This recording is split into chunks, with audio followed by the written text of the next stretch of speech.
안녕하세요. 바로 키려다가 이거 리밋이라 그냥 안 키고 있었어요. 리밋부터 하길래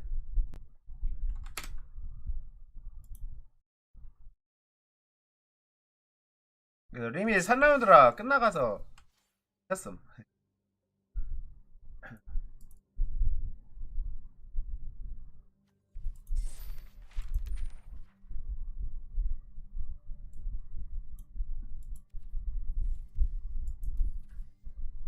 아 근데 이게 시간이 워낙 늦게 하니까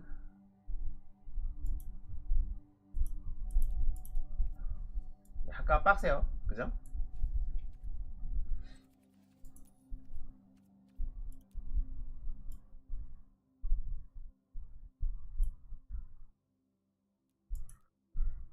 보니까 이번에 내가 쭉 보고 느낀 건데 화이트 아니면 블랙이 인기가 좋은 것 같더라고요. 다 보니까 화이트 블랙 아니면 화이트 들어가 있거나 블랙 들어가 있거나 다 그런 식이더라고.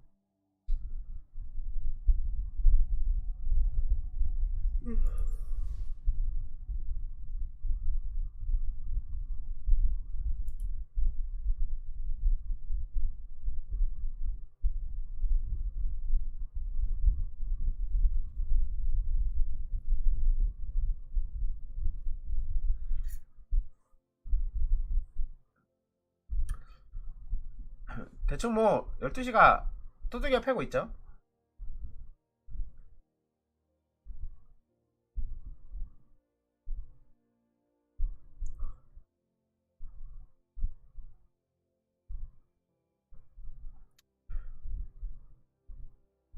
아 빨리 스탠다드 보고 싶은데 스탠다드 보고 실망할 것 같긴 해요.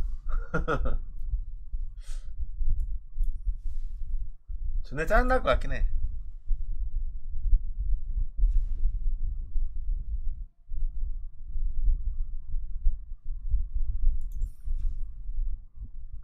대부분 리엔이겠지?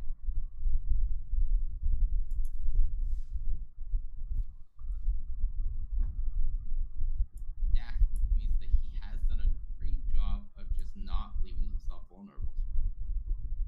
Okay, and here is Converted Beast now for a Brave.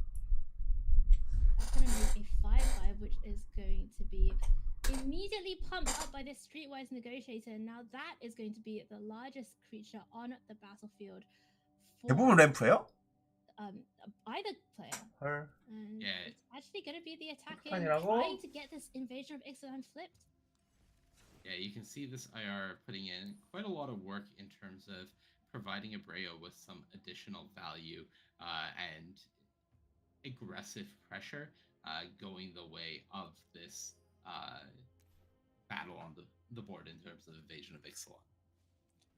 Okay, there's that 5th land for Varna. So that is going to open up the possibility of playing this invasion of Kylem as well as holding up that Surge of Salvation. Abreu has got the GGs lined up. So I don't know what he is maybe worried about out of Varna's deck, but it's not that.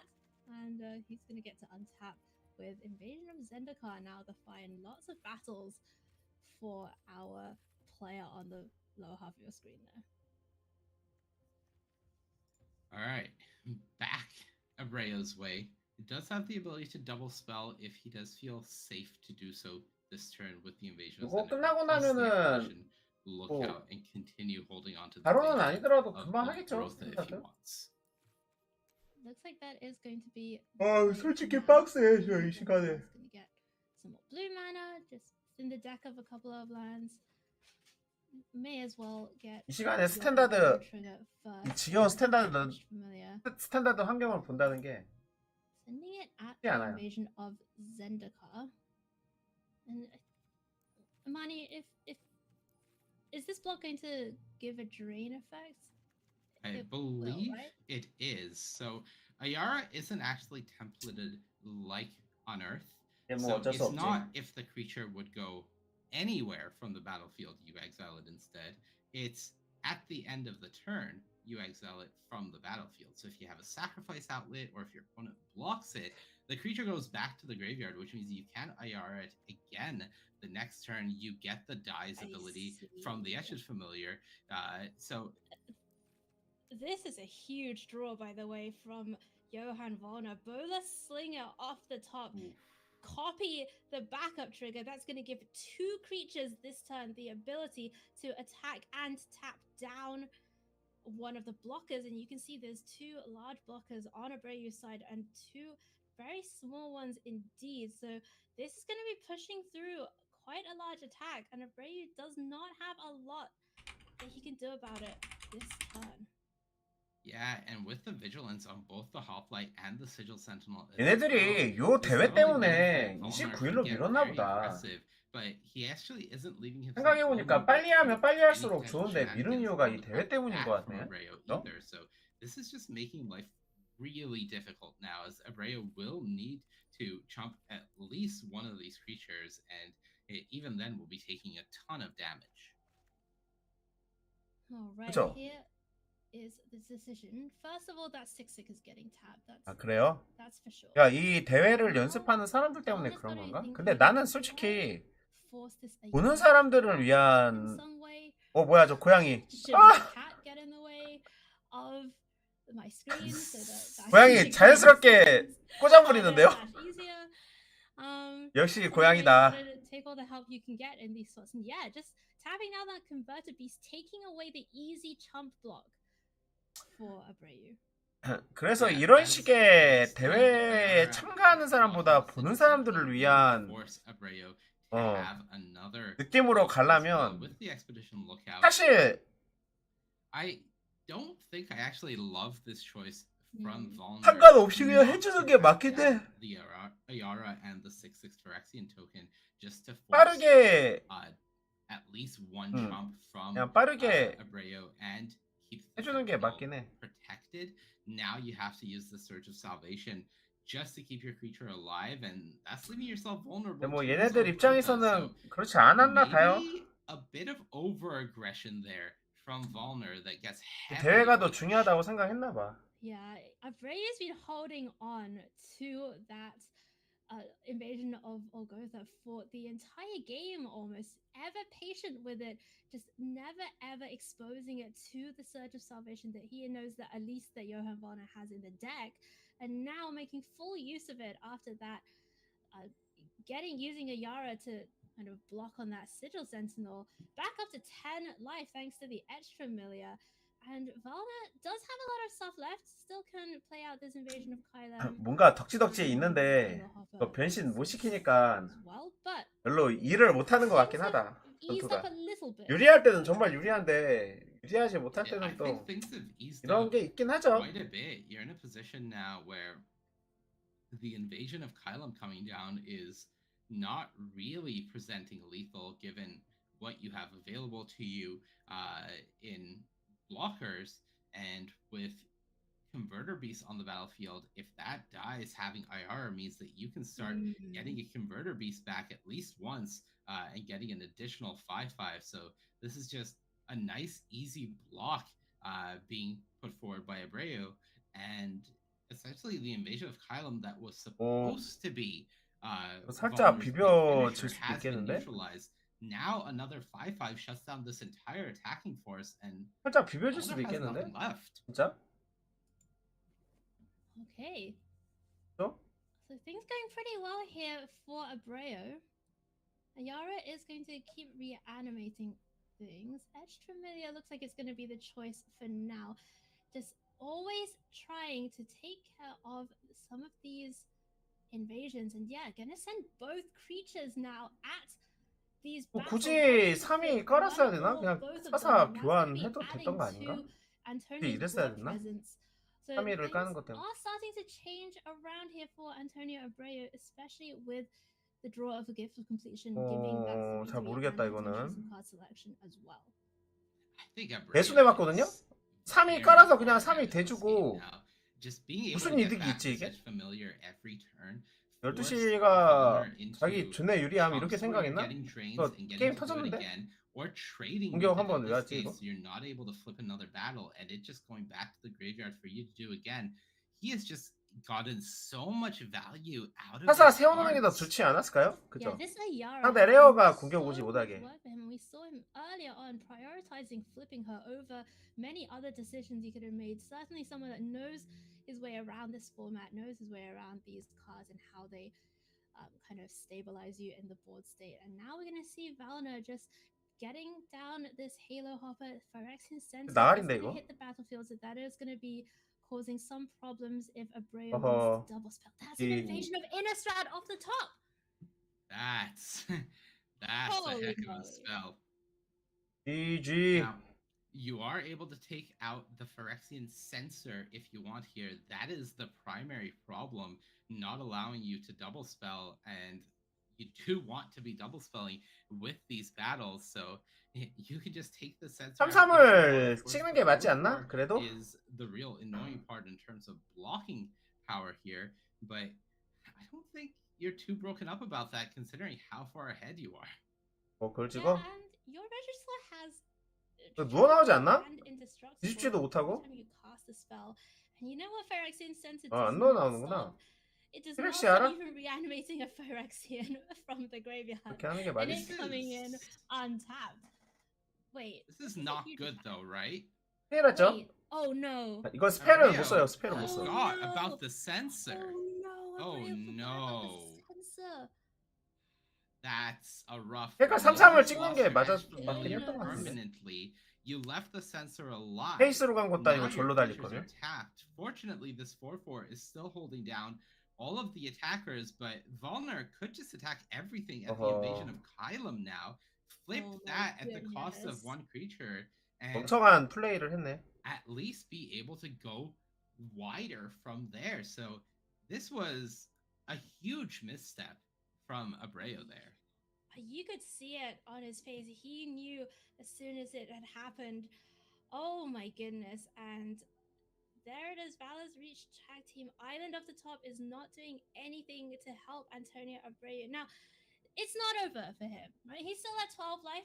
He's got the Converter Beast in the graveyard. That's going to be coming back, making another 5. 근데 바보짓 한 것 때문에 incubate and it does have some attacks 엄청 할만해진 것 같은데? towards either of these battles or even 12시 towards 또? Varna's face, but Varna now with those 3/2s and 근데 money 무적도 they 아니잖아, grow 그죠? every time you attack with them as well.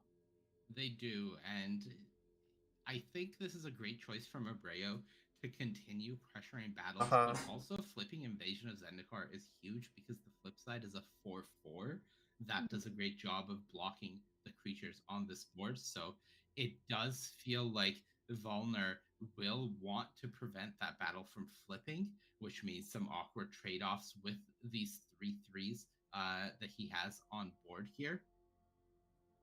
Wow. Decides to let it flip. That means that Invasion of Zendikar is going to be coming in. It's a 4/4 with Vigilance. And as we see that Converted Beast get exiled, Abreu passes the turn back over with a 5/5 available. Valna is just going to keep finding lands. 바보짓 해도 Cannot attack with that pair of 3/2s, and that's a Timberland Ancient, another giant thing to add to the battle. 스팀 우리야, 스팀? For Antonio Abreu. 스팀도 우리랑 서버는 같은 거 쓰는 거예요? Can't even 다 똑같은 서버 쓰는 거예요? It can, and honestly, I think we're at the point where Abreu should just be sending everything face because those creatures 육육들이 좀 are 늘어났나? very much in must-block territory when all of them are coming towards your life total. 근데 이 게임은 지금 그런 게 문제가 아닌 거 아니에요? 빨리 밴하라고. 지금 어디 스팀 같은 거 하지 말고 빨리 밴하라고. Flying attacker, which could be helpful for closing this game out for Abreu. And despite that misstep earlier on, is in a commanding position now with the Timberland Ancient down on the battlefield. You can see that body language change in Johan Valna. Nahiri's Warcrafting. What does that do for Valna here? Look, it might be too little too late. Yeah, I'd say that's about 8 나가. years too late at 나가. this point, unfortunately, for Volner. That IRA has done all of the damage. 나가, that 졌잖아. it needed her to, and this game was very much a masterclass in survival from Rayo, just managing to use his 왼쪽 resources 사사 찍어야지. extremely well in order to be able to stabilize a really precarious position. Does find a stoke the flames, the second removal spell, and that could be pointed at the Ayara or at the Awakened Skyclave to take it off the battlefield. But Valna says that is going to do it. Let's go to game 3, and I'm going to try again in the decider. So we are going to go back to the sideboards, and Mani, you got to give it to Antonio Abreu in that game 2. Even 그런 느낌으로 after 많이 가나 지금? pretty big misstep there in the middle, managed to hold it together and follow through to the end and ultimately force this decider. Yeah, just really well played by Antonio. Extremely tight decisions and getting heavily rewarded for them. Yes, forgot about the censor, but fortunately it was in a game that it didn't matter. So if Abreu doesn't make that mistake again in the next game, then no harm done. He's never making that mistake again in his life, Marty. I guarantee you. Oh, all right. Game number 3 now. The final game of the final 12시 핸드, 배드 핸드. 6시 핸드 좋음. 6시가 유리함. And Antonio Abreu both at 2-0. Wanting to get out of this portion with the clean 3-0, and Valna is down on turn number 2 with the Mirror Shield Hoplite. That's a great start for him, but not a lot going on in hand other than the Sigil Sentinel. Yeah, Sigil Sentinel is the curved TM after the Hoplite, so not a lot, but just enough here. Able to make the Hoplite a 4-4 and let it profitably attack into the Negotiator here, while also playing defense thanks to Vigilance, is very nice. But definitely Volner's hand is short of spells, and that is going to be a problem. 여기까지 12시가 좋긴 한데 여기 이후에 없거든요. 끝이거든. Here is Phyrexian Center, but that is the last spell for Volner, and for Antonio Abreu, this Ayara is now active as well as Converter Beast down on the battlefield. Volner looking for a big draw. Invasion of Kylan. That's a pretty powerful spell, Manny, but does it help him here? It's a pretty powerful 좋네요, spell. One thing to consider is when you have your Censor out, you cannot cast the reverse side of Kylum. So that should disincentivize Volner from attacking the invasion. And hopefully he does not make the same misstep that Abreu made in game 2, which it looks like he will not be. Yeah, it does not seem like that's going to be the case, but it's going to send them both at the face. Ayara Wood of the Realm gets to eat up that Converted Beast into a drain effect. And so after all the dust is settled, Abreu is still here with Ayara, the very powerful spell that led him to victory in game number 2, and a lot of options in hand as well. Splitting Gorilla. 이거 음주 추정해야 되는 거 아니야? 12시 지금 독일 형 지금 방금 맥주 먹은 거 같은데? Don't forget, still has that incubate 음주 추정해야 되는 거 아니에요, 이거? 경기 중 맞죠, 이거? 맥주 먹은 거 같은데? 내 눈에?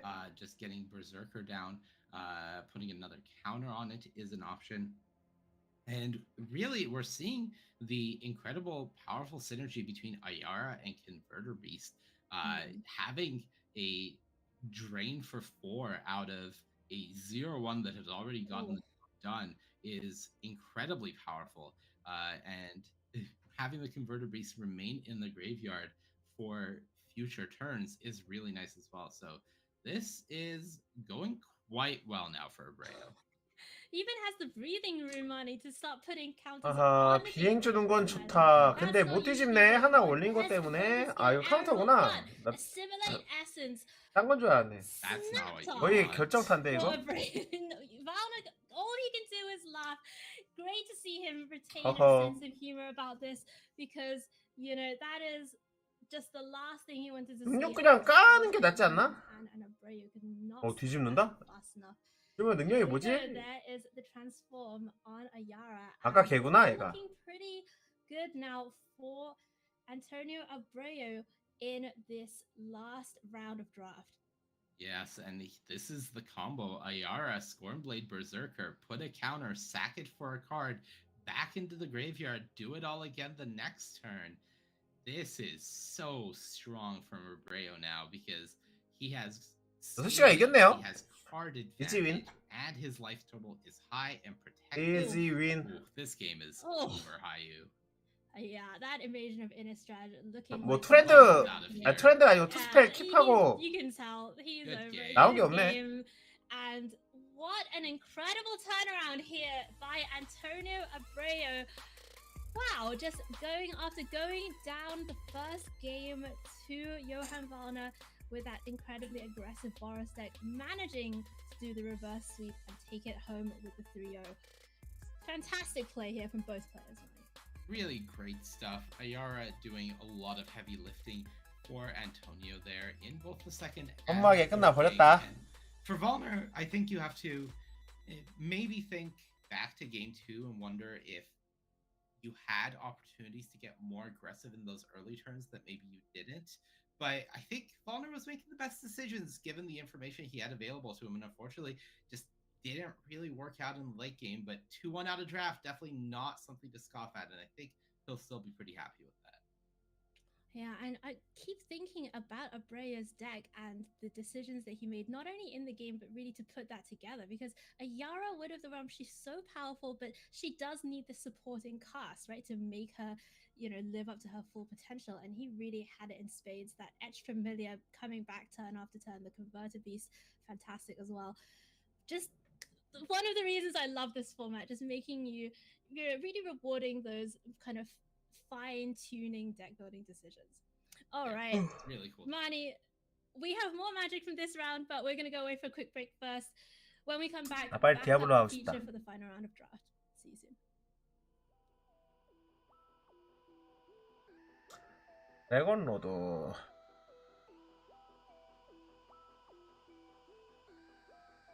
까르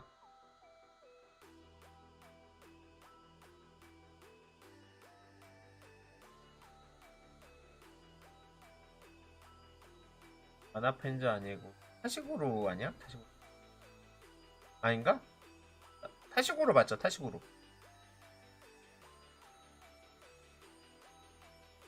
예 동료를 찾았다. 바바리안 꿈나무요. 저 바바리안 꿈나무. 야만전사.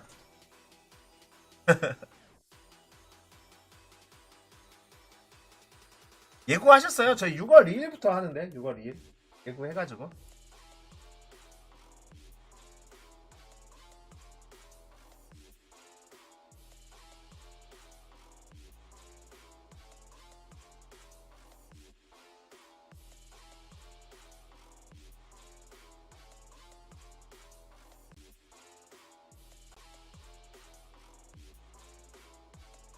(7월) 시즌?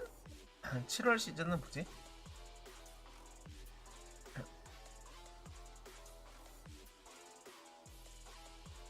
아 6월 6일부터?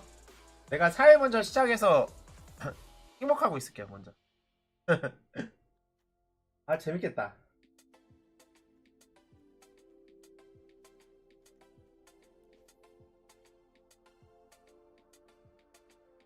귀엽네 지렁이.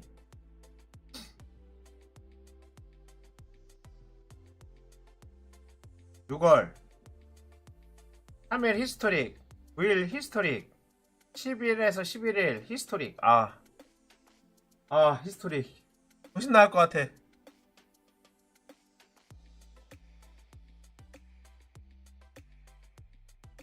근데 또 리미티드야? LTR이 뭐야? LTR이 뭐지?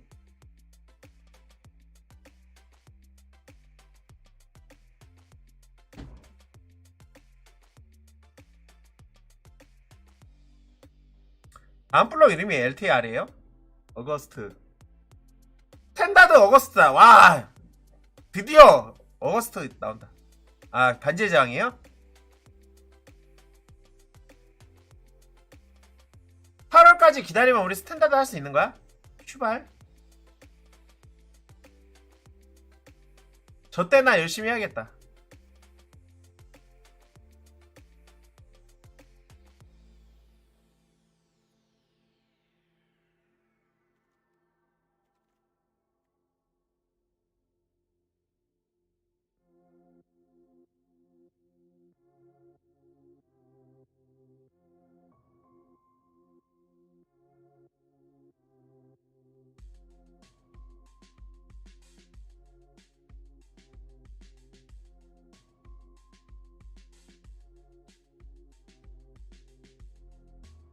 R&D 커스텀에서 이제 플레이 조카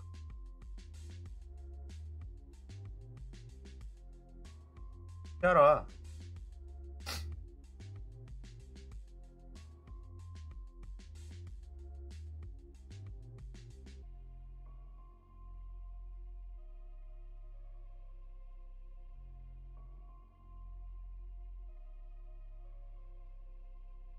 그런 카드도 있어요?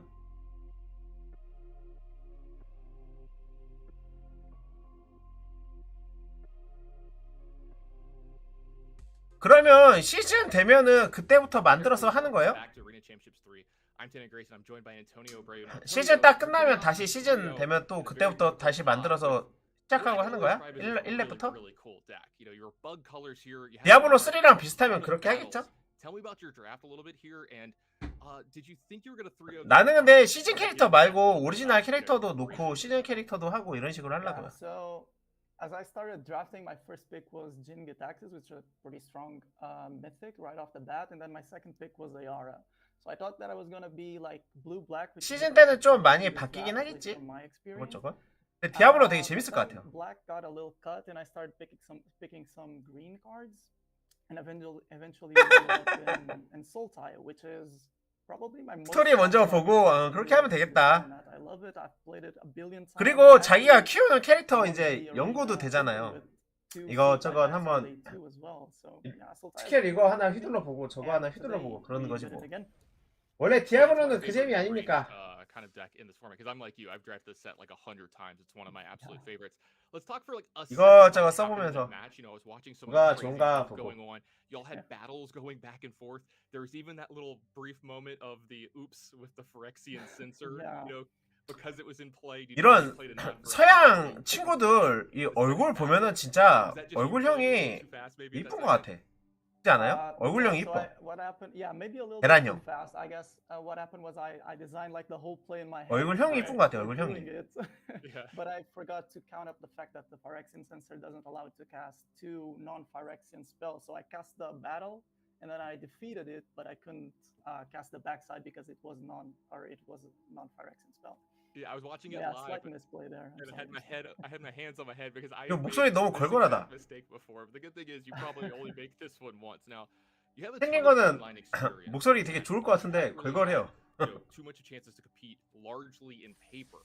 And you were talking to me, you know, you've been playing a lot online. You did really well in some of the Red Bull Untapped events in the past. You had some top 8s and stuff like that.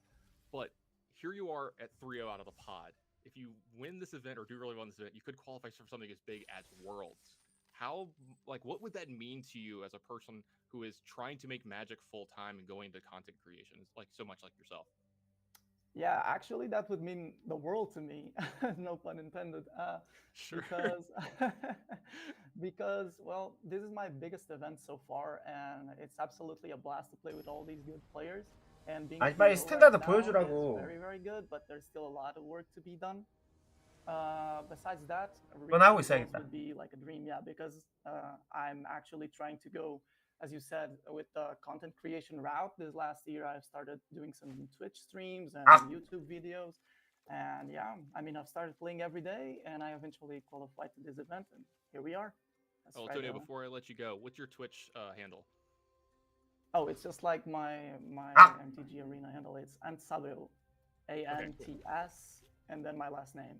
All right, I'm gonna give you a follow as soon as we're done with this. Well, hey, 3-0, great start to the draft. You couldn't ask for better. Let's hope it keeps 야 going 탈리아 안 돼. into those 나오지 마. rounds as well. But that's gonna be it for with Antonio and Brady. Thanks for the time, and let's send it back to the booth.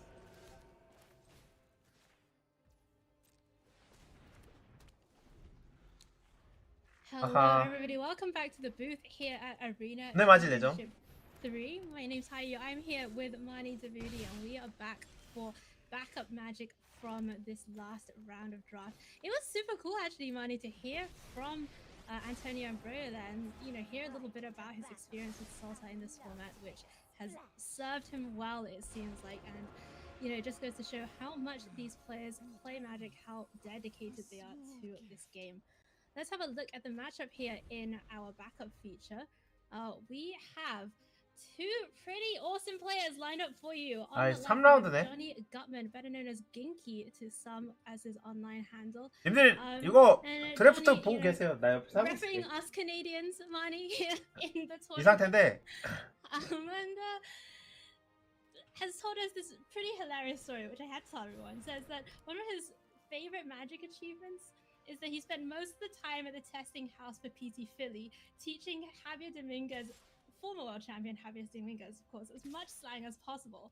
And now Javier says Giga Chad all the time. So props to Ginky for that achievement. And he's going up against Seth Manfield, who is not lacking achievements of his own. 10 top finishes, former world champion, Hall of Fame. And I have to admit, Money, when I first started watching Magic and following competitive play, I looked up to Seth so much. Just the way that he played and built decks is so cool. A true master of this game. It very much is. Seth, one of the greatest who ever played the game and continues excelling and performing at a high level. Seeing him in a tournament like this is no surprise, considering Seth 자, has 가자. always been one of the online grinders, going by the name Eggderb on Magic Online. Had a lot of success in those series and now converting that to arena success as well. All right, let's have a look at the decks of the players side to side here as we get ready. We're actually going to be joining this in game number 3. There's going to be a deciding game between these two. As we saw Johnny's deck in the previous round, Orzhov splashed those 2 copies of Atris. Let's see what Seth is working with. Oh, is it time for Seth Manfield? This looks like a pretty fun one, Manny. Yeah, this looks pretty darn sweet. The first thing I look for anytime I see an Izzet deck is my eyes start scanning the list looking for copies of Rouse Reinforcements just to see how many there are. I don't actually see any in this list from Seth, which You is scan a for little Rouse disappointing. Reinforcements? I do. I scan for Kenra Spellspear. That's the first thing I'm like, is there a Spellspear? Yes. Great. We are not the same. We are not However, the what same at Seth all. does have is a lot of bombs, headlined by one of the best cards in the format, the Chrome Host Sea Shark there, doing a lot of heavy lifting. This deck is very impressive from Seth. Yeah, let's see how this plays out as we go down to the match. Both players have already won a game, so it's just the decider now between these two. It looks like Seth's hand is a little bit iffy there. No blue mana available, just the mountains plus the red spells. The players, we do have the player counts flipped for you. We will get that sorted out. 해쳐버렸다. in just a moment. And Johnny with that Orzhov deck. Also, 네, only 보고 with 계세요. one 나 color 옆에서 이거 mana. 하고 있을게. Yeah, but he's on the draw, and the Ichor Drinker can help convoke the Collective Nightmare. I think Johnny's hand is very reasonable as a key. I do like it in this position, and I think it's easier for his deck to draw out of this sort of start. So, well, the Seth does have the Ren's Resolve, so that could go digging for some islands here. Also has a copy of Hanger Scrounger available for some card selection. So Seth does have some potential and just gonna find a Mountain and Marauding Dreadship. But Mani, he can play both of those cards next turn. He can play both of those next turn, no blue source, but not too bad. That is a good consolation prize. Johnny did find his plane, so we really do have a proper game cooking.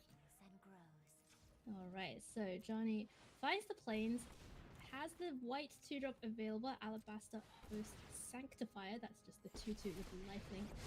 Also has this Grafted Butcher, which is a lord for all the Phyrexians, as well as being able to reanimate from the graveyard. Yeah, it is quite a good one here, getting the aggressive start going. Another blue card for Seth. Really not what he wanted to see. Seth does have a choice here between value in the Dreadship, which does go away at the end of the turn, and playing more to the board, either with something like the Hanger Scrounger to try to dig for blue mana the next turn, or Searing Barb just to slow down the aggression from Johnny. Both valid options here, and I think the big worry for Seth, if he goes for the Dreadship, is just falling too far behind. Johnny has further pressure to follow up the 2 creatures already on. Right, the Searing Barb would take 3 power off the battlefield as things stand, and playing out that Dreadship, as you say, Mani, does expose him potentially to just getting these threats answered or these kind of board presence answered and then falling behind. And so it is going to be that Searing Barb, and Grafted Butcher is going to sit in the graveyard for a little while. Meanwhile, Johnny Goodman finds one of those splash copies of 8 plus no blue mana just yet. Does have a lot of plays available. What are you liking here? I think I'm looking at the Sigiled Sentinel. Just be mana efficient, as many players like to be in limited. Get in for 2 damage. Your Iker Drinker with an extra counter on it would also. 메필도 블루 안 나와서 큰일이네. Seth, if Seth 블루 안 나오는데? is trying to use that as a chump blocker or to trade, really. Seth is going to continue 이상? stumbling. Lots of mountains available, but no blue source just yet. Chrome Host Seed Shark sadly rotting away in hand for now, along with that Inga Runize. And Seth gets this Hanger Scrounger down. It is threatening to make a trade with a Sigil Sentinel, or perhaps to attack and get some life going. But we know, of course, that Johnny has the answer available in hand should he choose to deploy this turn. Yeah, Johnny, drawing that land was really nice for him, because now he can go the Sanctifier into either the Grasp or the Collective Nightmare convoked off of the Sanctifier. I think just has to be looking at Seth's list and thinking which of these removal spells, if either, I think pose more of a threat against the wider pool that Seth has. And I think I do like going for the Nightmare here, keeping the Realmbreaker's Grasp as more of a flexible and cheaper removal spell, using his mana as efficiently as possible. There it is! Island found off the top for Seth Manfield, and he cannot get this Chrome Host Seed Shark down fast enough. Realmbreaker's Grasp would stop it from attacking or blocking, but Mani, I believe that is a triggered ability on Chrome Host Seed Shark for making the Incubate tokens, and therefore not necessarily going to be answered fully by the Realmbreaker's Grasp. Yeah, I think for Johnny, once that Seed Shark is in play and you know that you don't have a hard removal spell for it, you are trying to close out this game as soon as possible. So step 1, get the Grasp on it so it's not a blocker anymore. Step 2, everything's hitting the red zone and you're following things up with the Sanctifier. Yeah, here they come. All of the creatures are coming across Seth Manfield at 13 life, facing an attack for 6 from Johnny Gutman. Has this 1/1 Incubate available, and that is going to be doing some blocking. Just going to trade with that Equal Drinker. And Seth Manfield untaps with Chrome Host Seed Shark, ready to make some more Incubate Phyrexian tokens. That's a Shivering Branch Burner off the top. Yeah, I think there's a temptation here for Seth to go Moment of Truth, but if you don't hit a blue source or a castable spell with the mana you have remaining, you really don't have a follow-up to that other than flipping your Incubate token. So I think there has to be some temptation to pivot here with the draw of the Branch Burner, either just dropping the 4/4 Dragon and leaving it back as a blocker, or going for Inga Runize and using that as a blocker. The Moment of Truth does feel a little bit too risky for Seth's current position. And Seth does have a lot of gas in the deck. You know, it has some red, like cheap red plays. I think there was a Voldaren Thrill Seeker in there. We saw some 2-drops like the Trailblazing, not the Trailblazing History, the one that the 2/2 that gets trample when that becomes a 3/3 when it attacks a battle. Let's see what he decides to do on this turn. I think I'm with you, Mani. The Branch Burner makes a lot of sense. I would also be tempted by that Moment of the Truth to try and find something, but getting this 4/4 down is at least going to be able to help block a little bit, maybe. So it blocks 3 damage, but Johnny now has the option available to use Iker Drinker from the graveyard to make the Incubate token, and then sacrifice that token to the Grafted Butcher ability. And that allows Johnny to push through 6 damage here, putting Seth down to just 2 life, and they still have 3 creatures left remaining on the board, all of which would be lethal. So this is a really scary spot for Seth.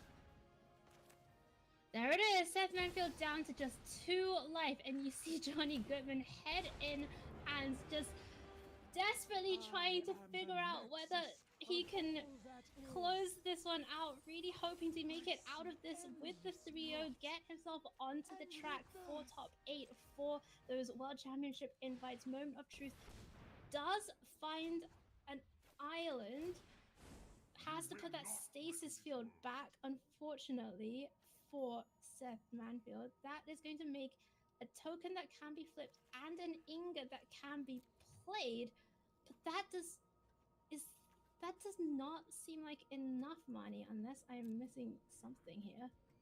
Yeah, right now Johnny has 4 lethal creatures and Seth has 3 blockers, only 2 of which are visible to Johnny. So I think with everything, Oh my especially goodness. with that final flourish, which is going to be the face down card, and I think Johnny will just take it here. Johnny can just slam everything into the red zone, feeling pretty confident that he is going to get this one and come away from this draft with a 3-0 record. The mind games here with Atreus, one of my favorite aspects of this card. That face down card, what could it be, Johnny? Is it something that Seth wants you to take? Is it something he doesn't want you to take and he's hiding? Is it a double bluff? Just so many options available. It takes a safe choice with the land and the Sigil Sentinel, which would be able to be deployed this time with that land also. And Johnny's just trying to figure out what Seth could possibly have here. Just hit the orange button and attack all. Yeah, you're asking a lot to be able to make 2 blockers with the amount of mana Seth had available to him. 2 of that mana had to go into the incubate token just to flip it, so it was just always going to be impossible. You see the little pop off from Johnny before immediately composing himself, and look, you can tell this means a lot to Johnny Gutman. Johnny is a player who really started having more Magic success over the course of the pandemic. He was primarily an online player, had some very decent results in the set championships on Arena, and he's been having a bit of a harder time in paper play. He's had a hard time adjusting to paper mechanics because it's not how he learned to play Magic, and the last few Pro Tours have been hard for him. And chatting with him, he said it is because playing paper, thinking about paper, tapping things, the mechanics is difficult. And getting a chance to compete in a high-level Arena tournament again and starting off 3-0, that has to feel really good for him, given the last few events he's had. Yeah, I mean, I remember, you know, in the pandemic when we started doing these online events, watching Johnny Gottman, always seeing Ginky in every queue in all the events, and just such a, you know, consummate grinder, just playing back to back to back events, and it's fantastic to see him here. And you know, he was top 4 of Neon Dynasty Championships, so just as you say, amazing achievements on this platform, and great to see him do well again today.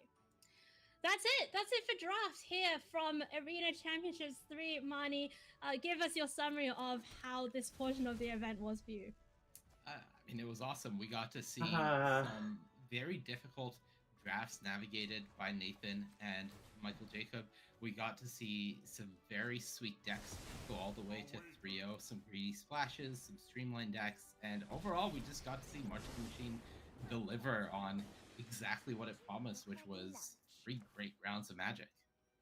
Yeah, I could not agree with you more. It has just been fantastic. This format is so sweet. Go and try it out if you haven't. Go open Arena, do some drafting, play some sealed, because this format is fantastic. The cards are so much fun. 아직은 Getting those little synergies together. 이렇게 is 당하고 있어요. super rewarding. 특이들 All 어떻게 right. 죽이지? That's it from draft here at Arena Championships 3. We are going to go away for a break. When we come back, it's going to be 비상임, Maria, 비상. Japan, and Corey, and we are going to be dipping our toes into the world of Standard. We'll see you soon.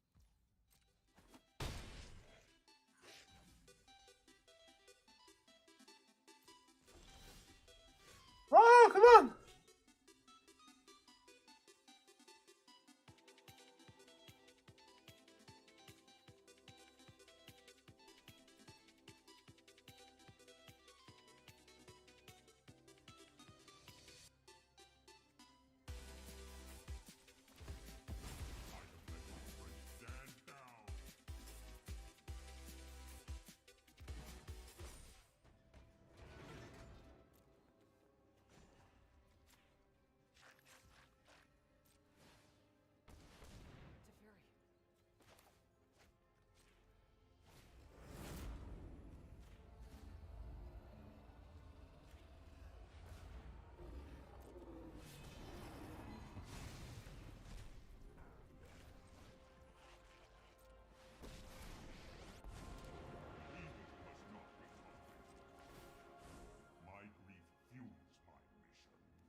surges, life thrives. How to manipulate it. Surrender to our perfection.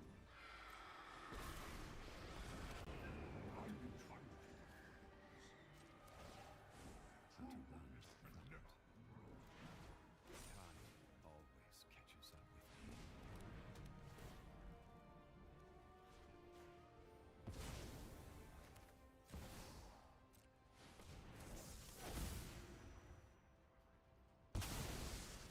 Where you followed, there are sleeper agents everywhere. Yes, we are everywhere, and you will surrender to our perfection. Johnny?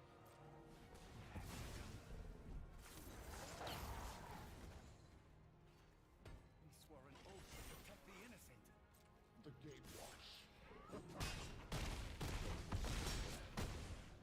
Let me take the stone. I can fix this. Nobody has to die. 거의 다 이겼음. Dodging, hiding. It's what you do best. 다운레 승리하였다. I tried to 이제 스탠다드 하겠지. 1분 있다가요. I tried to save Dominaria. Phyrexians did not destroy your home, Teferi. You did.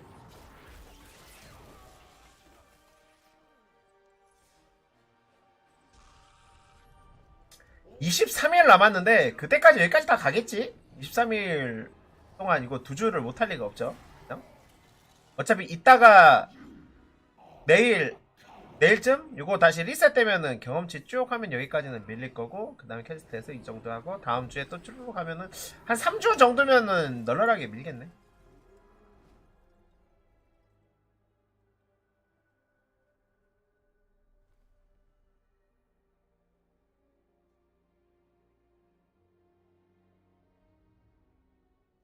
Time always catches up with me.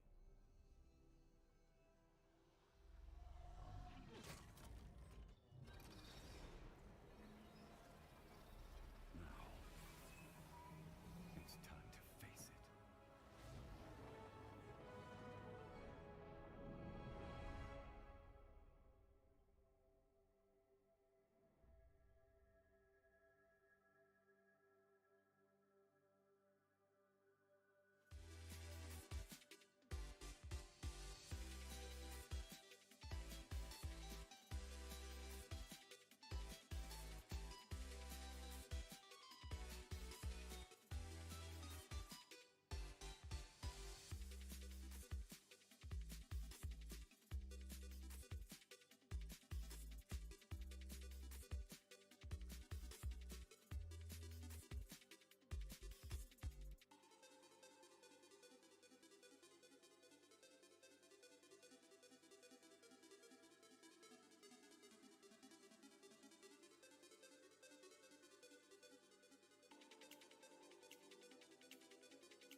아니, 시간 다 지났으면 빨리 나오라고. 왜 이상한 거 나오냐고.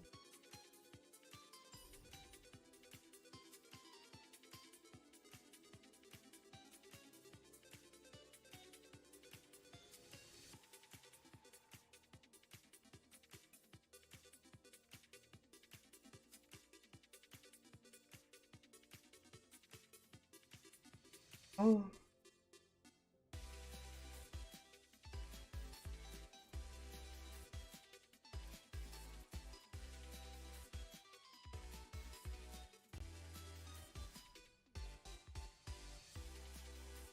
아, 나 박제도 95%인데 이거 어떻게 박제하지? 나 큰일 나고. 95% 이거 어떡할 거야, 이거.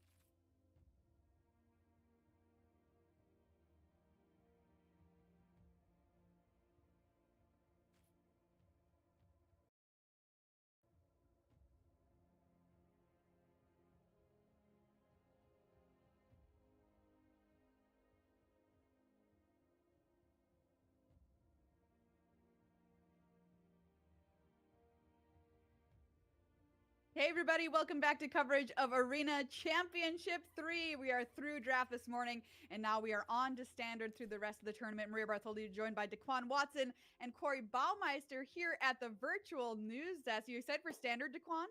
I am. This is the part of the weekend I got really excited about because we have so much new information after a pro tour. We've had aftermath drop, so we're all kind of waiting to see what the players are going to do with all that this weekend. Absolutely, and we're going to get into the metagame in a little bit, but first let's take a look at our standings and find out where we're at after 3 rounds of play this morning. Like I mentioned, we had 3 rounds of draft, now transitioning into standard. Everybody who's starting off at 3-0, there you see them at the top of your screen there, all have the trophy. 되게 많이 나왔나 보네? We have Noam Maubert, Luciano Pellegrino. 이렇게 많이 나오는 대회였어? We saw win on camera, as well as Johnny Gutman. Starting off with a 3-0, Corey, feeling a lot better about that result than the last Pro Tour. Yeah, no kidding. You can definitely tell the comfort level of 32명 대회인가 보네. 32명 대회. versus 0-6 at the last paper Pro Tour and Limited. Impressive stuff. And then really great results here from a lot of other big name players. We see Austin Brasavage, Seth Manfield at 2-1, Riku Kumagai, another great player, Kenta Hirane as well. So yeah, some all-stars here still at the 2-1 area as well as Andrzej Strosky. Yeah, some great results from huge names here in this tournament so far after 3 rounds of play. Let's take a look at the second half of standings because we have 32 players in this small field tournament. Find out how the rest of the players. 뭐야, 일본 친구들 왜 이렇게 트랩 못해? 일본 친구들. Tough start to the morning for him. I know he's somebody everybody is watching for his results this tournament after putting up win after win after win at these big tournaments. A lot of people wondering if he can do it again here this weekend, starting off with a 1-2 though, Corey. Yeah, definitely someone you still don't put out of contention in an event by any means. You know, you can still win the tournament with 2 losses here. You can still win the tournament if you're one of the 4 players there at the bottom at 0-3 as well, although it is becoming much more difficult and they have a lot more work to get ahead of them if you're on that right side of your screen here. All right, there's a look at our current standings after 3 rounds of play. Let's take a look at our event structure for this tournament here at Arena Championship 3 and find out how we're going to do what we're going to do, Daquan. Well, we just finished our 3 rounds of draft, which were super fun and exciting, but now we're moving into standard, and we're going to be doing that the rest of the weekend. So we've got 3 more rounds today, and then we're going to play a bunch of standard tomorrow, 3 rounds to cut to our top 8. And then we're going to actually have a finals that's actually best of 3 matches. So that could be a pretty exciting way to finish the weekend as well. Absolutely. The top 2 players in this tournament, by the way, qualify for this year's World Championship as well and take home $30,000 and $20,000 respectively. So huge prizes on the line. Let's talk about standard, though. We're transitioning over to standard. So let's take a look at the standard format overview. There are the sets that are currently in standard. Cards Ban, Meat Hook Massacre, excuse me. And of course, the big news 되게 after 없애라고, Pro 위에 Version, 되게. we're going to a 3-year standard rotation transitioning in the fall. We won't have a rotation like we normally do. So things are about to change in the standard landscape coming up later this year. But for now, here is the format of standard. These are the legal sets. But the big story, of course, for this tournament is the standard metagame. Let's talk about what the players brought because there are some surprises coming out of Pro Tour March of the Machine. We're going to try and get this graphic fixed for you so 뭘 you 보라고, can 뭘. see the decks here. Nobody brought 야, any 메타게임 뭐 보라고. It's the end of the tournament. Like, This is the surprise. This is the surprise. Just nothing. Okay, here we go. 락토스 There we 미드 go. 9개. A bit of a surprise here in the second deck that you see there. Jeskai Dragons coming out of left. 제스카이 드래곤 5명? March of the Machine.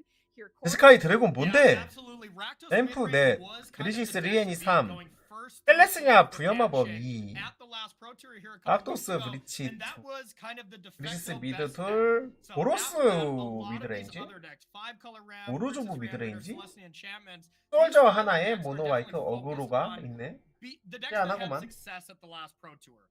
But Jeskai Dragons is a completely new deck, and let me tell you, Maria, the 5 players that are playing this deck, first of all, they're all incredibly good players, but all of them are comparing this to like the best decks they've ever played. 나도 떠나기 전에 in 킥키나 열심히 comparison to 돌릴까? how well positioned they are 박제 to the 해야 metagame. 되는데.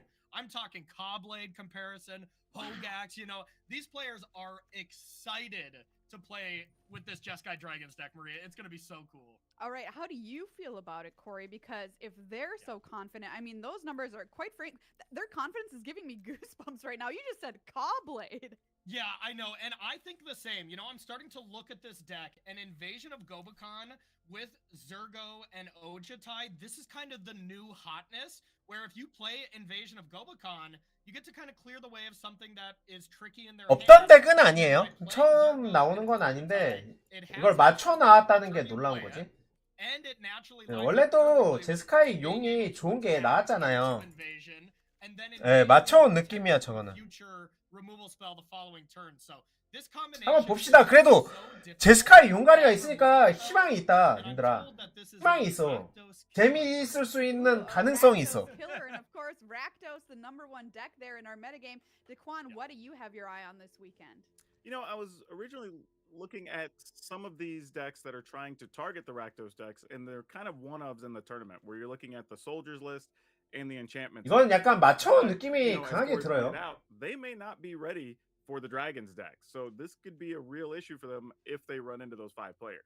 All right, well, let's take a look at our feature match here coming up for round number 4 as we transition into standard. 셀레스냐 인챈트먼트 브리시스 리애니메이터. 야 이 새끼들아 재밌는 거 보여줘. Grixis Reanimator versus Celestia Enchantments. Celestia Enchantments, not a deck name I've said in a hot minute there, Seth Manfield. Let's take a closer look at our players. Riku Kumagai has 4 Grand Prix top 8s and 2 wins. 2nd at Players Tour Finals in 2020. 6th at the Kaldheim Championships. 3rd at the Innistrad Championships. Riku Kumagai knows how to get it done when it comes to these online tournaments. Check out that standard win rate, 68.5% versus an overall win rate 베이스가 올라왔을래나? 1%, which, by the way, is the highest of the entire field constructed peak. Mythic 1, no big deal. Playing Grixis Reanimator versus Seth Manfield. With those kinds of stats, you got to 빅리스트가 올라와 있네요. here. Seth Manfield constructed peak, making the Mythic 2. Missed it by just 1. Riku's got him by 1. Running Celestia Enchantment, 65.3% standard win rate. Hall of Famer, former world champion, 17 Grand Prix top 8s to Seth Manfield's name. But let's take a look at these decks. 멜필드 Yeah, absolutely. Let's take a 이게 peek 뭐냐고. here. So starting off with 일단은 Riku's, 리엔이 we've seen this style 우리가 흔히 아는 of 리엔이 Reanimator 그 deck 그냥 그 for the 덱. time they have been Rakdos, not focusing 노잼 on 그 덱. blue as much, but Riku deciding to add blue for Corpse Appraiser and a 멤필드 Mythic 덱. here as well as a negate to get a little bit 멍멍이. more card advantage and 부스팅. some ways to disrupt your opponent. But the name of the game here is Cruelty of Gix, being able to reanimate Atraxa and then bury your opponent in card advantage. Definitely easy ways to discard. 이걸로 이길 수 있어?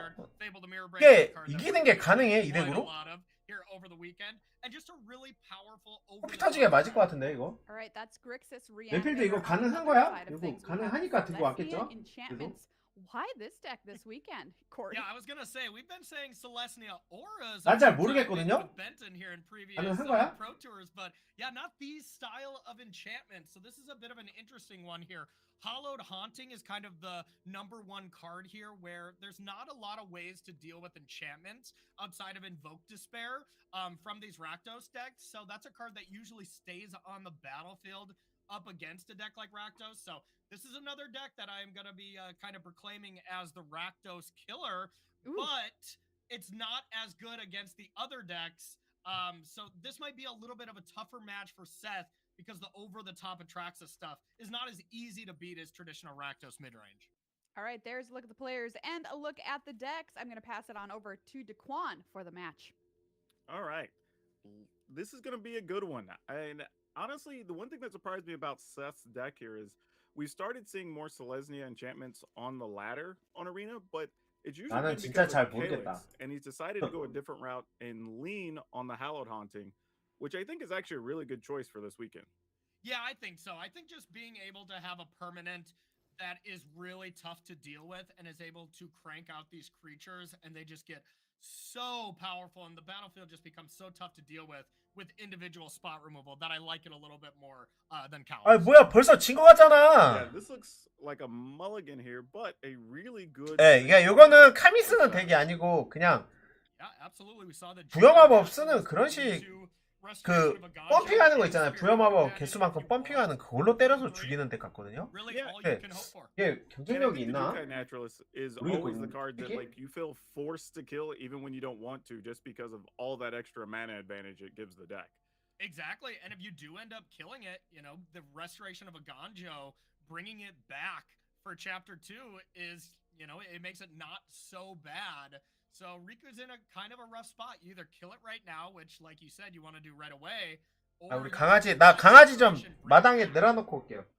나가고 Yeah, 싶다고 and it'd be 너무. interesting to see 연락- which way Riku goes here, because like I said, you kind of really want to kill that naturalist, but at the same time, you also need to start worrying about how are you going to get that Atraxa into the graveyard. Yep, exactly. And I think that's exactly what Riku is contemplating right now. Do you want to kill it right away or just let your opponent get the value from Jukai Naturalist? And value will be had here with Hallowed Haunting as one of the options here, Daquan. Yeah, I think Hallowed Haunting gonna be huge here. Worst case scenario, you're gonna be able to cast at least one enchantment next turn, probably Wedding Announcement, and still get another token, so you'll start building that board very quickly. Yeah, and you just don't want it to get duress too, which Riku does have you know, not even a small amount actually. I'm looking at the deck list now.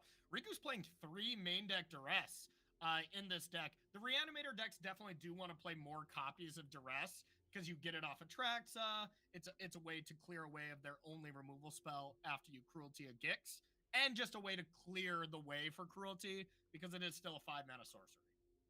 Yeah, and it might have looked a little weird to have Seth attack into the Harvester there, but I think Seth's logic is it's going to die to that card anyway, so you might as well get 2 life off of it. Yep, totally agree. And with the way it happened with the duress, taking the restoration was kind of best case for Riku there. All right, looks like Riku went digging a little bit to find another land, and that's going to leave Seth with 4 mana, but can only single spell this turn, but not a big deal because we kind of got what we expected anyway. Yep, absolutely. And now the token generation starts to get going. But the big bad news that I was kind of talking about in our intro with Maria is this isn't your traditional Rakdos deck, as we were saying. The Reanimator stuff is really tough for Seth to deal with because, well, you don't have a ton of ways to deal with Atraxa, some ossifications, stuff like that. But Riku's going to just outvalue Seth real quickly here. Yeah, already has the reanimation spells in hand, 2 of them for that matter, and already got the Atraxa into the graveyard. So things are setting up pretty well for Riku here. And unfortunately, Seth only drew another land there off of the Spirited Companion. Yep. Yeah, definitely not great here because next turn is that big turn. There's land 5 up there and Cruelties, so it's probably Atraxa time, and it'll force Seth to top deck something like Ossification. We'll have 2 draws at it with Wedding Announcement here at least, but you kind of need it right away, and even then, Riku's going to have a ton of value as well. And just another force from that, and that's tough because he also lost a Spirit in that exchange, so it makes it harder for you to come over the top with Hallowed Haunting. So just not a good draw there, unfortunately. Yep, not really, and here's the rough spot. Seth also just did not love his deck going into the tournament. You know, he saw the people on Splinter Twin, in air quotes here, as the 5 players that were playing Jeskai Dragons were talking about the deck. Wasn't on that deck and doesn't feel great about his deck just in general. Seth, though, is one of the best limited players of all time, so getting that nice start with a 2-1 here, kind of expected from Seth, at least a 2-1. Yeah, so while Riku selects his value here, I think Seth is just thinking, like, please let me get something to remove this Atraxa. Yeah. And the good news here is if he does remove Atraxa, well, never mind. There's another Atraxa in hand. I was just about to say, you would deal with the major issue there, but looks like you could be staring another Atraxa down very quickly. Yeah, and the thing is, Riku really wanted to get one more type, you know, either an instant or an enchantment or something off that Atraxa, just so Riku could discard the Atraxa to be able to Cruelty it again if an Ossification was found, because you can't really cast Atraxa too easily in this deck, just being the fact that it's very expensive. All right, so did get a card there from the Rite of Harmony, but it's unfortunately not going to matter because Riku did have another duress. So Atraxa gets to run wild here. Yeah, and that drew the card at end step as the wedding announcement card came into play, so unable to cast it there. And then, yeah, Duress, the perfect card. Yeah, this is a tough spot here for Seth. Gonna have to probably double block here. And that's not even a great block because we know that there's a braids hanging out over there. Yep, exactly. But wants to block with the tokens here instead of the spirit tokens so that you can chain together more enchantments and then those spirits become an actual problem. But yeah, we're still in the spot for Seth. Ossification has to be found at some point. All right, here we go. Well, it is an enchantment. It does make a body. So that's a start. Could get you an extra card as well. 2 cards, actually, because you'll get another creature from the Hallowed Haunting. Yeah, good point. Good point. Yeah, you can cast that. You get 2 cards. Rite of Harmony. Actually, can you get be- 3 cards because you get the enchantment itself, you get the token, and then you get 1 off of the Hallowed Haunting. It's just 2, right? No, it's You get- enchantment or creature, I believe. Oh, yeah, you're right. Yeah, okay, yeah, you get a lot of value here. Wow, that is nice. So it's at least a chance. Yeah, the value there, I love it. All right, if you can survive, there's some life gain there with the 2 Jukai Naturalists. Yep, and Cruelty, just being able to hard cast here is pretty strong. The fact that Seth is at 15 instead of 14 here gives him a little bit more hope, as you can at least have it 1 extra turn to find a way to deal with the Traxa. But now for Riku, we are in the point of the game where he can just cast another one. Yeah, pretty much. But we are looking here at, I think Seth is just trying to contemplate, do I just try to trade with 1 creature? Do I put 2 in the way? Is it worth risking some extra bodies here? It's a real tough spot because I think he's also having to think about how much life Riku's going to have and having to slowly work that back down before you have to deal with another Atraxa. Yep, absolutely. Really tough spot here, but Seth knows for sure he can't take that Corpse Appraiser damage, as then Atraxa would be lethal next turn. But yeah, so far, just the over-the-top element from Reanimator looking to be really rough for Seth's Celestia deck. So much value still in Riku's hand, too. You're looking at a Bank Buster, another Cruelty of Gix, another Atraxa that's basically castable. So this is tough. Totally. And now you can Cruelty and Bankbuster if you want. Set Cruelty to Chapter 1 to be able to pick something, and then just Chapter 2, search for anything in your deck to be able to push through those final points of damage. There's no like Brotherhood's End or anything that's, really that awesome one of that you can find with Cruelty of Gix to kind of sweep the board, but plenty of good options to just get for value, a Go for the Throat, a Braid, anything like that. All right, that's more creatures. Like, doesn't quite get what we wanted. Yeah, Seth can basically dump his hand, but if that's even good is the real question. Well, the situation is if you can get to the required number of enchantments here, which I believe is 7 on the Hallowed Haunting, Yeah, you they do fly. have flyers, right? And that gives you a Very chance good to block. point.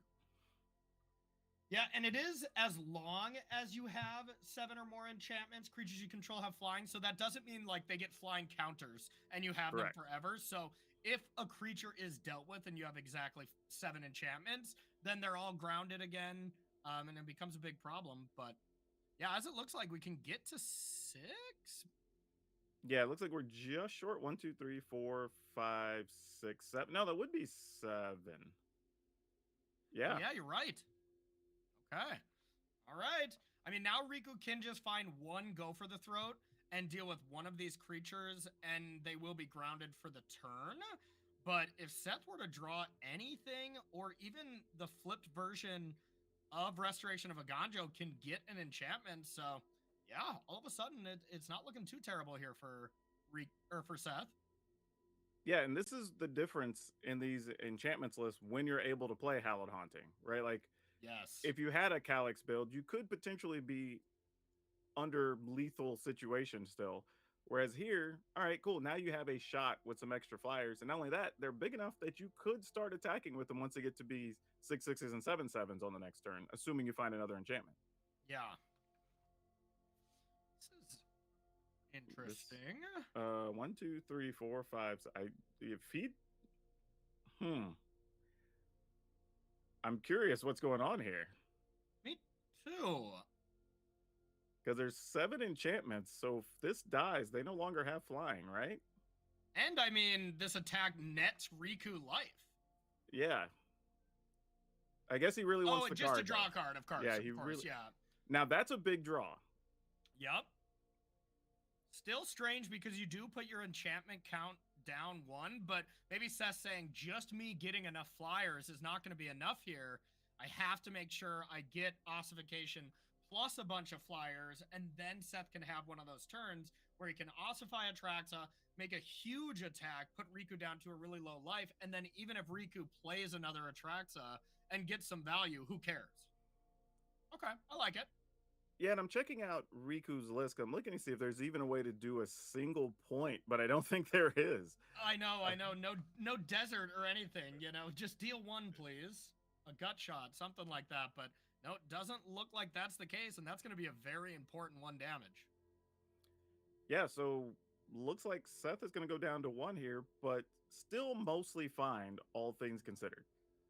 Yeah, and I wonder what that Corpse Appraiser got, and I believe we did have a ossification that got duressed pretty early on in the game, if I'm not mistaken, so Restoration of a Ganjo, Chapter 2, can just go get an ossification next turn. And that does buy 1 more turn.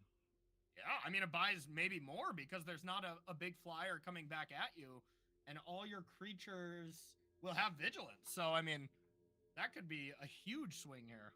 All right, here we go. Gonna discard, I'm assuming, a land here. Double checking the yard, saying, yep, there's the ossification from earlier. Yep. You can also discard Catilda if you want, and you could disturb it back. That's a thought. just to get a big lifelink swing. Wonder if that's something you want to consider instead of just playing the front side of Catilda. It makes you really vulnerable to a removal spell, though, too, if you try to enchant one of your creatures. Yeah, I'm also not sure if it's necessary, because once you get Atraxa out of the way, you'll gain 3 from attacking with the Naturalist anyway. True. Because all your creatures will have flying. Yep, that is very true. This will be an interesting turn here for Seth. All right, oh, he is going to go for the Catilda, though, it looks like. Love it. Absolutely love it. All right. So I'm assuming we're going to get ossification? Yeah, you would think so. Teachings is a card, I believe, that represents 2 enchantments. No, I think the Colorless Spirit is not an enchantment. I mean, I guess he also knows that there's another Atraxa, so that may be coming into a decision of what he wants to try to do here or not. Yeah, I think I like the ossification just in case there's some string of removal spells that allow you to, put Seth's enchantment count down to below 7. But And I guess backup Catilda. Yeah, and I mean, if this Catilda connects with whatever creature it disturbs, I mean, you're gaining a ton of life, right? I mean, it can already be 17 1, 2, life 3, 4, on 5, a spirit? 6, 7. Yeah, it's a ton. 18 with that enchantment, I think. 19. Okay, I knew there was some enchantment I'm missing, but you could still play the other Catilda. yes, because it does not share the exact name. It doesn't boost the attack, so I guess it doesn't matter that much right now. But wow, all of a sudden, Seth Manfield is doing it. This is a big attack here. Yeah, saying like trying to take out a 6/6. All right, maybe enchantments can fight through Atraxas here, because so far I don't even think this was Seth's best draw. He's flooded out a bit, which you don't have cards like Fable the Mirror Breaker to manipulate your draws quite a bit. So this deck is kind of prone to flooding at some point. But wow, I mean, this looks great. All right, Riku's gonna go to 15, and looks like we are gonna follow up and the other Catilda. There's not really a way for this one to die, so might as well have a big. 우리 강아지 비 오는데 자기 나가서 놀고 싶다고 떼써가지고 그냥 Or I guess it's a 14. 마당에 풀어놓고 왔어요. Wow, this is incredible. 근데 이거 부여마법이 이긴 것 같은데? Yeah, I don't don't think there's a way Riku can really get out of it now. I mean, what creature do you put back in that you're excited about?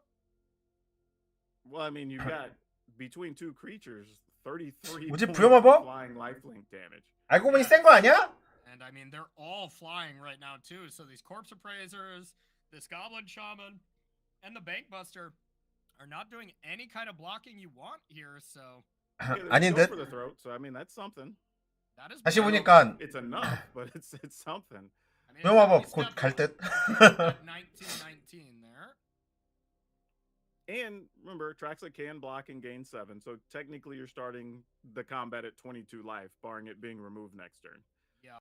And you have Cruelty of Gix here to be able to search up another card immediately if you need to. So you could find Go for the Throat number 2. Now, the only way to cast both of those is to put that Goblin Shaman into harm's way immediately.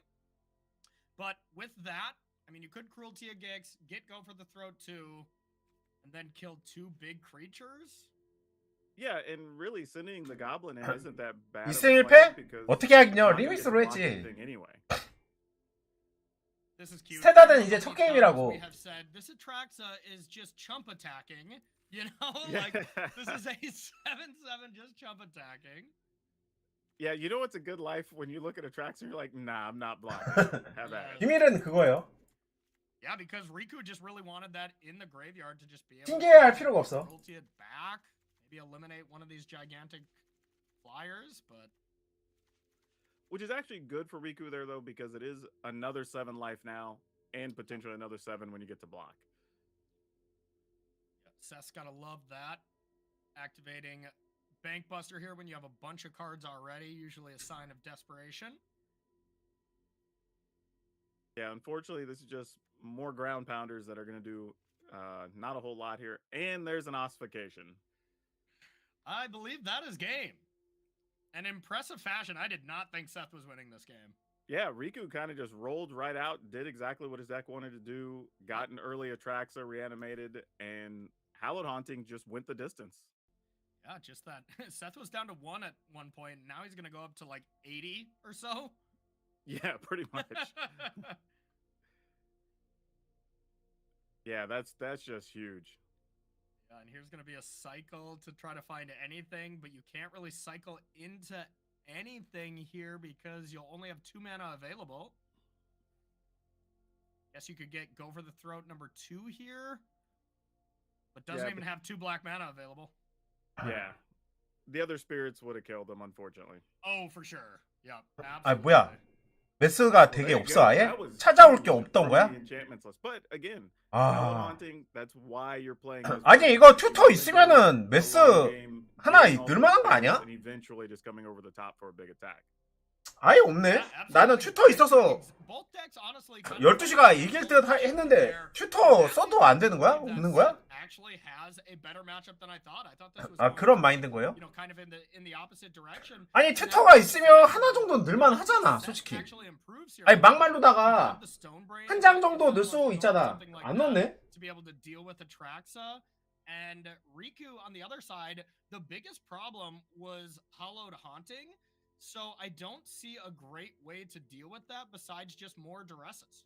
Yeah, I think the duress and possibly even the 2 negates come in, and that looks like what's happening here, Yep. just to give them a chance to deal with the biggest cards. Because really, outside of Hallowed Haunting and 그러게. probably ossification, you're not too worried 어우, about 나는 anything else. 모르겠다. But those 나 cards 한 장 정도 really 쓸 것 can 같은데. stop everything you're trying to do.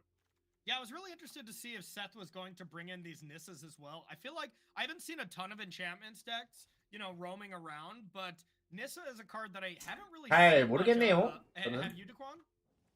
Not in these builds. I've seen it in Yeah. a few others, but not in the Silesian Enchantments list. But I do like the idea of it, especially if your goal is to play the longer game, right? Because now you just Yeah. get that.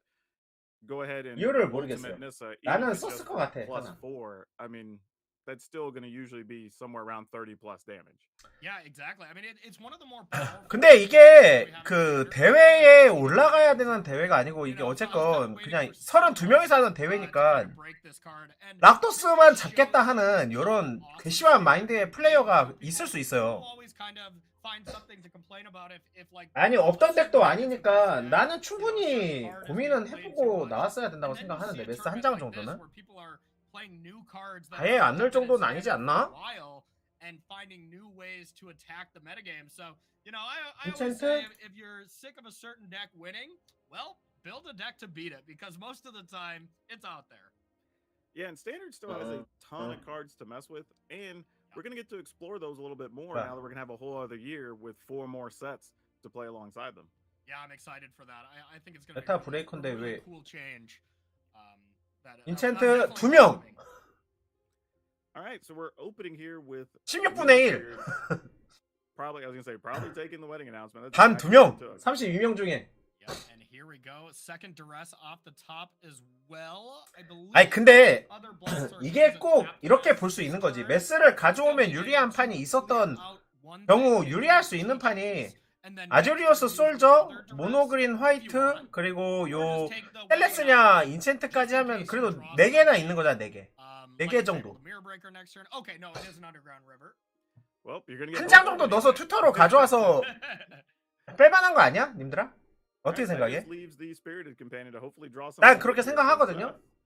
And it's just a forest. 어그로가 아예 없는 것도 아니니까. But Riku didn't find anything great there either.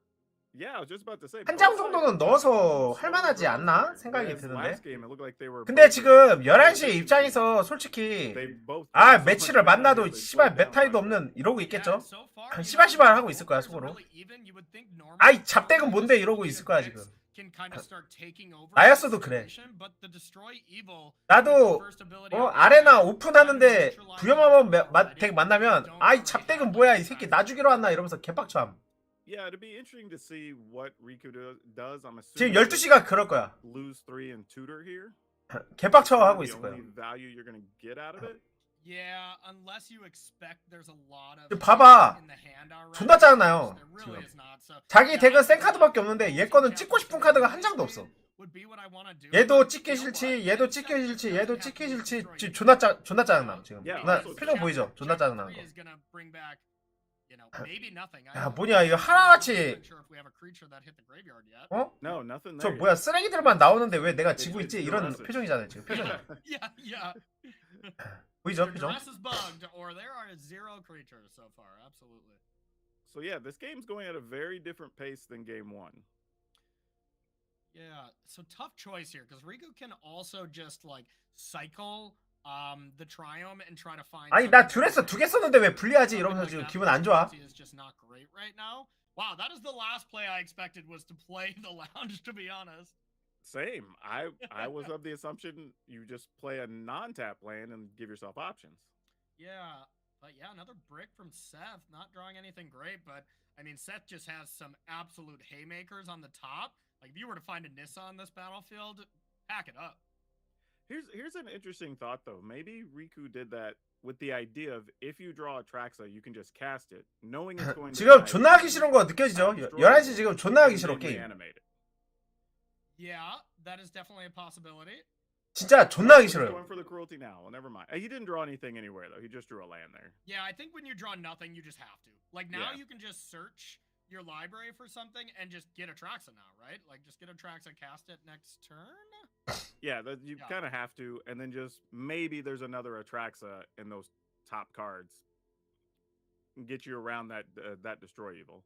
Yeah, this was a pretty cute play here by Riku, destroying 뭐 the lesser 부여마법 creatures, being 터칠 very 필요 good 있을까? at it, 없을 because 것 now 같은데, at 그죠? least Riku will get something back from chapter 3.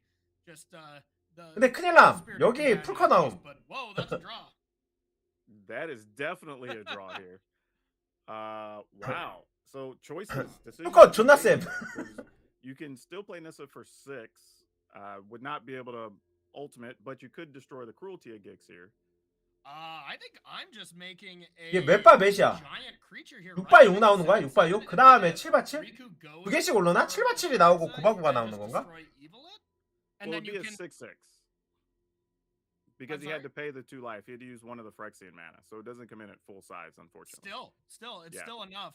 It's still enough because there will be 6, 7, 8, 9 damage exactly. So if Riku That's goes true. for a Traxa and brings back Spirited Companion from the graveyard, Seth can 하나씩 destroy 이거나 all 66, the 77, Raza 88 and 나오는 Circle of 거네. Confinement, the Spirited Companion, and that's game. And Riku has no other option unless he draws something off this companion. Yeah, I think that's exactly what Seth was looking at. Is Yeah. you already know you can kill Atraxa, and you have the removal for the other creature. 근데 이거를 밸류를 We're gonna be going. 따라갈 것 같은데 Actually, 6시가? that's it. That's gonna be the round. Exactsies, we love to see it. 따라갈 수 있을 것 같은데? Yeah. This was So tough. in a fast-paced game, 상대 9점 남았잖아. The 죽은 거 아니야? 죽었네? 찍찍 끝 아니야? 찍찍 끝? Seth isn't acting super fast on this, so 아니 죽었는데 그냥? checking everything to be sure. yeah. And nothing wrong with that, because I've been on the other side of it where you've already made the play in your head and you go to do it, and right as you click the button, you're like, oh no. 야 찍고 달려 뭐해? Exactly. You didn't get all those trophies in the background that you see in Seth's player cam with 인성질하는 거야 taking 뭐야? your time 빨리 a 죽여. little bit here. Yeah, that's gonna do it. Exactly 9 points. Wow. That was something, you know, a bit more impressive even than I thought it was going to be. And in that game, Seth really didn't 아니 even 존나 어이없네. 몇 장 들어가지? So, I don't know. How do you feel about the enchantments list now? 많이 들어갈 것 같진 As I was saying 않은데. in the intro, the enchantments deck has a great no, just kidding. I definitely thought Reanimator would have the edge there, but it. 존나 약올라게 졌거든요 지금. 존나 약올라 I 이렇게 think Seth 치면. didn't really have the best draw. 그래서 2번 쳤는데 이렇게 지면 진짜 약올라요. You know, I mean, did the thing as well as he could with getting that Atraxa pretty much as fast as 아 possible. 님들아. And then the Nissas look great 그게 as 아니야. kind of a pivot for post board. So 그만. I think it'll be interesting for 해장노. Seth to see how his matchup is against the Jeskai Dragons. 한 장이 아니야. And then I'll say 해장노. his deck is 존나 많이 넣어. 나올만 했어 이러면. Well, we do have lots more standard coming up, so we're gonna go ahead and take a quick break. 나올만 했어. With another match for round 4. 아니 그니까 나는 많이 쓸 줄 몰랐어요. 많이 안 쓸 줄 알았어. 근데 존나 많이 넣었어. 인정.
램프나 한번 하고 있어야겠다.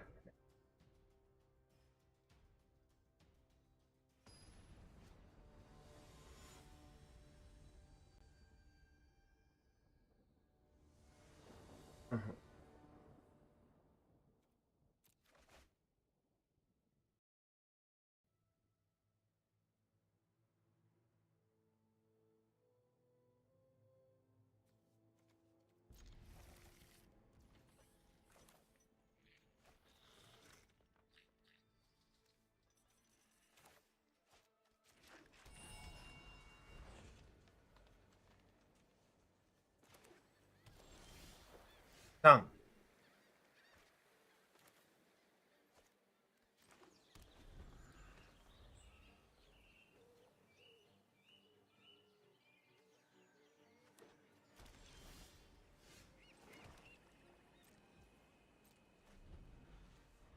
상대 커닌 듯함.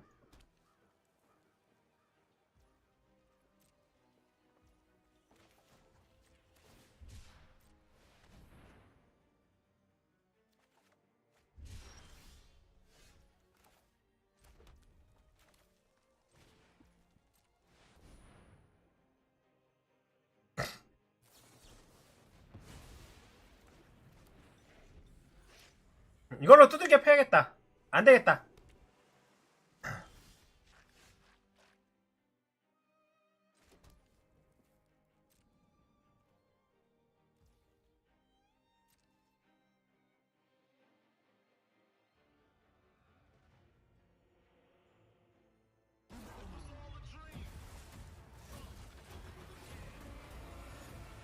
Of all the threats,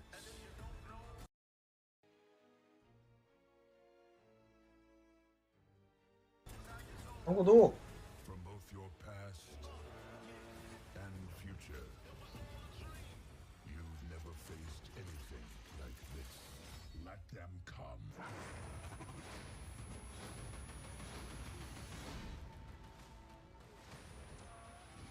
And if you don't know, now you know. 얘들아 이게 공식 뭐야?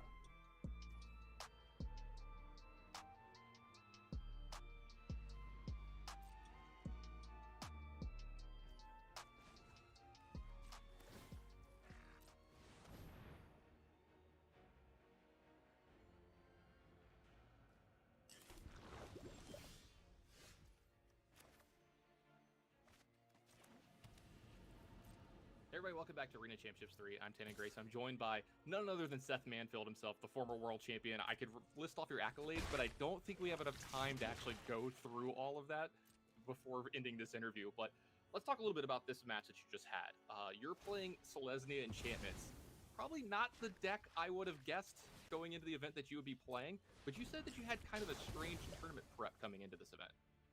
Yeah, I mean, I didn't really prepare against much other than red-black, which I think this deck does okay against.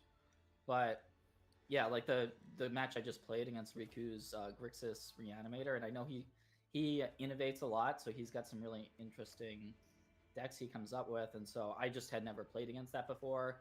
I haven't played against the Jeskai Dragons deck before, so like there's multiple decks in the field. I can probably like count them on two hands, like how many decks I haven't played with against, because I just kind of like I played some matches against Rakdos. I didn't really want to play Rakdos because I thought it was the best. 아 그래요? 옆으로 보면 니브 미제시요? To kind of attack it rather than play it, sort of thing. 님들 천재다. 그거 어떻게 알았어? Yeah, like some guys like 천재인데? Michael and Tim, guys I was prepping with.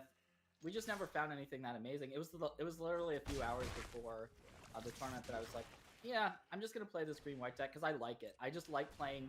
It kind of feels like limited Magic in a sense, and I did pretty well in limited this. And yeah, so it's kind of my type of deck. Speaking of limited, let's go ahead and talk about that deck that you had in the draft force as well. I loved it. You know, I got to see the shark go off a few times in your games. Looked really, really cool.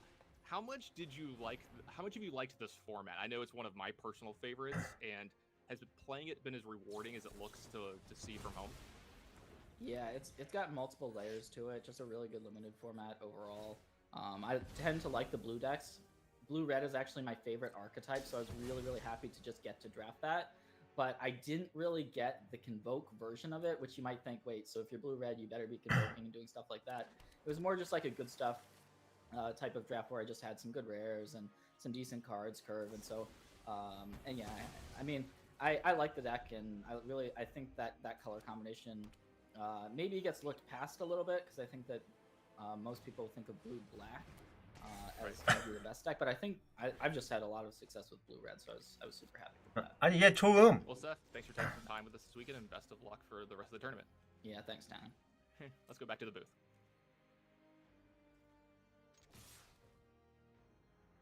All right, well, thanks for that interview, and it sounds like all that testing and planning Ah. that Seth did actually paid off last round. But yeah, this is going to be fun, man. We have finally a chance to get a look at this. We'll call it hyped up Jeskai Dragon. Almost Jeskai Dragon, because there's just one dragon in the list that we're really worried about. But yeah, we're going to hop right into game 2 of this match, actually. And as it turns out, our Dragons player is down a game. Gasp! After all this hype, they can actually lose games. I didn't know about that, Taquan. That feels wrong. Well, you know, we're still playing Magic, and there's got to be a winner and a loser every game. Yeah, absolutely. So yeah, we're hopping right in here. Looks like we had a keeper, so no mulligans here, and opening with a duress from Gutman. 시작했다. 화질 이거 어쩔 건데 이거. And boy, there is a lot to pick from here. 내 잘못이 아니야. 얘네 Absolutely, 잘못이야. the 얘네 invasion's 화질이 not 안 gonna 좋은 come 거야. up for a while, and the Wandering Emperors are actually uncastable at the moment, so a pretty easy wedding announcement. And the one thing they were saying about this deck is, you know, it's very, very strong, but there are times when it can just be kind of clunky. You know, like you don't, besides Fable to like fix your mana. 이걸 잠깐 보고 있어 이거. fix your draws, 근데 이거 and 화질이 mana. 박살나가지고 되나 Sometimes 이거? you just have 4 drops and 5 drops in your 근데 hand, 나 and 이것 it 좀 can 하고 be a 있을게요, little 옆에서. awkward, but outside of that, they were still loving their deck. Well, for Pellegrino's side there, he did actually find an invasion of Gobakon after the duress, so actually got to cast that on 2 on time. Yes. And it's going to slow down Gutman just a little bit here, keeping him from playing that Harvester. Yep, absolutely. That was a huge draw, though, here for that Fable. And early make disappear here to stop that Fable, so everything's kind of okay at the moment for the Dragon's player, but do need to find some extra mana here, particularly white, if you're going to try to cast these Planeswalkers. Yep, that was not the ideal top deck here, but I think you're just priced into casting Invasion here, since there's nothing better to do here from Gutman's side. And yeah, as it stands, you know, I mean, these tokens are going to do something, and going to be a big draw step here. If the Wandering Emperor can put a counter on whatever creature gets blocked, that's going to be huge. Not going to happen, though. So this is a tough situation here where you're, and like you said, maybe it's a little bit clunky at times because you do have high color requirements here and needing 2 white mana. The one thing that Johnny does have going for him right now is you can just channel this and attack at Invasion of Gobakon to at least get another permanent on the battlefield. One of these creatures gets eaten, but then the flip side of Invasion of Gobakon is going to put a counter on everything, and then you got a little bit something going here. Still, you know, not really the ideal draw for Johnny, as the Wandering Emperor would have kind of done the same thing. Yeah, but it still buys an additional turn here, you know, and gives you another 3/3. So if your opponent doesn't play something larger, you do have an out to be able to attack in still and trade in a worst case scenario. Yeah.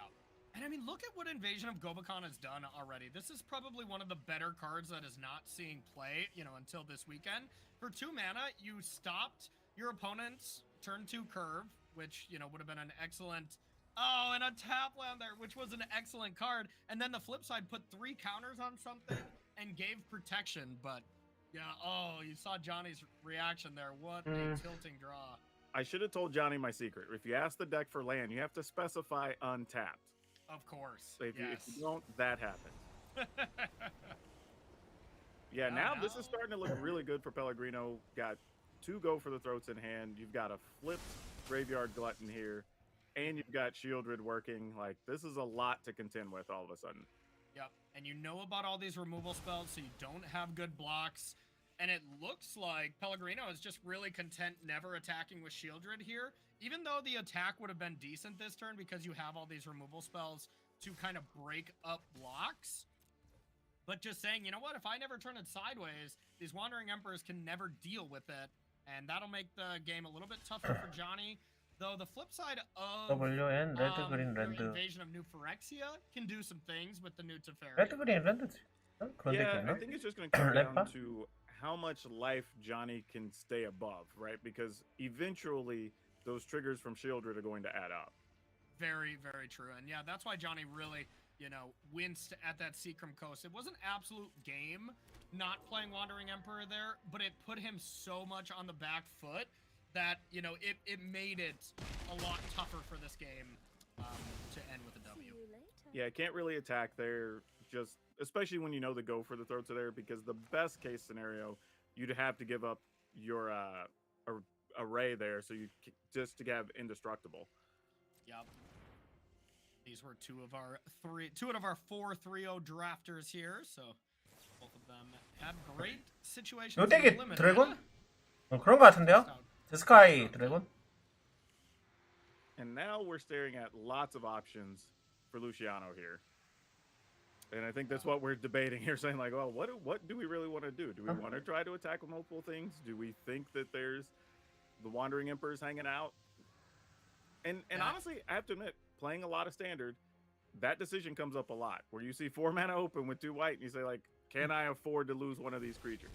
Oh, exactly. Yeah, I mean, it does get a lot tougher now. These Wandering Emperors are face up at least, so, that is known information, but even being face up, it's pretty difficult. Johnny correctly left that land in hand where you can 이거 뭔가 할 말이 많은 친구. Graveyard Glutton if you want here, and, can do a lot of good work, so even just Wandering Emperor, exile that, gain 2, discard Shivan Reef seems great to me right now. Yeah, I'm with it. And gaining that extra life even buys you an extra turn when you're worried about something like Shieldred. Sorry to interrupt you, but I love this block here. Johnny's still probably going with the Wandering Emperor plan, but giving your opponent every single chance to make a mistake is kind of what Magic's all about, because if Pellegrino went for go for the throat there on a token, Johnny would have been ecstatic. Yeah, that would have just been free value. I love 근데 뉴셉트보다는 우리가 기다려야 되는 거는 벤 아니야 벤? All right, so we go up to 14 and looking to see what Luciano wants to do with the rest of the turn here. Looks like we're debating maybe going 새로 세트가 나온다고 많이 변할까? past the turn here. 23일 남았어 23일. 근데 일단 중요한 건 그거 아니야? Because you're not really doing a ton else, but I guess we are still in the main phase. So maybe still going to cast it. All right. Yeah, I like it. All right, here comes the other Harvester, which can now take down bigger things. No, just the barrage if you want to fire that off. And deal with the Wandering Emperor? Probably, but it's tough because there's another one, so it's kind of just figuring out how you're going to deal with them over the course of 2 or 3 turns. Yeah, exactly. And the +1 ability, the only ability that Wandering Emperor was going to stay alive isn't that big of a deal right away. But yeah, it's kind of just, if not, why not? 이거 드래곤을 빙자한 이 덱 아니야? 황제 덱 아니야? 엠퍼럴 덱? would probably be the ideal card to start getting some advantage going, but as it stands right now, Johnny's just on the defensive.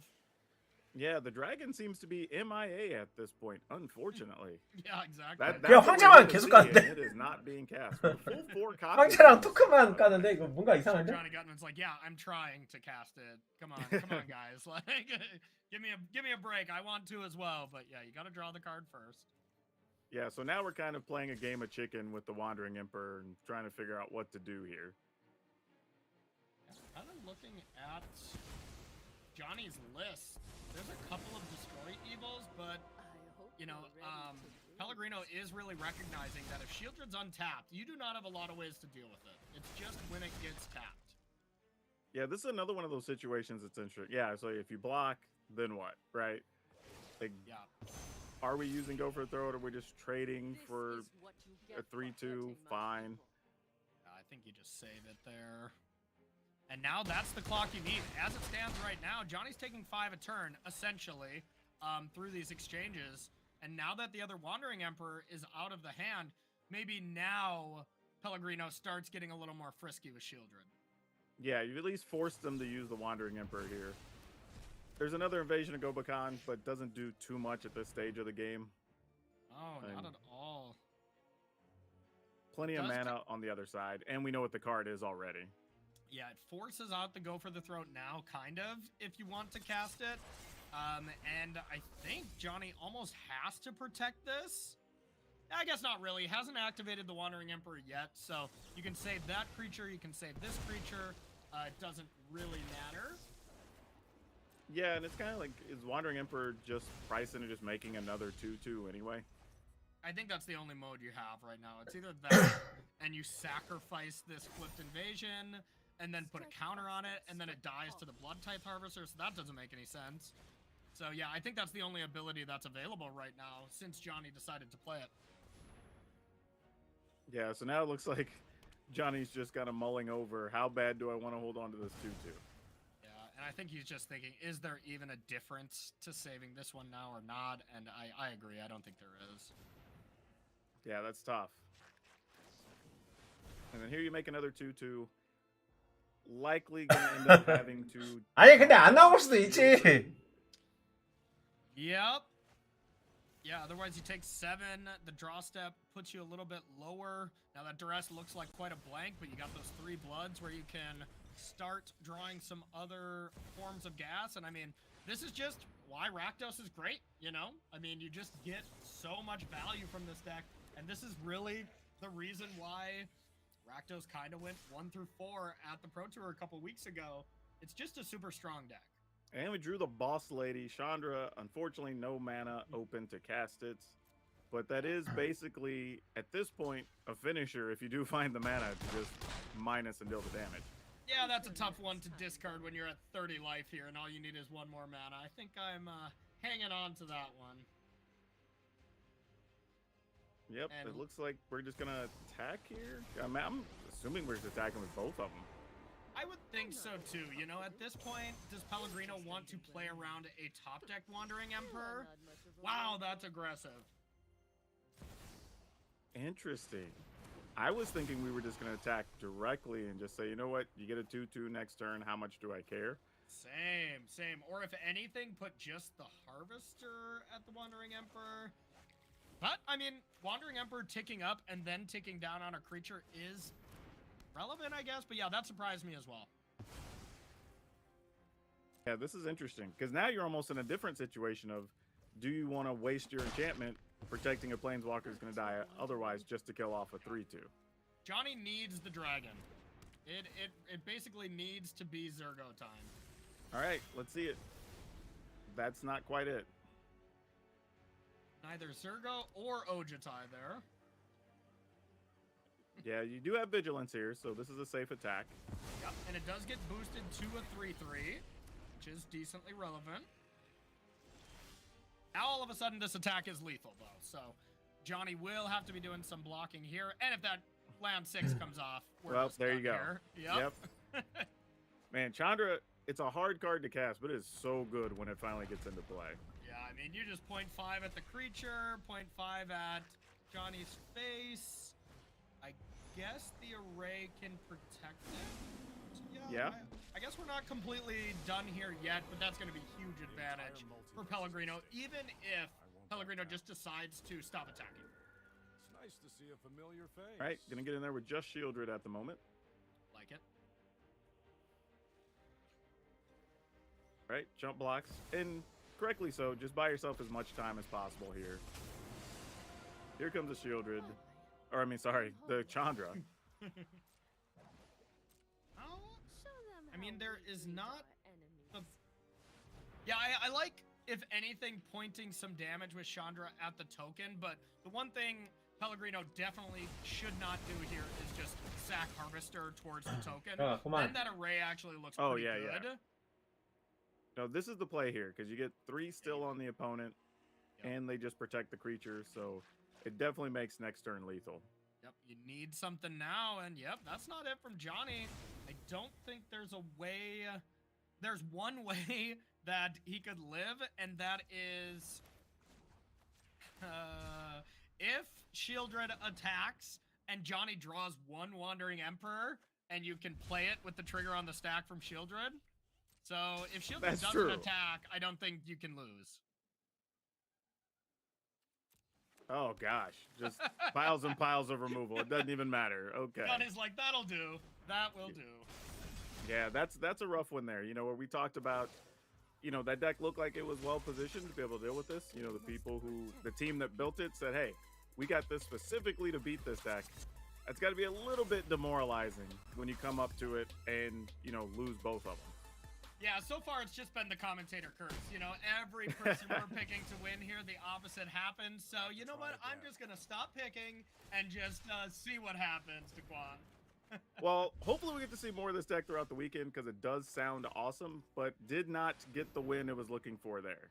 But all that being said, we have plenty more Magic still to play, so we're going to take a break and come back with more action in round 5.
얘들아 말을 해. 말을 해.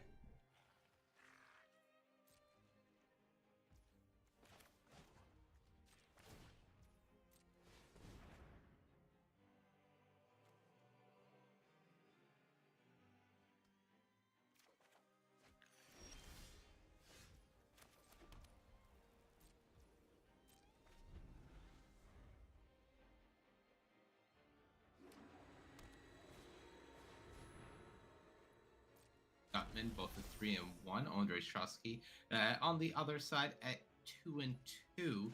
So not a bad start to them, and always terrifying when a Hall of Famer and absolute machine like Seth Manfield is off to a good start of the tournament, Maria. Yeah, what do you make of this Jeskai Dragons deck? Are you as hot on this deck as Corey? I thought it was going to be excellent. Maybe not the best showing for it here in round 1. I believe the team went 2 and 3 across the players, though 2 of them did face off in a mirror. I'm hoping they do put up more impressive results over the upcoming rounds, but we'll see. The deck is very exciting to me. All right, let's take a look at our second page of standings and take a peek at the second half of our 32-player field here at Arena Championship 3. Take a peek here. Nathan Stoyermani, we've had our eye on him, of course, over the past few events, starting off 1 and 3. Yeah, he is human after all, and unfortunately, not the best start for him. Uncertain if that is a death sentence here. I'm not sure if 6 and 3 can make the top 8. I'm assuming it can, so certainly still time for the young goat to turn it around, but definitely a rough start to him. And you know, Maria, you just can't win them all. You can't win them all, but you'll certainly try no matter what. There's a look at our current standings here at AC3. Let's take a peek at our feature match for round number 5. We are standard the rest of the way down the tournament. 브루스 미드레인지. Here on 5-color ramp versus Liam Edelson on Boros mid-range. Okay, all right. Let's get to meet our players a little bit better here. Shota has a Grand Prix top 8 and Team Limited with the team in Nagoya. Started playing in 1998 because his brother was playing, so they played together. Standard win rate of 뭐 저거는 0.6%. 그런 걸 수도 있죠. 색깔만 들어가 있는 걸 수도 Mythic 있지. 9 running 5-color ramp deck. Deck I think is very, very sweet. Let's take a look at the other side of things. Liam Edelson, Boros mid-range player here. Take a look at this standard win rate, 58.7%. Played in Arena Championship 2, came in 28th. When asked about a memorable misplay, he said it happened in that tournament, and he, quote, doesn't want to talk about it. Started playing in 2012, so hoping to have a better tournament this time around. Both these players sitting at 3 and 1 after 4 rounds of play. Now let's take a look at their deck list. 5-color ramp is the first one up here for Shota Mani. Yeah, Maria, appropriately, this Canadian monstrosity is from some of our country mates. This deck is absolutely delightful. We saw it debut at the Pro Tour and went on to a top 4 finish in the hands of David Olson. The core combo of this deck is drop a Topiary Stomper on turn 3, an Invasion of Zendikar on turn 4, and then just big things from there on out. You see the ramp suite features Atraxa, Archangel of Wrath, Itali, and Herd Migration at the end of it, as well as being able to cast these leyline bindings on the cheap thanks to the many basic lands you're able to get. This deck is a pretty killer matchup as far as going up against Rakdos mid-range, but a bit of a more unknown entity against some of the other decks in the field, though I believe it is supposed to be favored against any deck that is trying to do mid-range things. All right, interesting. There's a look at 5-color ramp, the Canadian monstrosity, as it has been now dubbed officially. Let's take a look at Liam's deck. Boros mid-range. What the heck is going on here, Hayu? Well, this deck is actually in the Canadian colors. I don't know if it could be really described as Canadian or a monstrosity, but it certainly is playing some pretty monstrous cards in the form of Itali Primal Conqueror. This deck, you know, I spoke to Liam actually before this tournament because Liam worked with a couple of events ago, worked with Sanctum of All and some people I'm pretty close with, and Liam told me that he was very inspired by Autumn Butchett's list from the Pro Tour, where she used Sarah Paragon alongside these lands from Streets of New Capenna that kind of sacrifice themselves and fetch more lands. And this is Liam's separate take on it, using Boros and red instead of the black cards that Autumn brought at the Pro Tour. And this deck, does a little bit of the mid-range stuff. Fable of the Mirror Breaker, Ambitious Farmhand. We've seen these cards before, but it combines Itali and Guardian of Girapur for some very explosive turns. Okay, I'm super excited to see this matchup. Let's get going here for round number 5. Hayu, take it away. Thank you so much, Maria. Mani, it's our first round of Standard here, round number 5. And we have a treat for the viewers. The Canadian monstrosity of a deck in the hands of our Japanese player, Shota Kuze, and Liam Elderson with this innovative Boros mid-range deck. What does the matchup look like? I would guess that this should be somewhat favored for the 5-color ramp deck. It is very efficient at going over top of what your opponent is doing. And these mid-range decks, like the Boros mid-range 어지럽구만. deck that Liam has brought, it can sometimes be a little mopey, for lack of a better word. Now, Liam, with the iteration of red to the deck, has made it both a bit more explosive, having Fable the Mirror Breaker in to ramp you up and give that early pressure, and has more of a punch at the high end with Atali. So definitely not the same as the mono white mid-range deck that maybe we're used to, or even the Warzone mid-range deck that you said Autumn Burchett brought to the Pro Tour to a top 8 finish. So it could improve the matchup a decent bit, but the edge still has to go to the 5-color ramp deck, I think. And 5-color ramp off to the start that it wants to be Topiary Stomper down here on turn number 3. That's going to be getting a basic from the library, putting it onto the battlefield and passing over to Liam, who has some options here, Marnie. Has the Fable of the Mirror Breaker, traditionally a very nice turn 3 play, but has a lot of these pretty interesting, more techie pieces in hand as well. Yeah, knowing that the Topiary Stomper can't attack or block until 7 lands are on the battlefield means that Liam isn't worried about Shota being able to put any pressure on unless there is an invasion of Zendikar here, which we can see Shota does not have. So the Topiary Stomper not doing much, and Shota just using the turn to develop an ossification, get rid of that Goblin Shaman, but that clears the way for Liam to do whatever really here, starting with the second chapter of this Fable of the Mirror Breaker. Alright, looks like one of these planes is likely hitting the bin. Destroy Evil in hand along with Spirited Companion, Itali, the Ran, and Guardian of Girapur. And Guardian, as well as being pretty interesting to hit off your Itali, does actually combine with a lot of the other cards in this mono white mid-range base, like your Spirited Companions or your Ambitious Farmhands, thanks to that blink effect. Yeah, one of the key cards in this matchup actually will likely be Lauren of the Third Path. Just having the ability to snipe a lot of the removal that Shota is relying on between ossifications and leyline bindings is already extremely strong, but being able to do that multiple times using that Guardian of Girapur, as you said, alongside cards like Sarah Paragon, means that there's a lot of tools available for Liam to make sure that his threats are unanswered from Shota's side. Shota's going to keep developing out, getting this Reckoner Bankbuster down now on this particular turn, holding that Plains, holding Sunfall in hand along with Herd Migration. Now, what are the circumstances, Mani, do you think that would compel Shota to fire off the Sunfall? I think unless the board presence is really terrifying from Liam, like if, for example, Liam develops Sarah Paragon here, then definitely Sarah Paragon plus Reflection of Kiki should be enough to get Shota to fire this off.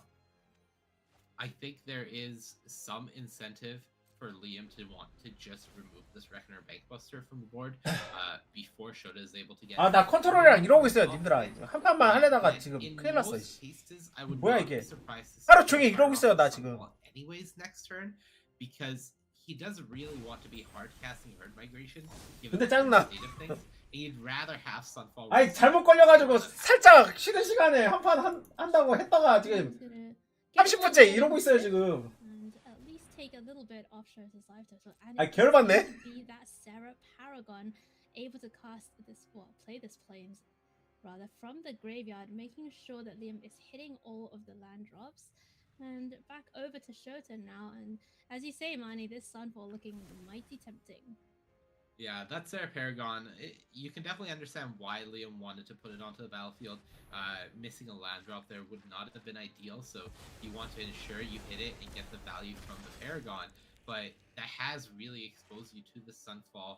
Now Shota is getting 2 cards from the Reckoner Bankbuster rather than just 1. There's a 4/4 on the board that you have to at least be somewhat worried about to start the pressure on, and Liam may need to be reactive over the next few turns, especially if he starts missing land drops, and that's when Shota's deck is really going to shine, with that herd migration suddenly creating a massive board presence. Liam is going to be now taking care of that Reckoner Bankbuster. Does get to draw that second card, as you mentioned. It's Invasion of Zendikar off the top, and Shota Kuze untaps with a ton of mana available, Murex the draw, and Herd Migration in hand. Wow, this is so patient here from Shota. I know that, Mani, if it were me, I would just be slamming that Herd Migration as quickly as I could. But Shota is going to develop out this Zendikar first. Yeah, I think Invasion of Zendikar, transform your Incubi token and get in with it, attacking the invasion, having a creature and forcing your opponent to sacrifice one of these creatures that they have, unless they want to allow you to have the foot battle, is still a very strong play here. So I like what Shota is doing, just being very patient with that herd migration. Okay, Liam is going to throw that Spirited Companion under the bus. Oh, Invoke Justice, the draw for Liam. That's the singleton copy, I believe, of this powerful white 5-drop in the deck. No way currently of getting that Itali into the graveyard for reanimating purposes, but does have, Mani, a couple of answers to this 4/4, and it looks like it's going to be Guardian of Giraport, potentially to blink this one. Yeah, it's a little awkward. I think Liam wants to be drawing cards with Lauren, trying to draw out of this Mana Screw, finding that 6th and 7th land, but you really can't afford to be giving the 5-color ramp deck cards, because if they hit an Atali, if they hit an Atroxa, they have so many of them, then the game gets completely out of control. Shozakuzi also continues to be incredibly patient, does not fire that Boseiju off on the Reckoner Bankbuster. Highly aware that Liam is choked on mana currently, and there is now the Herd Migration. That's 5 3/3s on the battlefield. Any one of them would do enough damage to the Invasion of Zendikar to enable it to flip. And Liam Ellison now has to figure out how to navigate this tough situation. What are your thoughts, Mani? It's awkward. I think there is some motivation for firing off the Invoke Justice here, trying to get your Guardian of Giraport to be in blocking range and be able to get something back from the graveyard, like that Spirited Companion trying to hit a land drop. Now you see this play of trying to draw a card, but because you missed the land drop anyways, now you're completely vulnerable to an attack, which is a little rough in Liam's seat, but there is still plenty of play. The upside to playing the Fable this turn is you now have the ability to discard a Tully to the second chapter next turn, and then reanimate it with Invoke Justice. Oh my god, Archangel of Wrath here for Shota Kuze. This card in the right deck has just been so devastating, and look at these small creatures on the side of Liam Edelson. Both of those are going to get taken out, both the Goblin Shaman and that Loran. And Shozakuze is clearing the way here for potentially a massive attack with this herd of elephants? Question mark? I'm going to go with elephants. Maybe bulls? Maybe generic beasts? They should make these things more clear in the art. Regardless, that is a stampede of creatures coming across, and Liam Edelson is going to just have to trade one of them potentially for this Guardian of Giraport and take 12 damage. Yeah, I think the interesting question really here for me is going to be, is Shota going to allow Liam to have the second chapter? On the one hand, there's only one Invoke Justice in the deck, so you're not really actively playing around it and say, maybe I shouldn't let my opponent have a discard outlet here. On the other, it is really the only way that Liam is able to get an 사실상 play 그런 느낌이 있죠. this turn, and that is really the only way that Liam could lose this game, considering there are some massive hits available from Shota's deck. We talked about them. There's Atraxas and Moratalis and Archangel of Wraths and Sunfalls and Herd Migrations. Herd Migration not doing that much, but still a decent bit. So this is something that maybe Shota had to take into consideration, that this is the only way you do potentially lose this game. Liam is going to be putting all of those counters, it looks like, on the Reckoner Bankbuster. So if that gets crewed, it's going to be massive. Let's see what the hits are off Italy. Primal Conqueror, Lay Down Arms, and Archangel of Wrath for Liam as well. Now this one cannot be kicked, it can't do any extra damage, but it can come down as a 3/4, which is a pretty nice blocker money against this horde of 3/3. So even though those weren't necessarily the most explosive hits that Liam could have found, not a bad haul off this Atari I don't think it's enough, unfortunately. Shota has the Leyline Binding for the Archangel, then untaps, because the lifelink blocker is gone, 4 creatures, and you only have to get 3 of them through. Liam will have access to the Atali as a blocker and the Reckoner Bankbuster, except Shota has that Boseiju ready should Liam crew it up with the Archangel of Wrath. So this should be lethal for Shotakuza if he goes for it. And in an open deckless event, knowing that Liam doesn't have anything available for 1 mana here, it should be enough to get the job done, just barely here from Shotakuza. Oh. So here's the Leyline Binding on the Archangel. There is that crew. Boseiju is gonna hit the Reckoner Bankbuster. Oh, I think Liam, maybe there is something like, you know, a Destroy Evil that could potentially throw a wrench in this plan, but Shotakuza is just gonna go for it, all out attack, and that is going to be game 1, going to Shotakuza with 5-color ramp here in round number 5. Just as you predicted, Mani, really going over the top of this Boros mid-range deck. Yeah, but Liam definitely made it close thanks to the power of Atali. That's that iteration that we're seeing from this Boros mid-range build. Invoke Justice, bringing back Atali, is not something that we've seen from mono white mid-range in the past. Certainly not something that Autumn's build of Orzhov mid-range was capable of. So really impressive stuff that almost resulted in a pretty epic comeback from Liam. Alright, let's have a look at the sideboards now. For Liam, you know, if you are in that space with the Boros mid-range deck, what are you looking for to come in? At the Boros mid-range deck, I think you are maybe interested in Hellish Norn, just shutting off your opponent's Atraxas, shutting off your opponent's Atalis could be pretty interesting in this matchup, considering they are so reliant on those going over the top. So, hey, I'm eyeing that Hellish Norn as a very real possibility.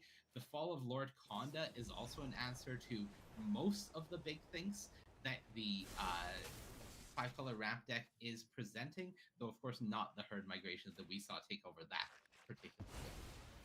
Yeah, looks like you are right there. Hellish Norn coming in, full of Lord Konda, Loran, an extra copy, plus the Eternal Wanderer, a nice mass removal effect there, plus, of course, a very powerful Planeswalker in her own right. Just shaving a few of those removal spells that aren't looking great, and set 1 copy of Sarah Paragon. Looks like it's going to be a keep here for Liam with 2-drop into 2 Guardians into 4 of Lord Konda, and Shotakuza, meanwhile, working with a little bit more of a difficult one. 2 lands Bankbuster, but no green mana for the Herd Migration just yet. Yeah, but this is one of the tech sideboard cards that we see from Shota's build of 5-color ramp here in the hand. The Chrome Host Seed Shark. There are 3 of those in the sideboard of this build of ramp, and that's going to be a pretty big threat coming down early, and Liam, at the moment at least, has no answers to it. I believe we saw many, if not all of the copies of Lay Down Arms actually being boarded out by Liam, going for more answers like Hellish Norn, and that may come back to be a huge problem if the Seed Shark goes unanswered. Alright, Shotokuze, by the way, of course, snapped off as far as headquarters on turn number 1. Now did not have it. And here is Guardian now to blink this ambitious farmhand for Liam. Gonna get another land out of the deck and just keep that mana development flowing. Well, do you feel the need to answer anything here for Shota? It's just gonna be herd migration, it looks like, to get that land. Yeah, I think just herd migration, get your mountain, that's going to be your domain. So Leyline Binding is going to be 1 mana going forward. I think there is a real consideration for just slamming the host Sea Shark down this turn, allowing yourself to have maximum options in terms of Bankbuster Activate, or Leyline Binding, or Invasion of Zendikar next turn. But Shota just wanting to play it really careful, really safe, and saying that, okay, I get to play the Bankbuster this turn, have Leyline Binding available, and then next turn, if you aren't doing anything that requires me to binding this turn, I can go Seed Shark plus Leyline Binding, and that is a pretty sweet combo. Oh my goodness. The implication just hit me of Seed Shark plus Leyline Binding, which I'm sure we'll get to see in action in a little while, but it is going to be Sarah Paragon to start off with. That's a pretty juicy target for the Leyline Binding, but Shota's going to untap, go over to his own turn. Invasion of Zendikar ready in hand, along with Atraxa Grand Unifier, one of those top-end pieces that you were talking about. Here we go, though. Chrome host Seed Shark down and pass back to you. 1 white mana innocently sitting there open for Shotokuze. Yeah, I am a little curious about allowing Liam to get value from the Sarah Paragon with the Cabaretti Courtyard in play, but Shota taking the opportunity with the first spell cast to actually play the Leyline Binding, getting that incubate for 6 and removing the Sarah Paragon, so no value earned after all, though now Liam has the option, thanks to the Lauren drawn, to free the Paragon from its Leyline Binding prison if he so chooses. Paragon does look pretty juicy. There are other targets, of course, for this Loran as well. There is the Reckoner Bankbuster that's still sitting at 3 counters, potentially denying 3 cards. And there's a 6/6 incubate token made with this incredible combo between Chrome Host Seed Shark and Leyline Binding, which is just fantastic. Let's see what Liam decides to do here. You're just underwhelming. Yeah, it really feels awkward to hit the Bankbuster, but Bankbuster is card advantage while there is a Seed Shark on the battlefield, so it feels like if you're in Liam's seat, you need to get that Paragon back, but both options seem like they have their downside. Alright, Bankbuster goes down to the Loran, and there is that second Guardian of Giraport in hand for Liam, so it could potentially blink that Loran again. Here's the Invasion of Zendikar, that's going to be finding some lands here for Shotokuze, helping him on his way to casting this Atraxa. Yeah, the Seed Shark really getting value now. These incubate tokens, one of the big upside to them is you can build them up and then eventually start flipping them as necessary, because the amount of mana this deck builds up does get out of hand pretty quickly. Shota is now in a position where even if the Seed Shark was to get answered, which we know looking at Liam's hand there is no answer for at the moment, and it is doing a great job of shutting down all of these attacks from Liam, Shota just has the Atraxa ready to come down next turn and rebuild. Yes, Liam has the Fall of Lord Conda to answer it, but I think the damage will be done at that point, as it usually is when Atraxa hits the battlefield. Yeah, I mean, Shota would have to get very unlucky indeed not to find a good 4 or 5 cards at the minimum off that Atraxa Grand Unifier. We've seen her do her thing time and time again in this standard format so far ever since she was printed, and hard to really overstate the impact she has had as we see Guardian of Giraport come down, flicker their Loran, and wonder what the target is going to be when that comes back in the end step. Yeah, Yeah, I think you have to just start shooting down some of these incubate tokens. Leaving a 6/6 incubate for your opponent Oh is my not good, goodness. but another ley line Oh my binding. goodness. I would love to see Shota just start off with the Traxa and see what lands he hits, but playing it safe, playing the Beseiju safe, there's nothing you could possibly play that would make me want to use this Beseiju rather than be safe here. And looking at 10 cards, 4 drawn, that's a second Seed Shark, a Sunfall to clean up this board should Atraxa get removed, a backup Bankbuster, No, Elishnorn, a the turn late. Elishnorn! The turn late Elishnorn for Liam Eccleston. I mean, I was just looking at that pile of cards that Shota Kuze put in hand and just thinking, that's kind of vomit-inducing if you're in Liam's seat, frankly. But Liam's got a battle on from this position. Elishnorn Mother Machines the draw. Does have an answer, as you said before, to this Atraxa in the form of Fall of Lord Conda. Sarah Paragon backup version in hand as well. But really not able to figure out a way to deal with this Chrome Host Seed Shark, or like not even the first one, let alone the second one. Yeah, the interesting thing about Elishnorn at least is it does shut down Leyline Binding and those removal spells from Shota, ossifications, Leyline Bindings, etc. I believe most of the ossifications may have been warded out by Shota actually. So it is an answer in that regard to some of the removal, but unfortunately, Liam is aware that there's a Sunfall in Shota's hand, so if that Sunfall, if he plays Elishnorn, that Sunfall is just happy to answer that and make multiple big incubate tokens left behind on the board. Goodness. Okay, so it's gonna be Sarah Paragon. Liam did find, by the way, a copy of the Eternal Wanderers. So that could be an answer to some of the creatures. Although, you know, when your opponent just has a Chrome Host Sea Shark and a Traxa, that minus ability doesn't look as attractive as it necessarily usually does. But Shota's gonna be attacking now with the Traxa Grand Unifier. Honestly, Liam's thinking about just taking it. Yeah, I think it is a valid option in the spot, though your life total is pretty precious because you can tell as Liam what the play pattern of this game is eventually going to be. It's, we're going to clog up the board because that's what's already happening. Shota is going to have an army of incubate tokens that are being made by these Seed Sharks. At one point, Shota is going to Sunfall the board away and then flip 3-4 incubate tokens and just attack unimpeded. So for Liam, this hit of 7 that was just taken, though yes, you have the life total to spare now, that is going to become hugely problematic in a few turns when Shota is able to set up enough mana for this incubate line. Alright, let's see how it plays out here. Liam Mentelson really needs some help now from the deck.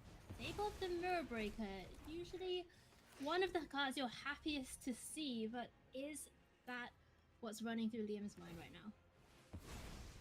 It's fine. It's good with Elishnorn. Liam could go Elishnorn Fable here, but the same problem that Liam knew existed the turn before, excuse me, still persists, which is that Sunfall in hand, looming large, revealed to Liam from the Atraxa. And this does really feel like a spot that Liam is just regretting not having any copies of Farewell in his list. That is the card that could have really helped him get out of this position. As things stand, Shota just has to feel supremely confident about the board state and where things are. Well, Liam Mentelson does deal with the most immediate problem, which is that Atraxa. Fable of the Mirror Breaker does come down, makes the Goblin token. Here, again, comes the Leyline Binding, and that's 2 6/6 incubated tokens now for Shota. Things, oh my goodness. Oh my goodness. Okay, it's gonna be Sunfall. No, it's 그 not 뭐야? lethal, but it is 16. 아, 옆에서 1시간 동안 게임하는 동안 여기 무슨 일이 있었던 거야? By Shota here. 3, It's 2 6s and a 16, 4. yeah, it's 2 6s and a 4. You're So, not wrong. Yeah, you have a rebuild, but all those incubates are 이거 still 뭐야 이거? alive. 이거 And 뭐야? I think if you're Shota, you deal the 16, put Liam to 1, and say, now what? 뭡니까 이거? I mean, Liam's got to be asking himself the same questions. Here's the attack for 16. A massive swing. Liam Edelson down to 1 life. Is there anything 1점은 남겨줌. that can help get out of this scenario? That is not going to be it. Eternal Wanderer could get rid of all of these tokens, but one lay down arms could get rid of another, but that doesn't do anything about those 5 incubate tokens left. And Mani, as you quite rightly pointed out, Chromho Seachuk, the MVP of this game number 2, and handing the victory to Shota Kuze here in round 5. Shota just really dismantled Liam's deck in that matchup. Those Seed Sharks, you could see the full understanding of the game. 스탠다드 환경 변한 건 없네요. 빨리 밴 돼야지. 뭐 이거 변하는 게 없는데? 배로 같은데요? 차이가 있는 것 같지는 않아요. 좀 보니까 individual threats, and they just completely got out of hand by being able to dodge all of the removal that Liam was really planning for. 얘네들 일부러 피처 매치에 좀 지루한 매치 안 보여주려고 저런 거 보여주는 것 같죠. 사실상 미드레인지 계열 키키즈키 덱이 매치를 많이 하고 있을 텐데.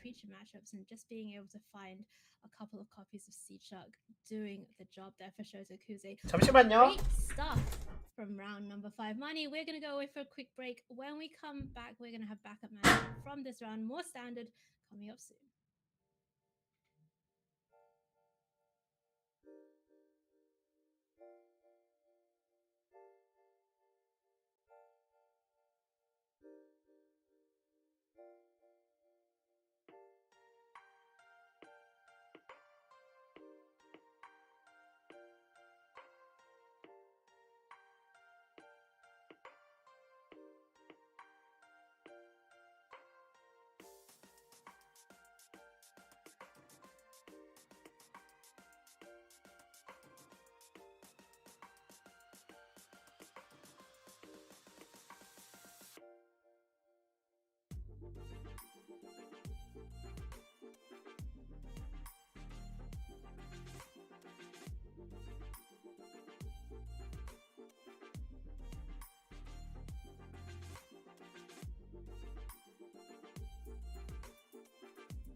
아니 강아지 놀고 싶다고 내보내달라고 낑낑대더니 내보내주니까는 비온다고 짜증난다고 또 들어보내달라고 낑낑대고.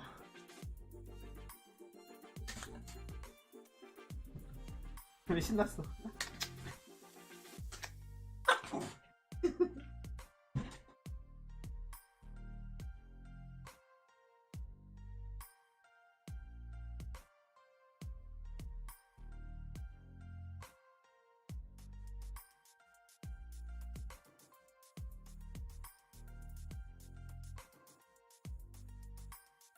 까불이 새끼 이거.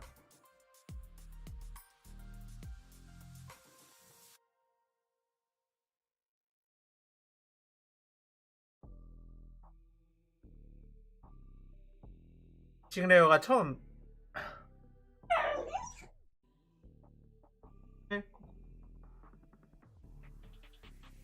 잠시만요.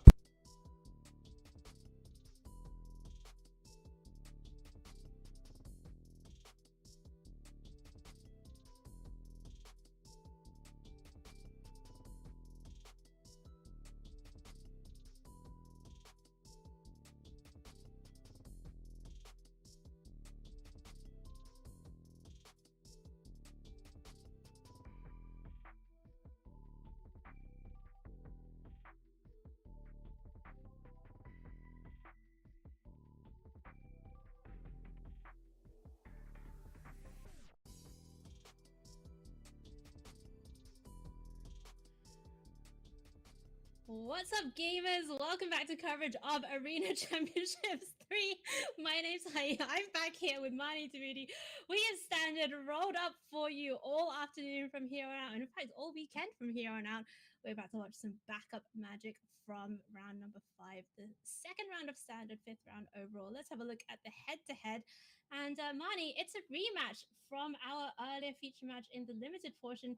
Johnny Gutman is once again up against Seth Manfield in the standard portion this time. Yeah, we did see Johnny get the best of Seth in draft, moving up to a 3-0 record, but he did lose his first round of constructed. Seth picked up that win last round that we saw against Riku Kumagai, so now they're facing off again in the 3-1 bracket. All right, let's have a look at their deck list side to side as we head into the feature match area.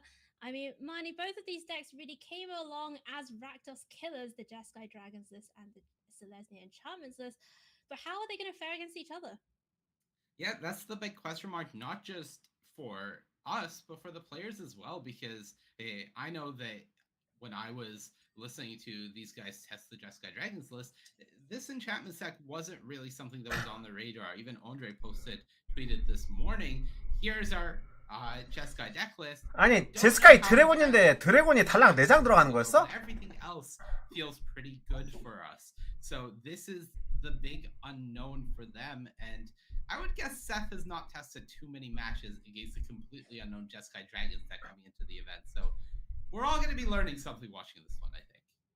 All right, let's go down to the action. I've always learned something watching 이게 these 되게 좋아 보이지가 않는데? especially Seth Manfield, who just has this 모르겠네. insane brain, I think, for the strategy and the in-game play that I cannot wait to see happen. And Mani, let's see what he's working with here. Commune Spirit, Ossification, and Spiritual Companion. A nice openers. 아니 키카드가 진짜 용덱이라고 저 오주타이 보여주는 거야? You're really hoping for Commune to be able to start your game plan early. Finding a card like Teachings of the Kirin here, as well as the Jukai Naturalist, both are pretty appealing. So Seth had some choices. Ultimately opts for Teachings of the Kirin, and for Johnny, that was a big one. He drew the red source that his hand was missing. So now he has access to play with fire. Should Seth have something 그러게 like 그래 Jukai 보이는데? Naturalist, but this is where we see the choice to pick up Teachings of the Kirin come into play instead. Yeah, that deftly plays around. Something like a removal spell, certainly much better than Jukai Naturalist would have as we get into the next couple of turns. 그냥 키키즈키랑 You know, it's gonna answer that 1-1. 결혼 발표랑 다 쓰고 싶어서 만든 데 아니야? Disappear available. Fable of the Moorbreaker, the following. 결혼도 발표하고 싶고 A pretty 키키즈키도 쓰고 decent 싶고 range curve out. 둘 다 잘릴 것 같은데 그 전에 한번 Yeah, 써보자 이러고 짠 데가 아니야? Was able to have the Seacrum Coast there, leaving up the Make Disappear, and is going to ultimately have a good curve that will allow him to go Fable into Wandering Emperor. So taking the opportunity to just slow down 아니죠. Seth's curve here makes a lot of sense. 드래프트를 잘하는 수수의 제스카이는 올라갈 수 있죠. Now finding a destroy even 근데 as well, that 덱이 is going to be 스탠다드 really 덱이 nice. 좋아서 올라가는 느낌이 아니긴 하니까 8강 And 가면 it does 지겠지. feel like so far Johnny's doing a good job 뭔가 to 그런 hold 느낌이 it 있겠죠. to make 올라는 갈 거야. up with 드랩 Seth. 잘하는 누군가는. 근데 Kings of the Kirin 이제 are 생각을 also 하겠지. 아, over 우리가 there. 스탠다드를 You 망쳤구나 see, 생각은 I want to 하겠지 use 뭐. Right of Harmony right now to draw some extra cards this turn. Does fire it off, and here we go. That's one from the Kirin Touch Orochi, which is the other side of that card. And do you think Seth is going to respect this goblin token here and just get rid of it? I think you have to. I think you don't want to allow Johnny to have access to 5 mana next turn. Getting rid of the Goblin token and still drawing a card thanks to Rite of Harmony is a very appealing proposition. So I think it makes a lot of sense for Seth to go down that route. Basic planes the find here for Johnny Gutman as we look at this Fable of the Mirror Breaker trigger that chapter 2. Just gonna cycle that one planes away here. Finds a second copy of Fable. What is Johnny looking for at this stage? I think, despite discarding the land there, finding Zergo and Ojutai would still be very nice. Being able to have access 황제를 to 대놓고 big 말해주는 creature 느낌이죠. that really 나 황제 sets 있으면. everything up. But other than that, he has a lot of tools. He has a removal spell. He has another Fable. That he has the Wandering Emperor. So it does feel like Johnny is in a decent position. Now would just like to be able to find some of the tools that he wants to bridge into that mid game. And if you're Seth's side of the battlefield, you can see Seth actually thinking a lot about how to sequence this particular turn. Rite of Harmony first of all, and those two generous visitors in hand represent at least 2 more cards should this resolve. Plus, of course, there is that Spirited Companion as well. There's also the Kirin Touch Orochi. That is something that when it attacks by exiling a card from the graveyard, Johnny can make a 1/1 Spirit, and that would also draw a card with this Rite of Harmony. So I think that's something that Johnny was thinking about is, am I going to let this Kirin Touch Orochi attack and give Seth another card or not? Right. Now, I mean, Seth's been around the block a few times. You know, this standard form has been around a while. When your opponent passes with 4 mana, including white, available to them, the alarm bells are certainly going to be ringing if you're in Seth Manfield's seat. But, as you mentioned, 펍지가 있는데 갈 거야? 갈 거야? 갈 거야? worth it here. 갈 거야. We see Seth Manfield find Hallowed Haunting, which is one of those big hitting key cards that can help him close out a game. Yeah, and that's definitely the type of card that you want to be reserving your Destroy Evil for if you're Johnny Gutman.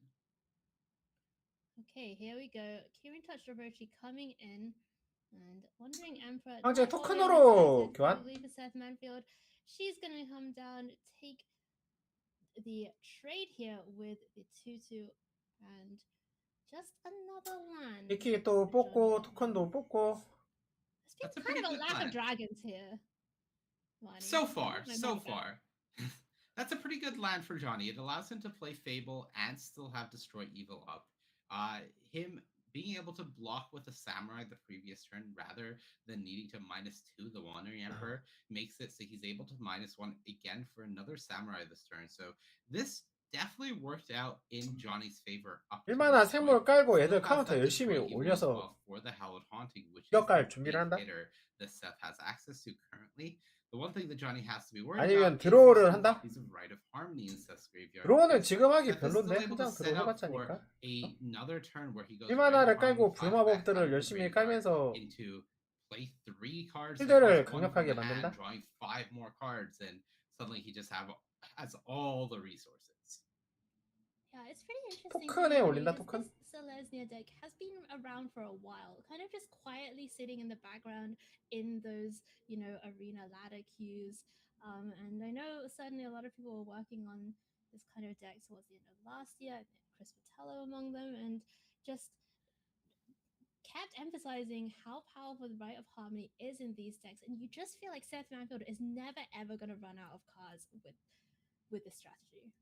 Yeah, 예, no, 라이프 not 링크에 run out of cards, 심취했어. also not run out of counters. 제 or 몰빵하고 exposure. 있거든요. You can definitely see how this enchantment deck gets out of hand. The Hallowed Haunting now starting to trigger, making it enchantment as well. And I think this is Seth's opportunity before this final spell resolves. Just get rid of the Hallowed Haunting. You do not want that thing to remain on the battlefield. No, that Hallowed Haunting is going to hit the bin. Spirited Companion comes down, draws another card. And now there is a 6/6 Jukai Naturalist coming in at the Wandering Emperor. And Johnny Gutman cannot throw this Samurai in front on a chump block fast enough. 어쨌건 5초 타이 안 나오면 goes back up to a healthy 22 and 핸들을 따라갈 수가 없겠는데요? 이제? That is immediately going to get cycled away to the Fable, and that is still not a dragon, but it is a Sokenzan Crucible of Defiance. And Johnny Gutman has this reflection of Kiki Jiki active now. Yeah. 저 캐나다 친구 seems 옆에 that 사람 있나 not 본데? 계속 really the 헤드셋 drawing 내리는 거 보니까 옆에서 for 훈수 두는 yes, 사람 we 있는 can 거 make 아니야? some blockers, but the concern about the sports state is very much real from Gutman, considering Seth has free reign to do whatever with these generous visitors, and now another haunting of the top, a Spirit of Companion. This enchantment deck feels exhausting to fight against. I mean, just look at it go. Hallowed Haunting, that's going to be putting another counter. There's 2 generous visitors, so that's going to mean another counter. And then there's currently only 3 enchantments. That's kind of the saving grace right now for Johnny Gutman. There's 4 아니 스택 중 including 뭐 하는 거야? Haunting, so still some ways away from all of 카운터 these 있는 척 하는 거야? flying and vigilance, but 이러는 you know, 건데. when that hits the battlefield, the Spirited Companion, that's going to be making another spirit. It's just endless. It really does feel endless. You know, Johnny has done a valiant effort trying to fight through Seth's tools, and it never stops. It never stops. Let's see what the Spirited Companion can find as well. And by the way, if you get to untap with that Hallowed Haunting and you cast Riot Harmony and you have any enchantment whatsoever to follow it up with, it just goes bonkers.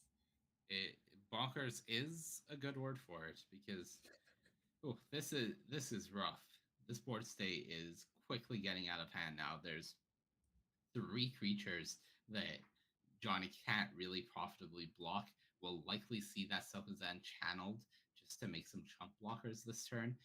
Reflection of Kiki Jiki can also be used to make a Goblin Shaman and throw that in front of something. So a lot of chumping from Johnny this turn, but he is approaching having 2 Reflection of Kiki Jiki online, which at the moment really not that useful, but maybe Johnny can assemble something with it. It just feels like the big payoff that you're hoping to draw in Zergo and Ojutai, it doesn't do anything here anymore. Yeah, and you can see Johnny Gutman kind of sinking lower and lower in his chair as this game goes on, as he's watching the chances of getting 황제가 하나 더 있을까 고민하는 건가? game with a victory. 부인이 엄청 slipping 많네. away. Seth Manfield being very careful about lining up which creatures are attacking where, Money. Yeah, he's making sure to think about it, of course, is considering that Johnny does have the reflection. 아니 뭐 하는 거야 이게? He's a 3/3, so can double block with, or a 2/2, excuse me, won't have a counter. 공격하는데 모래시계를 다 썼어요. Block one of these 5/5s, but 뭐 하는 친구야? even then it's not going to be good for him. So Seth very much just trying to decide how much he values this Wandering Emperor rather than just starting to pressure Johnny's face. Johnny's still at 17, but we've seen these life totals diminish very quickly. Even in here, well, actually, even just with Seth Manfield's deck, in that last feature, we saw just how quickly he can take out somebody from a very high life total. Here is that channeled Sokenzan making some chump blockers, preserving the life total. Wandering Emperor gets to stay alive as well. What can Johnny Gutman find? It's a make disappear. Marty, that is really not the card that he was looking for. I think we're pretty close to out of here.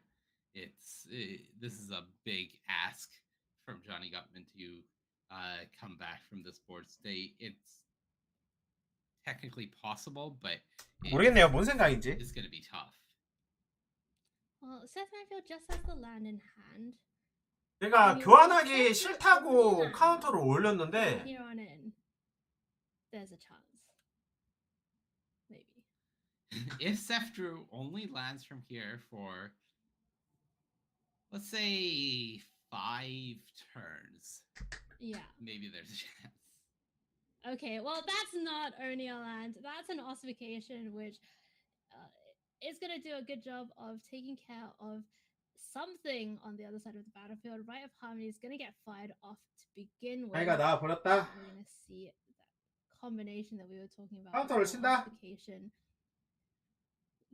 Of course, it's going to make those generous visitor counters, but also importantly, going to make a spirit from the Hallowed Haunting. Yeah, Johnny may try to counter this. 카운터는 치겠죠? Make disappear. Can 솔직히 counter 지금 that, 두 개 다 because it's 있어야지 going to remove a creature 뭐 하니까. anyways, but you're still gonna give Seth a card draw from the Hallowed Haunting. This is. Oof. All right, so it looks like it's going to be a little bit of the reflection shenanigan to begin with, making a few extra versions. And now we're going to see the make disappear. Yeah, you get to basically sack a free creature here. Yeah. Seth cannot pay for both instances of that make disappear, so that ossification does get countered. Right of Harmony. All lands. Okay. I mean, Seth Vanfield is still going to be able to mount a huge attack here. There is another token available to be made thanks to that 1 mana remaining. So Johnny Gottman gets to at least keep both of those reflections. 자리는 다 가야 Yeah, 되지 않나? Johnny, to his credit, is playing extremely well in a spot 아, where 머리통. you know his equity in this game is probably in like the single digits. 그러면 두 개는 막아야 되니까 It's 기물 하나 single 주긴 digit 해요. percentages. 근데 It's 토큰을 extremely 키키 low, 토큰을 and he's keeping it tight. He is playing as well as 계속 possible. 쓰는 Making sure 식으로 to go 가려나? through the right motions and try to maximize his chances of winning. It just feels very difficult given the tools that you have access to, not just on the board, but in your deck to draw out of this. Yeah, and once again, we're going to see all of these chump blocks being sent here. 지금 왜 뽑는 거야? Total as high as possible. Gonna make that extra token down to just 5 life. 어차피 똑같으니까. Johnny Gottman, is there anything that his deck can 하긴 뭐 provide? 별 차이 That is certainly not 할 거 going 없으니까 to 많아. do it. And it's Seth Manfield that is going to be taking away this game number 1 here 거 같은데. against Johnny Gottman on that innovative Jeskai Dragons list. Commune with Spirits finds another. 근데 셀레스냐 은근히 I mean, 잘 이긴다. this just seems like 용대기 구린 건가 셀레스냐가 좋은 건가? on the side of Seth Manfield, but you know, ever the tight player, gonna make sure that he covers all of his bases, money. Yeah, knowing that there are still some blockers on the other side of the board, just wanting to make sure to guarantee that this attack is going to be a lethal one through whatever Johnny is able to assemble. Potentially at instant speed, of course, there are the reflection of Kiki tokens that Johnny can make, but also 셀레스냐가 좋은 거 같은 느낌은 아닌데. well and truly 그냥 and Johnny does 드래곤이 game actions to try to do so. 격하게 구린 거 같은데. That is 안 going to do 그렇습니까? it for game number 1 as we look over at the sideboards here for both of our players. Is there anything that Johnny Gottman could do out of the sideboard maybe that can help him out? Those 2 copies of Sunfall look quite good here. Negate will do a decent job of answering some of the more problematic permanents. If for Johnny, you saw that the big issue there was the board was getting out of control and he had no reset. So those will help. Other than that, the Lorens, also the disenchant effects for the Hallowed Hauntings, those are going to be huge. So certainly the tools to answer some of the things are there from Johnny. And it is not out of the question that the Jeskai Dragons deck can just answer some of the problematic permanents and then mount their own pressure. But we just didn't really get to see Johnny's game plan in that first game, and he'll have to try again post-board. Yeah, I do have to say that I think that calling a deck Jeskai Dragons when there's only 이게 차이는 있겠지만 of dragons in the deck 만약에 is, 진짜 덱을 다 맞춰온 거라고 jumping the shark a 하면 little bit. 드래곤 맞힌 애들은 진짜 I'll 미래 allow 없어 it 보인다. this time. I'm gonna let it stand. Yeah, I mean, but handshake, you're on thin ice with these deck names. or put more dragons in. Give the people what they want. One of the two. All right, one of the two. All right, let's go down to the action here. Seth Manfield's sideboard looking like just a nice selection of all of those mid-range cards that you want. You see some Loran's coming in, Wedding Announcement coming in, and citing out 3 copies of Generous Visitor money. Is that a concession to play draw, or is there something more going on here? I think it's typically one of the cards that is sideboarded out more in decks like the Selesnya Enchantment deck is something that we've seen in the past as well from decks like Runes in previous standard iterations. Is the Generous Visitors were one of the flex slots that got boarded out a decent amount. Specifically in this matchup, I think knowing that Johnny has access to cards like Lithomatic Barrage as 1-mana answers to it, and going to be boarding in more enchantment hate, I think Seth just opting to go with a more enchantment-oriented game plan makes sense. All right, Seth keeping the 1 lander, but does have 2 copies of Commune with Spirits, and they can go and get lands from your library as well. And otherwise working with a nice one in the form of Jukai Naturalist into Teachings, into Loran, Hallowed Haunting, etc. Meanwhile, Johnny Gutman comes out on turn number 2 with the invasion of Govakhan off the top of the library, and that's setting up this curve that we have been promised. Invasion into Fable, into potentially Zergo and Ojutai. What do you take? 그걸로 늦추는 게 어쨌건 오슈타이를 지키기 위해서 이걸 쓰는 거잖아요. There is definitely a temptation. 의미가 되게 큰 given 건가? Johnny's hand to just take the 전투가? Naturalist and slow things down from Seth. The other option maybe is the Lorn of the Third Path, just as an answer to Fable of the Mirror Breaker. But I think you feel like you have a much better chance this game with time, so may as well buy yourself that time by removing the powerful cost reducer. 어쨌건 키키는 터치는데 It's going to hit the exile zone, can be recast, but it's going to cost 2 more, and that is going to be much further down. 오슈타이가 한번 나오긴 하네요. It is Fable of the Mirror Breaker. 어떤지 궁금하긴 하네요. 오슈타이 좋은지. Gutman, and we go back over to Seth Manfield, who finds an ossification for the Goblin Shaman, but has some other considerations as well. 좋은 카드만 쓰는데 The 구려요? Lord of the Third Path is an answer to the second chapter of the Fable. The question 아니 근데 is 듣고 보니까 really 그런데 is 키키즈키 how much 쓰고 do you 뭐 value 웨딩 쓰고 좋은 the 거만 treasure 쓰는데 왜 tokens 구리지? that Johnny is able to get 어디가 from, 잘못된 거지? the Goblin Shaman attacking. Playing the ossification does allow you to also play Commune with Spirits, which is a decent line here, but the Lorn gives you some more board presence, and again, that card selection is what I think Seth 전투가 잘못됐다? more afraid 저게 than 드로우 먹는 차였으면은 더 좋았다? Johnny Gutman with the second copy of Fable in hand, along with Wedding Announcement.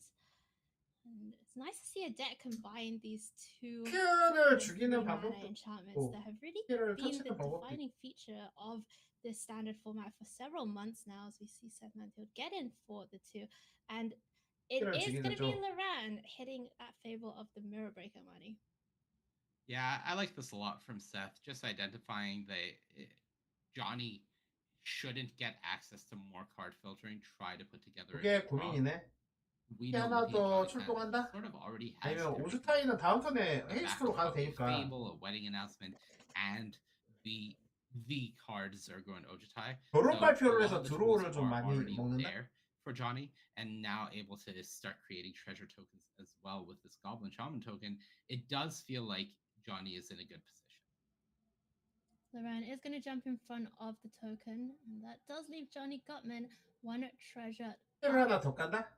Has a couple of options available this turn.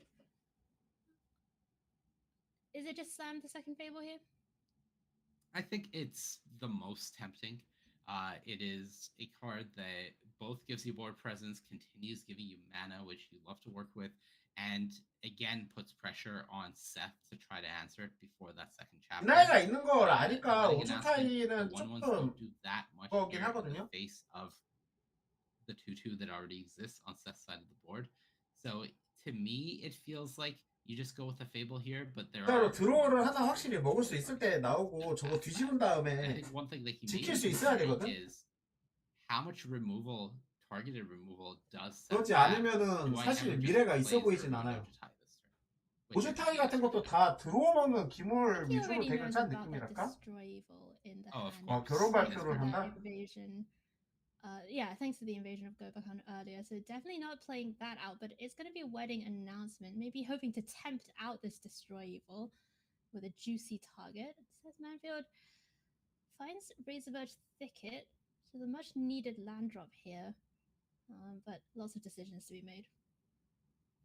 Yeah, the question for Seth is, can I take the turn off of answering anything just to play Hallowed Haunting? Having Haunting on the battlefield does really enable this deck to operate at full power, but it is a turn off, as mentioned. I guess the Razorverge Thicket isn't an untapped land this turn, so he can't play Hallowed Haunting. We are past that point of the game, so Seth has to go with 오즈타이 때문에 고민하는 건가? something here. Let's see. It's going to be Commune to begin with. Finds Jukai Naturalist in 2 copies along with Ossification. Pretty unfortunate, as you mentioned, Razorverge Thicket not going to be enabling the Jukai Naturalist plus 1 mana 이거 약간 with cost reduction enchantment. 벨필드 Looks 나우터케 like it's 묻은 것 actually going to 같은데? be Ossification taken here. I'm just going to hold up the Destroy Evil. 그치, 약간 느낌이 나우터케 느낌 나죠? Yeah, holding up Destroy Evil, not great in the face of Zergo and Ojutai, and I think that is just going to be the line from Johnny. Here we go. I do have Zergo a and question Ojutai. of whether Johnny wants a token here or a card. I'm guessing token, but it is a consideration for him. Yeah, you're right to point that out, Mani, because that 1/1's not doing a lot, and the rest of Johnny's hand, while powerful, maybe is lacking in some of the answers that he might be looking for. 존이 In the face 행복해 of 보인다. Hallowed Haunting next turn. So 오즈타이 ultimately, 오즈타이 이제 just 지킬 수 goes for 있으니까 1/1. 행복해 보여요. Here is Zergo and Ojutai. It has hexproof this turn. You cannot target it when it comes down. Hits the evasion of Gobakhan. And that's going to be flipping into Light Shield Array going on the stack. Yeah, Johnny, of course, making the impulse-ish effect decision right now, picking one of 3 cards from the top of the deck to put in hand. And I think knowing that Seth has Ossification plus Destroy Evil here, it is a question for Johnny of whether you are going to leave Zergo and Ojutai on the battlefield. I think, unfortunately, against this enchantment deck, you can't really 메스도 나왔고 make the 실수도 make 있으니까 the bounce every turn and replay it lines that 피해 you would 보이긴 like, 하네요. because the enchantment deck can really put 어쨌건 a lot of 오즈타이 pressure on you. 나오고 이런 But 식으로 at the 지킬 수 same time, 있으면 Johnny now knows by leaving Zergo and Ojutai in play that 되게 뭐 you 나쁜 are 거 going 같진 to 않은데 lose 이 it 상태까지 온다고 to 했을 때는 the Ossification that's on the battlefield. Right. 아 Here's that 상대가 Destroy 교환하고 Evil. 그래야 되는데 Light Shield Array is going to be sacrificed, but once Seth Manfield untaps, that means that he has the ability to use 어쨌건 Ossification 상대도 and take 쉬워 보이진 Zergo 않아. and Ojutai right now. 처리하는데 저것도 부시어지면 다시 Good 오즈타이 land. 나오는 거라 Yeah. 압박감이 좀 있고. Yeah, because Seth now can play the Naturalist and still 근데 use 진짜 the 좋은 카드 Ojutai 다 넣는데 왜 약하지? to go after 덱을 완성 Zergo and 못한 건가? Ojutai if you want. 그러니까 카드는 다 좋은 Okay. 카드 맞는데 Alright, so that Jukai Naturalist that was sent there by the invasion of Gobakhan all the way back on turn number 2 of this particular game. 아니면 is 그냥 now available 지독하게 as 말리고 있는 건가? a 4-drop. Here is that Kirin Touch Orochi attacking first to 네, begin 드래곤이 with. 진짜 많은 역할을 해주긴 Pump 해요. itself up, presumably 그러니까. to be a 2/2, and just try and get some damage. 드래곤 in 덱 맞는 with 듯. these tokens.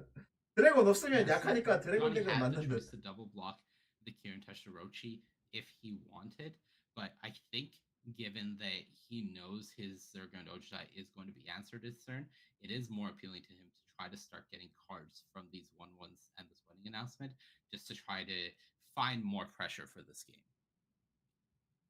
Yeah, the 1/1s certainly can get in, and I mean, we talked about the timing on firing off the Sunfall in the context of our first feature match in this. 아니, 그러니까 요번 판은 잘 되는데 전 게임이랑 main deck, 뭐 but 그런 is 데서는 this 좀 a firing 말렸나 off 봐요. Sunfall moment now for Johnny Gutman? 멀리건도 하고 No, I think you are very happy with 무기력하게 this block. 졌으니까. Of course, on the surface level to Seth, this is a I want cards. 원래 But 양심적으로다가 with that 키키 2개 Wonder 깔면 Emperor as 이겨야 well, 되거든. Johnny can play it and just eat the Jukai Naturalist if he so wanted.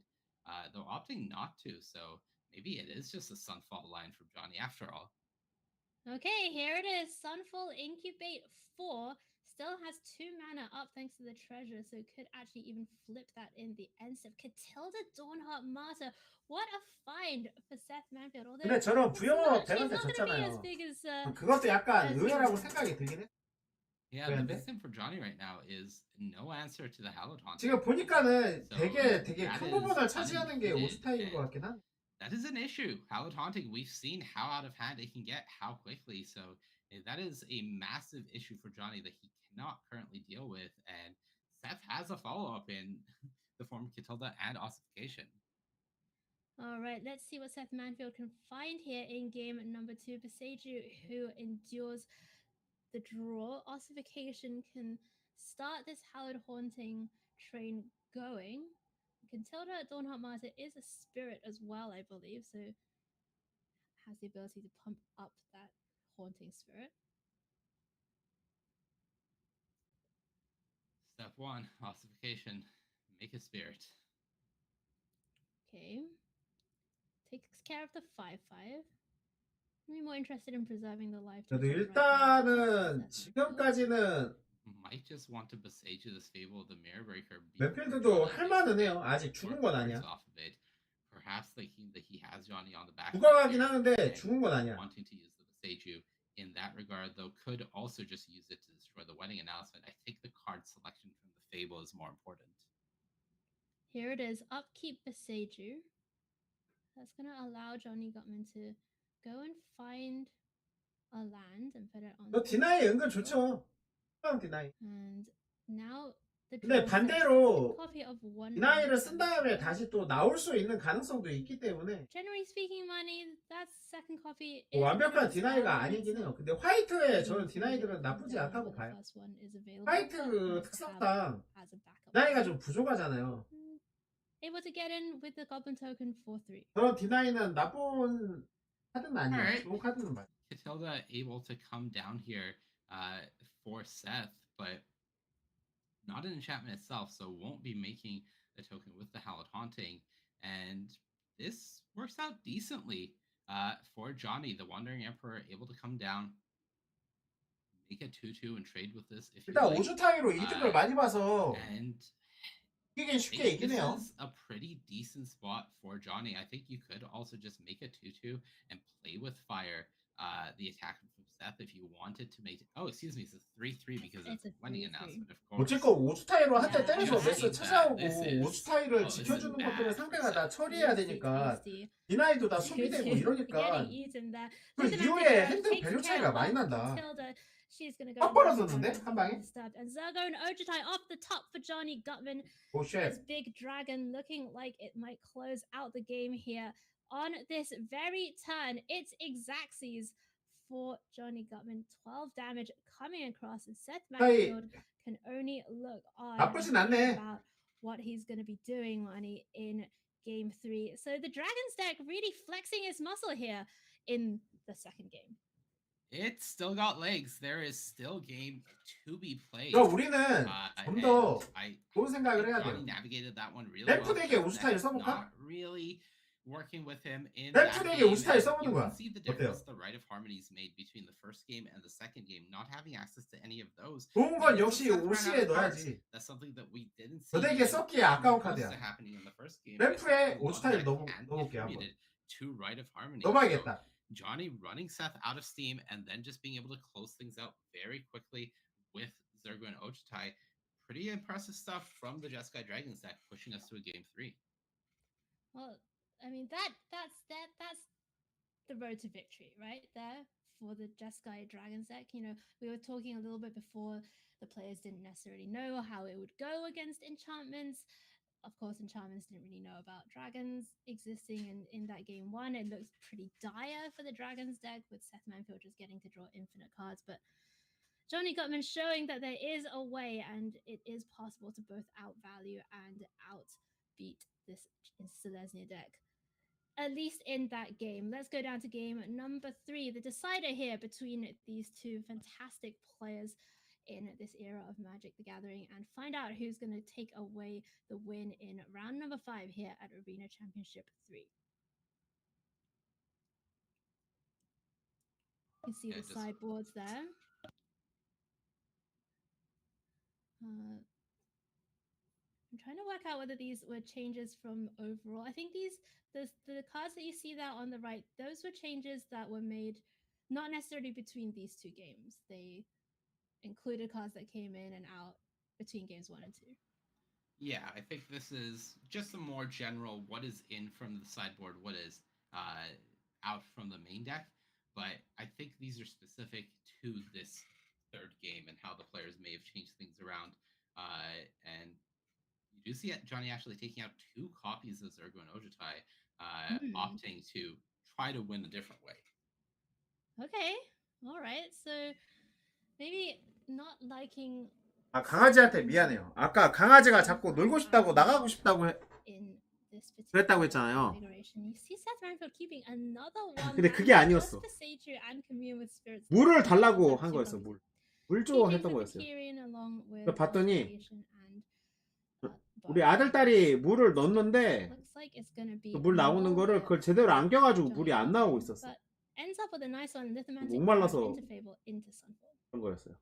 Yeah, Commune with Spirits, as usual, going to save the day 오주타이 능력 for this enchantment deck. Being able to 여기 보여드릴게요. 요거거든 오주타이. is pretty nice. And for Johnny, just a nice reactive hand. I think this 얘 헥스프로프에 얘가 배틀필드에 나왔을 때 헥스프로프예요. 그 다음에 오주타이가 상대를 때리잖아? 상대나 배틀을 때리면 3장을 파요. 네. 그 중에 가져오는 거야.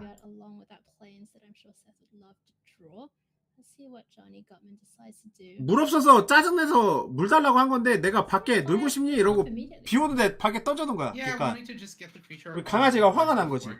야 이 새끼야 물 좀 달라고 했다고 지금 비 오는데 내줬냐고. 들어와서 막 짜증냈거든요. 강아지가. 왜 이러지? 지가 나가고 싶다고 해서 나갔는데 뭐가 마음에 안 드는 거지 했던데 알고 보니까 물 없어서 물 달라고 했는데 내가 비 오는데 내쫓은 거야. And Johnny feels pretty good about this, being able to play a 그래서 지금 화가 그득해요. on the board against an opponent who 강아지가. has missing land. That is not the third land for Seth Manfield. Generous visitor. The 네, 신속의 비행. 프라이 헤이스트에 그 나온 턴은 헥스프로프인 거예요. 그러니까 나와서 일단 4-4로 때려. 이게 5만화. 그러니까 패턴 자체는 5만화니까 얘가 나온 다음에 헥스프로프일 때 이 배틀을 때리는 거야. 배틀을 때리면 배틀이 뒤집히잖아요. 그러면 이걸 한 턴 더 지킬 수 있는 거지 오주타이를. 그러니까 5턴에 5 생물이 되면서 이제 지킬 수 있는 그런 생물이 되는 거지. What is happening here? It's just completely the diametric opposite of what each other is doing. Johnny Gutman throwing away those extra lands, finding more lands, and Seth Manfield. 지금 뭐야 쪼니 나 어떻게 못 온대? 나 어떡하지 이러고 있는데 지금? 나 어떡해? Goblin Shaman is going to come in and ask the question, do you want to take the block here? The answer is yes.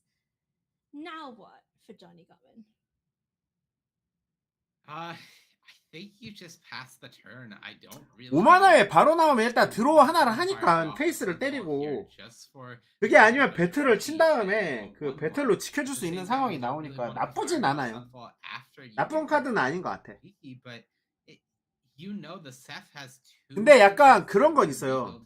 지금 제스카이가 땅이 없잖아.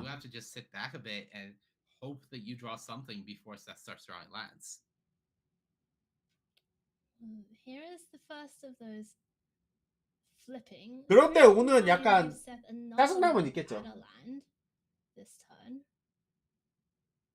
So all is not lost for his hopes of getting that third land drop on the battlefield. He's gonna start. 근데 덱 자체는 얼토당토한 그런 똥덱은 아닌 것 같아. 할만한 덱은 맞는 것 같아요. 지금 메타에 좋은지 모르겠어. 왜냐, 나는 지금 부여마법 덱도 지금 메타에 좋은지 모르겠거든요. 근데 지금 둘이 만났거든요, 상위권에서. 그러니까 내가 할 말이 없어. Yeah, we'll see what the answer is here from Gutman. 램프 그냥 그런 거지.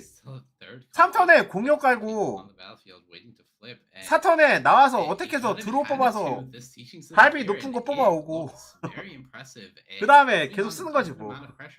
그런 느낌? 어차피 옷이 램프니까. Johnny Gutman, you know, definitely putting up a good show, holding priority, just making it seem like he's considering this play or the other play, but ultimately just letting that attack through. Fate for the Mirror Breaker flipping over now. Lithomantic Barrage to find. That's not really one of these big hitters or value pieces that Johnny Gutman was looking for.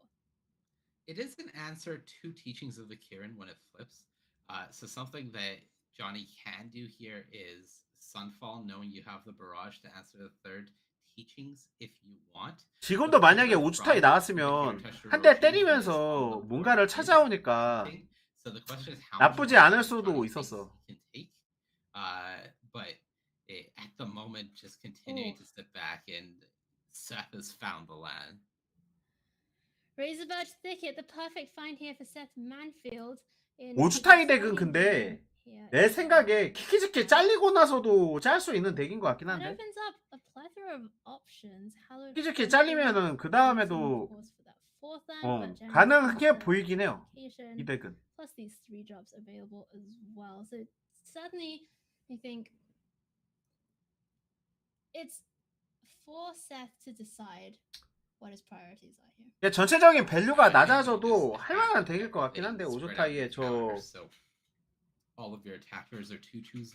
전투 넣는 건 오히려 다 약해지면은 저런 것도 잘 먹힐 것 같은데? 그러니까 이거야. 지금 너무 세잖아. 그러니까 이 덱이 약해 보이는 걸 수도 있어요. 근데 그렇게 보기에는 지도 키키즈키 쓰긴 하는데. 아, 왜 우리는 자꾸 오주타이 덱이 약해 보일까? 선입견인가? Pretty rough now for Johnny because he just hasn't found anything. Okay, there it is. Wedding announcement hitting the battlefield. Johnny not trading. It's going down to 8 life. Restoration of Aganjo, the draw. Oh my goodness. Make disappear would have been nice. 야, 우리는 선입견을 갖고 있어. Surely now. Johnny Gutman must be. 이유는 모르겠지만 저 덱이 구려 보이는 선입견이 있어. And the Saving Grace money has 2 mana available to counter something or to transform that incubate token. Yeah. It's the reset. There's the reset. Has the make disappear. So 비 많이 온다는데 님들아? Follow up. Likely restoration of Igandra here from Seth. Will get countered. So that is at least available for Johnny. Can't play that make disappear fast enough. Just get that on the stack. Seth has this wedding announcement still on the board, so that's going to make a 1-1 at the end of turn, and Seth still has. 근데 이게 20랜드라 랜드가 계속 트러블이 좀 나긴 해요. From Johnny, if he makes it a creature and starts getting in there, 그치? the bar time is available. Ossification still not available, surprisingly. Yeah, no basic land to target. Pretty interesting here. And that is the 6/6 coming across. Johnny Gutman found a wedding announcement of his own. So we're going to see that come down and make some 1/1s. Starting to rebuild slightly here for Johnny Gutman. Seth Man who finds Commune with Spirits. But is that going to find an untapped land here? Forest available. 근데 내 생각인데 쪼니 덱에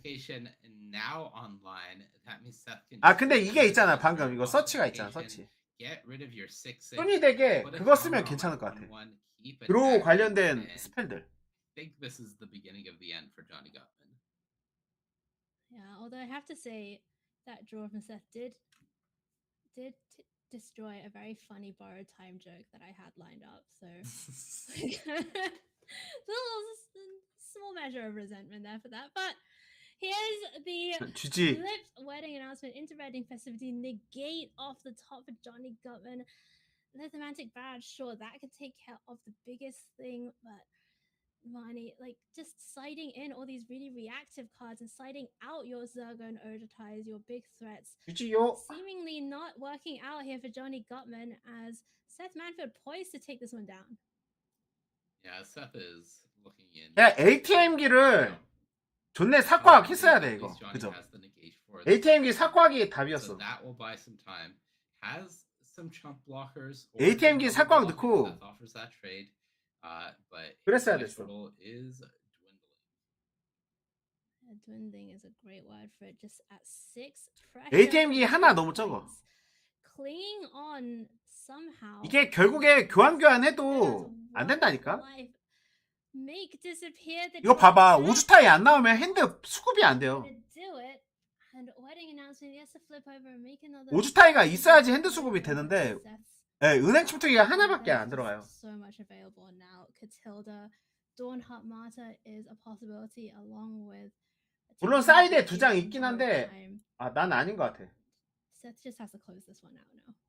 Yeah, I think Seth has an option to go something like teachings plus borrowed. 넣었어야 했다. Counters and try to remove one of these blockers to put Johnny in full chump block mode.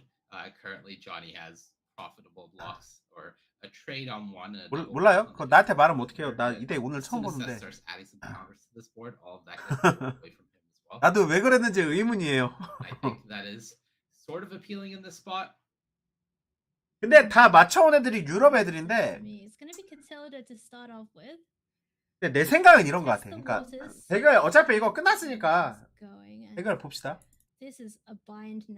이 온드레이 패거리가 맞춰온 거거든요. 이 덱을. 근데 이게 들어가면서 요 카드를 넣으면서 그 슬롯에 뱅크랑 이렇게 나뉜 느낌이 있어요. 그죠? 근데 나는 모르겠어. 요런 것보다도 이 카드나 이것도 물론 좋기는 한데 뱅크 자체를 하나 넣으면서 넣을 정도는 아닌 것 같거든요.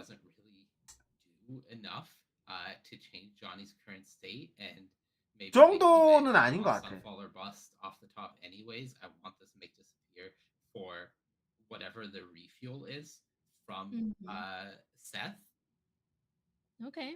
생각에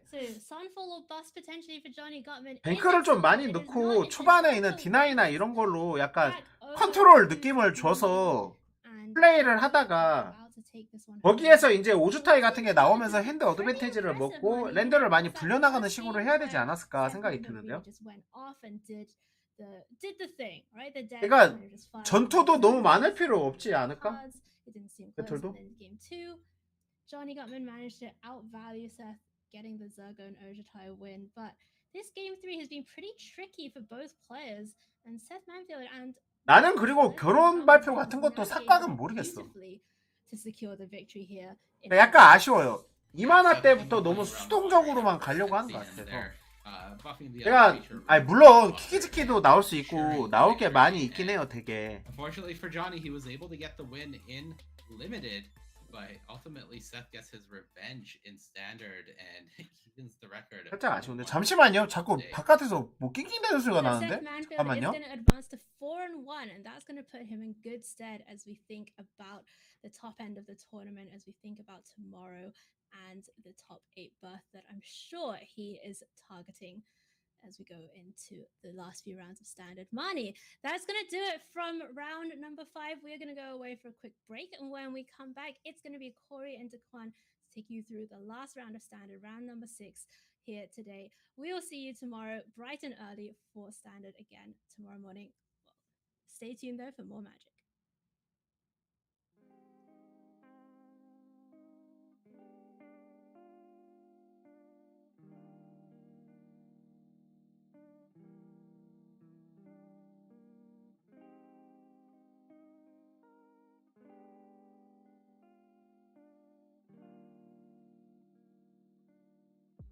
나 내려가는 김에 나 먹을 것 좀 챙겨올게요. 내려가는 김에.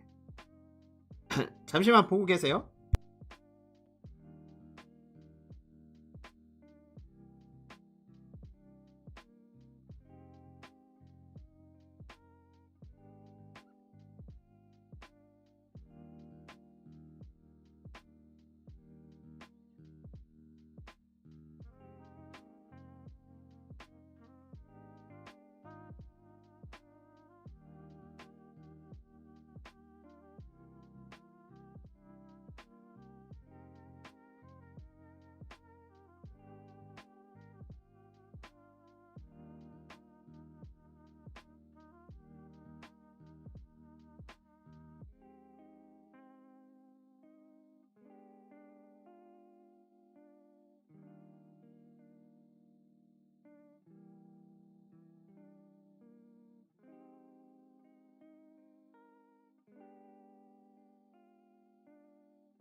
It is time for Dominaria to finally become whole.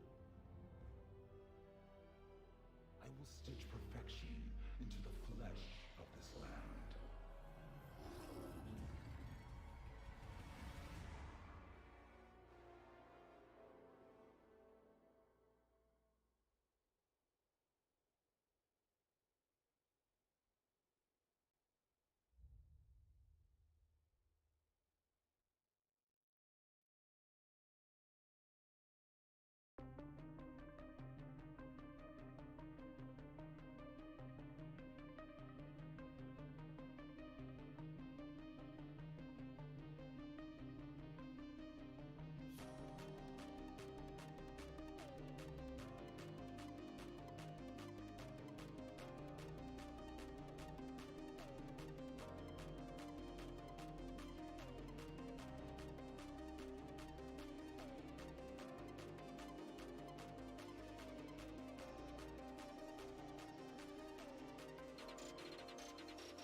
Hey everybody, welcome back to coverage of Arena 먹을 게 Championship 토마토밖에 없어요. 3. Maria Bartholdi, your host. 비 와서 나가서 We've 뭐 got 사오기도 싫어. 32 of 비 the 와가지고. Arena players battling in draft and standard for their share of a $200,000 prize pool. 토마토 as 자기도 well as 2 달래는데? spots 토마토? at this year's 아, 이제 World 토마토 먹어도 되나? Championship. All right, welcoming along now Corey Baumeister and Daquan Watson here at the virtual news desk. Hey, you two are gearing up for round number 6, the final round of today, and it's standard the rest of the way 아, through the 제 tournament. 토마토. Let's take a look at our standings 독성 right now 물질이 and find out 있다. where our players 담양 are at after 보면 5 rounds of play. 위험할 We 수 have 있는데 one 잘 이끈 undefeated 토마토에는 player 없다. left in the tournament. Noah Maubert sitting at 5-0. running Azorius Soldiers in Standard. A sentence I don't think I would thought I would be saying this weekend. Really cool stuff there. I want you also to take a look at Antonio Bray and Seth Manfield, also sitting at 4-1. Both of those players on Celestia Enchantments, a deck which has looked really fantastic on camera so far this weekend, Corey. Yeah, you're not biased with the enchantments thing here or anything, right, Maria? No, not at all. Yeah, we got those great players. Still some other big names in the hunt. 토마토 고기 아니라 강아지가 안 먹는데요. Better. You're doing 어떠니? really good. 예. You know, having a positive 본인이 record 얘기해. in these small tournaments is really what you're looking for 건방진 going 놈. into the second day to give yourself a chance to make the top 8, Maria. All right, let's take a look at the second half of the field here because, like I mentioned, we do have 32 players competing in the tournament. You can take a look there. We've had our eye on Nathan Stoyer all weekend long. Battling Back just tweeted out before this round, hey, I can't lose anymore, Corey. Yeah, absolutely. That's everyone from 26th place up there through 17th. No more losing allowed to be able to make it to the top 8. 28th and lower, gonna be really tricky. Some tiebreaker stuff would have to break their way, but more than likely not gonna see them in our elimination rounds. But yeah, these players still have a chance for the majority of them. Yeah, they still have a chance, everybody, to make it into our top 8 and advance on in the tournament. Just no more losing on the docket for them. Let's take a look at our matchup here as we head into round number 6. Let's find out who will be watching do battle. It's our undefeated player, Noam Maubert, on Azorius Soldiers versus Hall of Famer Seth Manfield on Celestia Enchantments. We've seen Seth with this deck a few times already this weekend, and it looks. 아니 근데 이거 진짜 님들아 양심적으로다가 왜 맨필드 매치만 보여줄까? 우리 지금 맨필드 매치만 3번째 보고 있거든요. 이거 진짜 이거 얘네들 락토스 매치 이 약물만 안 보여주려고 기 쓰는 것 같은데 이것 때문에 더 노잼인데? 지금 이거 보고 있는 사람들 몇 명이야? 5,000명이 다 무슨 셀레스냐 인체트모트 팬클럽도 아니고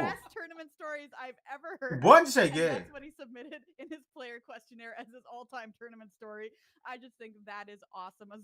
안 그래요?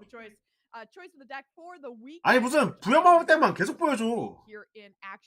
Versus Seth Manfield, like I mentioned, Hall of Famer, your former 차라리 용가리를 보여주든가. champion, 17 Grand Prix top 8s and 5 wins. Just recently became a father of 2, had a son, so congratulations to him.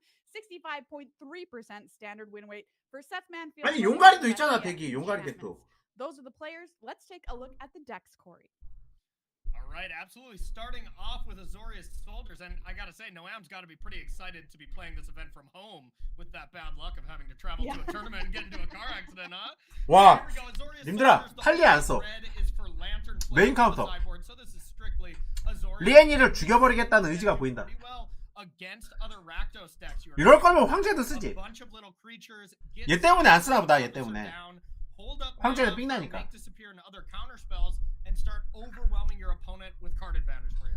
Wow, very cool deck. All right, let's take a look at Seth's deck, which has kind of been crushing it, Corey. Yeah, no kidding. 2 players at 4-1 with the 2 Celestia Auras decks or Celestia Enchantments, excuse me, and this deck just has 그러니까 really, really 내가 볼 때는 그런 거야.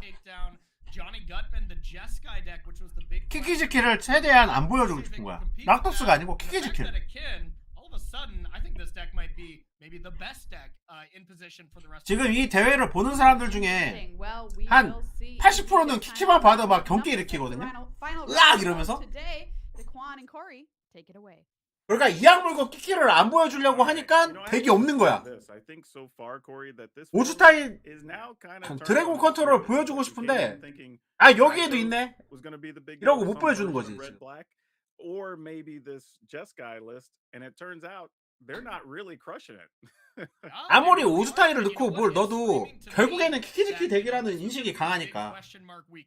If Rakdos was going to maintain its dominance, then yeah, okay, maybe that deck is just the S tier deck. It's just really too. 이런데도 But with all these other decks doing well, we might. 이런데도 얘가 1년 6개월을 버틴 게 대단하다.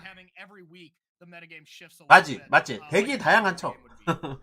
Well, looks like we're all set, so we can hop right into game. 결국엔 키키다밖에 없는데 다양한 척하고 있는 거예요 이거. 속지 마세요.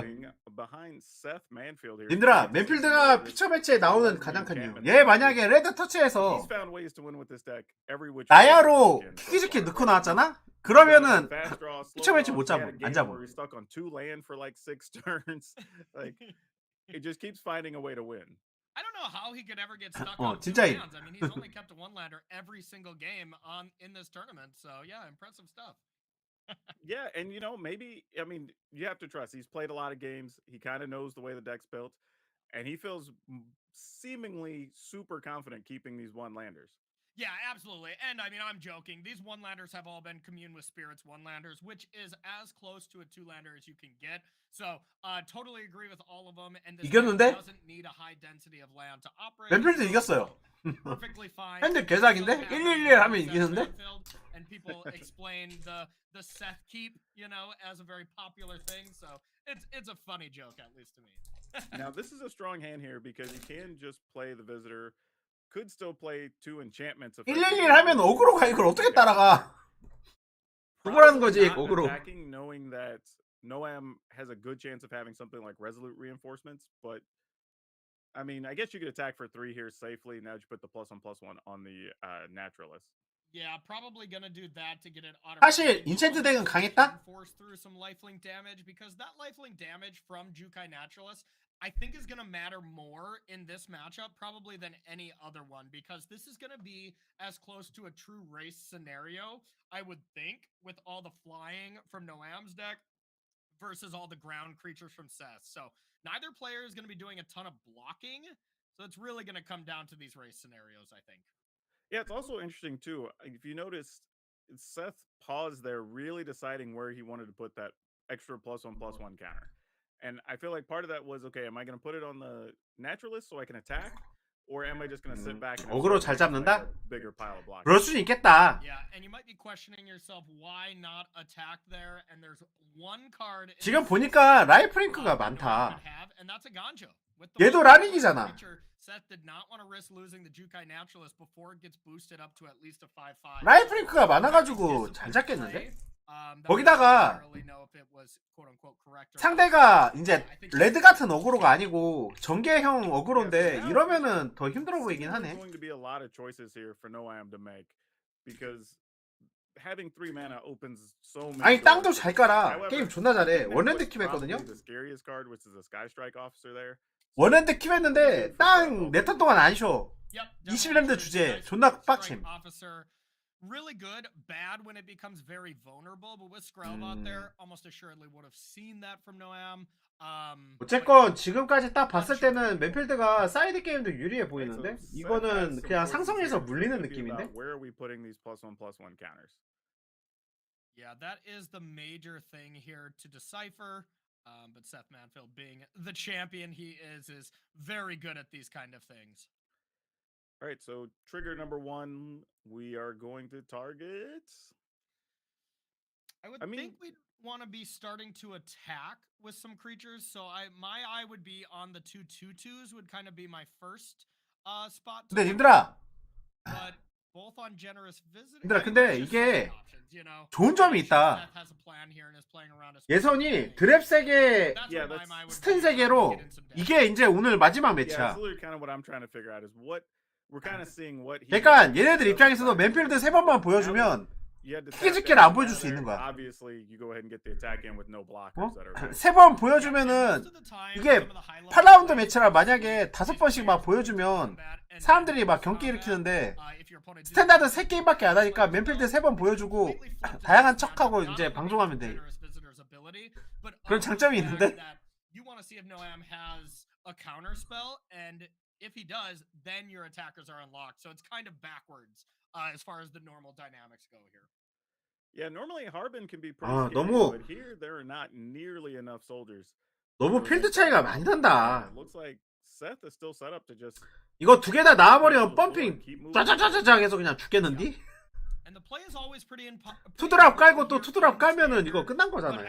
사실상. Especially in this matchup, being able to make disappear Jukai Naturalist or have Jukai Naturalist automatically resolve on turn 2 is such a huge thing in this matchup. 아, 어그로는 이거 답 없다. 내가 보니까. You do have Harbin as a 3/2, so it doesn't really have. 서로 전개하는 식이면 안 되고 어그로도 약간 레드처럼 찍으면서 가는 식이어야지 이거는 안 되겠다 보니까. The options to block and have Zephyr Sentinel as a way to block another creature or return something or resolute reinforcements. 얘도 지금 나오면 존나 세잖아요. 막 in the way of some of this damage, but as it 지금 stands, 둘, 넷, 여섯, 여덟, 8번 8이잖아요. 나오면 8번 8. Yeah, resolute reinforcements might be. 근데 라린 달린 거 아니야? But even then, I'm not sure it does much other than just buy you a turn. 아, 힘들다. even then, it's just 2 1/1s, which are chump blockers, or teaming up to beat one generous visitor. So, yeah, I think this is a game where it's almost assuredly going to be in Seth's favor.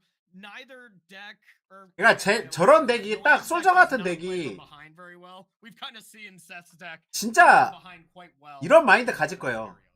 와, 씨발 여기에서 내가 부여마법 덱을 만나네. 5연승하고 6연승까지 가야 되는데 부여마법 덱 만나네. 계열받네. 와, 부여마법 덱 있는지도 몰랐는데 이 생각하고 있겠죠 얘가. 근데 생각해보잖아요. 딴 애들은 와 여기서 솔저 만나냐고 빡쳐하고 있었을 거야. 야, 얘도 내로남불이야. 그런 말 하면 이 새끼도 내로남불. 왠지 알아요? 부여마법 2명 나왔고 솔저 1명 나왔어. 이게 얘가 더 그거야. 여기서 그린을 이거 뭐야 인챈트를 만나네 이러면 안 돼. 양심 없는 거야. 솔저 단 1명인데. That was a little bit of a surprise how fast that game went. And I don't think Seth necessarily was probably even planning on that being the case. Because if you look at how he used those early turns, moving those counters around, he was probably going, okay, they're going to get a couple of creatures out next turn. I'm going to need to be able to block something. I don't want to get too aggressive. And then it just never happened. It's like, okay, well, I guess we're just attacking. Yeah, and that's the thing. When you get Jukai Naturalist down and you have generous visitors, it doesn't matter if your opponent is actually countering spells because you're getting not only so much value. 여러분들 이렇게 곱슬이 심한 사람들은 지금 딱 봐도 이거 자연 곱슬이잖아요. 곱슬이 되게 심하잖아. 턱수염 같은 것도 곱슬로 자라나? It's kind of the tough situation here because I feel like the soldiers 곱슬머리들 많이 기르면은 턱수염도 다 곱슬로 나요? 상상이 안 된다. Yeah, absolutely. Yeah, and I mean we saw one Azorius soldier deck make the top 8 of the Pro Tour here. 사이드 뭘로 이길 수 있냐고요? 내가 한번 볼까? 솔저 덱? You know, not having the best luck and not advancing through the top 8, but throughout the Swiss, it was percentage-wise one of the deck that had the highest numbers up against Rakdos. So I think you're totally right, Daquana. I think that was most of people's deck choices was number 1, do you beat Rakdos mid-range? And pretty much all of them that people brought at least should be, you know, I mean, on paper, Aura's domain control, 졌어요. Jeskai deck, all should beat Rakdos. 일단 바꿔도 졌어. But I think you bring up a good point there, right? Sometimes 이거 6개 빼고 finish of a tournament. 이거 3개, 4개, 5. When you really dive into the numbers, it turns out 6, 7, 8, 9. 존나 넣어야 되는데 이걸로 안 될 것 같은데? 팩트가 없는데? 이거까지 빼. 그럼 4, 5, 6, 7, 8, 9, 9개 빼. 3개 넣고 4개, 5, 6, 7, 8, 9개 넣어. 디나이 존나 넣고 해. And you know the same thing could be said. 이래야 될 것 같은데? 근데도 힘들어 보이는데 어떡하지? Had kind of been pushed to the wayside, barring a few matches you randomly run into on the arena ladder, and here it is with 그렇게 해도 안 돼 보이거든요. making a push for the finish here in the tournament. Yeah, it was interesting. I don't think I saw like any Celestia enchantments not only like doing well at the Pro Tour, but I just didn't see many people played it because nobody expected Rakdos to be as dominant as it ended up being, thanks to Team Handshake and the other people that ended up playing the deck. So if you're in Mobert's seat here, what are you looking to do here in this second game? Because it seems like everything went wrong in game 1. Yeah, don't let what happened happen. 우리의 욕심쟁이 20랜드 덱은 킵을 하겠죠? But, 멀리건 하네? Noam has one of the best side 투멀? cards in this matchup that I think we're going to see is for Lantern Flare. Lantern Flare being able to deal X damage. 야, 씨발 이건 킵이고 아까 그게 멀리건이야? You know, just ends up being such a good. 나 모르겠다. 씨발 이건 킵이고 전에 게 멀리건인 걸 모르겠다 나는. I think we're going to be looking for, you know, a 2-drop. 모르겠다. Pressure goes and then 와, 뽑아. 존나 잘해. Lantern Flare to kind of buy yourself a lot of 게임 time. 존나 잘해요. Well, you have Seth here with another 말이 안 돼. low mana hands to start the game. But, you know, each player hits something on 2. You've got the bigger creature out now. Likely attacking here, just knowing that there's a good chance that those are not going to. 아니 20랜드 덱은 후공이고 할 만한 거 아니야? Yeah, the one thing that's super weird to me is why Noam played that at sorcery speed. You know, I don't think there's like any kind of counter magic, of course, from Seth that would prevent it. And it kind of screams to me. I know we don't have the hand cam available for Noam. Apologies to that to everyone watching, but it just screams to me there's no make disappear. You know, I feel like we don't need the hand cam to figure that one out. Yeah, and that's a good thing to call out there because had Seth had a different option, he may have hesitated, Exactly. deciding which one's going to get countered or not. I mean, he didn't have another option, so it would have played out exactly the same, but still a strange thing. And people bleed signals all the time when you're playing Magic if you're paying attention enough. And that was definitely something that would have, stood the hairs on my neck up a little bit. All right, so we're going to play another teachings here and putting the +1/+1. It looks like 근데 지금 멀티블럭 하든 안 하든 12시가 질 것 같은데? Yeah, that screams to me that the generous 이게 멀티블럭의 문제가 아니지 않을까요? And another big thing is Noam did not play land 3. That is huge here. Yeah, and I don't know how well he can function. 그냥 얘 입장에서는 얘 못 죽이면 지는 거 아니야? 얘 can do a lot with 2 mana. 1바 1인데 얘 못 죽이면 지는 거 아니야? What it's worth. There's going to be a plethora of things that Noam can do, and especially next turn with these 4 creatures, Knight Errant of AO. 아니 힘싸움이 안 되니까 이거 너무 언페어한 게임인데? One of the cards we haven't seen a lot in standard, but that card 이걸 안 뺐어? incredible right now by convoking. 님들아 이거 왜 안 빼? Yeah, and it looks like that's what's happening. He's highlighting some cards here. 왜 안 빼는 겁니까? Good chance. 알려줘요. All 5 mana. 왜 안 뺍니까? Just counting his creatures, I mean, you never know. The other thing here that's huge is now that you have all these soldiers, exactly, I was just about to say, Harbin is a card you were really worried about here. Yeah, and also that was a brick essentially from Noam. We didn't see exactly what the card choices are, but you can get 2 creatures, unless I'm remembering that card incorrectly. So I'm guessing there were a lot of those lands that Noam needed in there. Yeah, this is 몰라요? 나도 tough 몰라요. on Seth's side because you kind of know the impending doom that's about to happen. Yes, absolutely. Yeah, we're gonna go digging for another mana here. Probably to try and ossify the 4/4. That would make sense to me. 야, 그 카운터잖아, 그거는. 야, 그거 카운터인데 남한테 주면 어떡해. 너 연습 안 했지, 이거. 이거 걸렸어요, 얘. 얘 연습 별로 안 했어. 카운터 올려주는 건데 상대 나이트 사바사한테 지금 올려주려고 했거든요. 딱 걸렸어. 연습 별로 안 했음. Just by attacking with the generous visitor and now this 4/4. And all of a sudden, now Noam can't do the same play of just convoke your whole team and play another card like that if he has it. Yeah, I was just about to say the one thing I would have considered is maybe you need to get rid of a knight, however, or a soldier. But even if he gets the Harbin, it's not enough to be lethal with Seth still being at 20. 비행 어택! 비행 어택하면 몇 점이지? To look back at Noam's last hand, the recruitment officer was not 둘, 넷, 여섯, 6, 7. 7점인데 지금 비행 어택 play recruitment officer and then tap all the cards that is not named Skrelv. 저게 나만 내가 공격할 때만 되는 건가? So 항상 되는 건가? Another different option that Noam could have had. All right, we finally find a veteran here. Gets to pump up all those soldiers. So 아, 어택할 that'll 때만이구나. at least stem the bleeding a little bit. 근데 그래도 로드 나와서 비빌 수 있는 필드긴 해요. 비빌 수는 있어. 그 다음에 비행 어택하면은 이길 수도 있어. These are the toughest turns, really, when it comes to 2 decks that are trying to go at each other in combat. 맨필드도 지금 최대한 교환을 해야 돼. 상대 비행 3바에 있는 거 아니까. An ossification. What happens if he has 2 ways to move creatures out of the way? These are the things that the players have to be asking themselves, and usually the tension point in which games are decided. Yeah, especially when you get under that 8 life point, right? Because now any 1 or 2 creatures getting through stops all your future plays. Because then you're just trying to stay alive and just stem the bleeding as best you can. Yep, totally agree. But it looks like we are considering attacking here, just picking and choosing which ones. And this is big because if some amount of damage gets through, remember Harbin will give everything else flying. And 아니 지금 이거 위험한 거 아니야? 그렇게 가면? Moab can get to the next turn with 5 soldiers able to attack. It could be the end of the game. 아니오메? 아니오메 거 learning 맞아? just now that that card doesn't have to attack itself to give that ability. That's impressive. Correct. Like that's what makes it really scary. Exactly.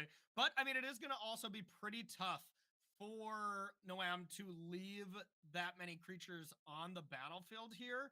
And the one thing that's really nice here for Seth, at least, is this: if that Harbinger comes down, you have this Catilda, which is at least a blocker for one of them, and you know, a blocker for one of them equals a lot of blockers because it does have lifelink. True. So yeah, I think this is kind of what Seth's trying to decide. Is like, you know what's over there. You need to get some of those creatures out of the way. So what are we attacking with? And I think you're going to get in there with the 3/3 and a 4/4 at the very least. Yeah, what my first glance, I'm kind of thinking 3/3 visitor, 4/4 spirit, and maybe the 1/1 Kieran here, because you're not really blocking, and there's no way Venerated Loxodon is going to block, but 적당히 공격은 가겠죠? he's hovering over the no attack. 비행을 못 만들어야 That seems 되니까 a little strange to me with Harbinger. 두 마리는 맞게 해야 being so 되는데 threatening, and you won't have these blockers anyway. 때려 죽여도 두 마리 맞게를 못 No, you know, 하는데 he may just feel safe saying, you know what? I've got a 7/7 lifelinker. I know I can't die. Even if it's a brutal Cathar, that doesn't really do 아니요? enough, right? You still get kind of the same situation next turn if there is a Cathar out. Yeah, I guess if there's a Cathar to take Catilda and you overextend with the attack, that's a way to maybe lose. 공격을 I 억지로 like getting in 가서 there with 교환을 something 시켜야 at 돼요. least. 3/3도 가야 되는 Two 거 out 아니야? of the 3 creatures seems great. All 3 of them is probably a little risky. 두 마리 블록하게 해야 되니까 3/3도 가야 되는 것 같은데. You take 7, 아 8, 근데 그래봤자 10. You could 어차피 attack with 안 3 되는구나. here. It's 비행이 slightly- 없는 상태로 어택 올 수도 있으니까. slightly risky. I don't even think it is that risky, to be honest. But No, maybe only in a scenario. Well, even then, I'd say you'd have to have a land off the top and cast 2 spells potentially. 근데 with one of them being the 이러면은 other veteran to 일단은 bump everybody.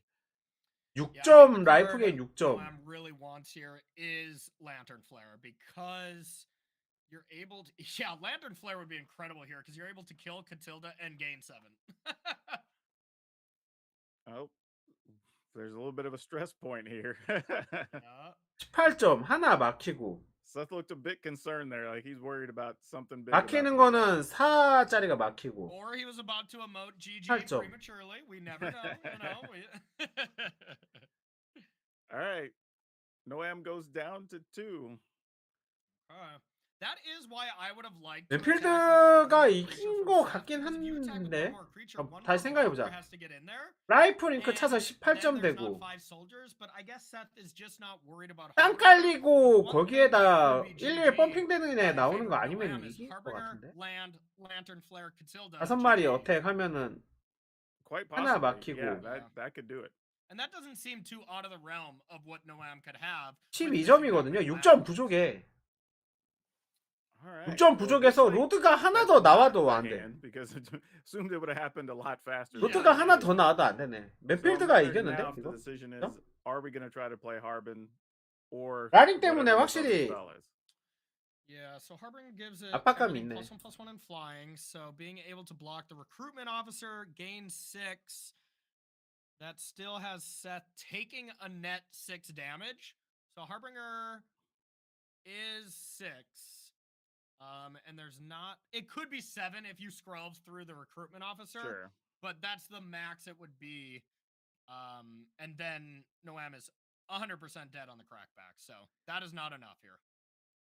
Yeah, this is a tough 쟁몰수만큼 찍는 거 같고 Very curious what the other cards are. 용력을 other than 찍는다. Harbin here, because this looks like a very tough decision point here for Noam. 딴 거 없다? Agreed. 나가. Like I'm saying, I think Lantern Flare is the card that Noam really needs right now. That's the only card I can see that would kind of 아 어차피 to be in his favor. Yeah, and I was just looking. Doesn't actually have a brutal Cathar in his list, actually. Yeah, 2 in the board it looks like, but that's Yeah. it. Yeah. Yeah. So maybe they're in at this point, but I don't even know how amazing that could be. But interesting, does nothing. 아니 Yeah, 이거 that's- 방법이 that's 있으면 surprising 걘데 after 3바이 time 비행 out. 있는 건데 이거? Ah.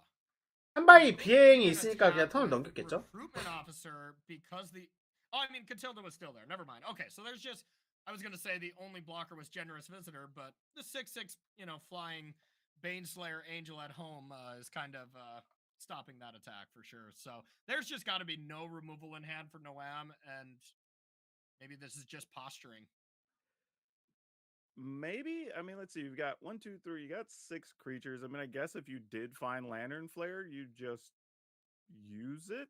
Yeah, you'd use it in attack almost assuredly, at least with the recruitment officer. So I don't see the only thing I can see that would be decent here, I guess, is Zephyr Sentinel and just flash it into block. But even that is not great because it does still give Seth 7 life here. All right. If there was a Lantern Flare, it had to be there because Catilda's going to a 7/7. Yep, totally agree with you. Okay, here's the test. If there's absolutely anything, or if Noam 최대한 블럭을 doesn't 시킨다? have it. Yeah, even the little guys are getting in on the combat here. Yeah, because Seth is recognizing the only way that Catilda. 근데 이렇게 공격 가면 얘도 죽는 거 아니야? With a 그죠? blocked Zephyr 얘 Sentinel. 죽잖아. I mean, there could be Otawara, 맞아, but 이거? Otawara would have just been 얘 cast 죽는 거 맞아? actively, and then Noam would have attacked. So the only thing that makes sense here is Zephyr 야, Sentinel. 이거 얘 죽어야 되는 거 맞아? Yeah, I think Seth's just thinking through things here and saying, okay, if this for some reason isn't lethal, is there a way I die? Yep. I think the answer is no, because you have to block with 3 of your creatures, and you have 안 to have 죽나? Zephyr 잠깐만, Sentinel 보자, that has 다시. to block making 4 creatures. So 하나, 둘, 세 개 죽으면 and you're gaining 7. 사사니까 안 Yeah, the 죽는구나. 7 life I think is gonna be the big tell. 아니, 자, 하나 올리고 나면 지금 나오는 게 4-3이잖아. 그죠? 얘가 4-3이잖아. Step 1. 죽는 거 아니야? 죽는 거 맞죠? Other creatures besides the Zephyr Sentinel, and then somehow come back when Seth. 근데 얘네들을 일단 다 막아서 죽여야 Yeah, 돼. and they have to. They're all 얘로 얘 soldiers 맞고, because you can't block 얘로 얘 them. 맞고, Yeah, so there's no more Harbinger going over the 얘네 top 두 crowd, 개로 at 맞고, least 두 개로 until after 맞고. a rebuild turn. 그럼 올릴 게 없는데 어떻게 Yeah, 해서 사나? this is 다시 a 보자. really rough spot. This is 일단 뭘 올려? for 올리는 거. We're here. This is just can we get one more turn? 솔저 올려야 되는데. And looks, yeah, it's definitely 안 죽는데, 얘? we will not have an undefeated player here so 계산해보니까 far. 안 죽는데? The Arena Championship look like, Seth and Noam will be sharing that first place title with a couple other players. So we are going to have, quite a leaderboard on our hand here for tomorrow's conclusion. 그러니까 Yeah, 봐봐, but- 님들아 내 말 맞지? 이 새끼 넣어서 진 거야. I 이 was gonna 쓰레기 say, 같은 you 놈. give up 이거 all 왜 your 넣은 거야 creatures, 얘? so now Lantern Flare doesn't do anything. So never mind. That doesn't work either. Hey, Lantern Flare. 아니 얘만 솔저였어도 얘 교환했잖아. That one 얘 올리면서. of course I'm talking about. All right, there's Skrelv. who 뭐야 이 is 쓰레기는 얘 왜 넣는 doing 거야? the 이거 work 사이트 here 때 뺐어야 alone. 된다니까. Skrelv kind of did absolutely nothing that game. And it was Yeah. cast on turn 1, That's rough, right? Because you want Skrelv in the opener. That's the best time to have it. Yes. But yeah, the way that game went, it just wasn't worth using to do anything. Yeah, and you just gotta, put some awesome respect. 내가 모르는 이유가 있겠죠? Just saying, yeah, I don't think my deck is very good. I don't feel confident at all. I don't think he didn't feel confident in limited. I remember his journey. He just XO'd the qualifier to get into this tournament, just completely XO'd with Nissa too, which is pretty funny since he's playing that in his sideboard. But wasn't feeling good about his deck. I think I'd be feeling a little better about it now. Yeah, I mean, you took down the problem decks in the format so far, and the only undefeated player so far. So yeah, nothing to complain about if you're in Seth's shoes right now. But we're gonna go ahead and take a break, and we're gonna come back with one more match for round 6 to wrap up the day.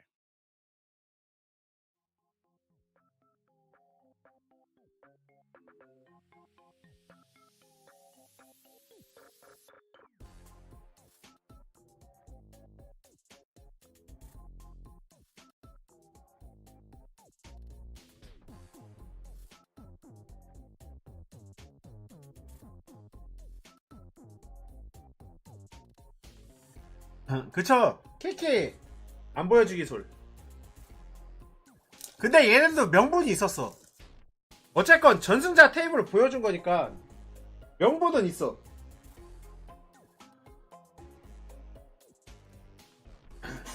만약에 이악 물고 막 2패 테이블 보여주고 그랬으면은 깔 텐데 전승 테이블 보여준 거라 까지는 못해. 명분이 있어.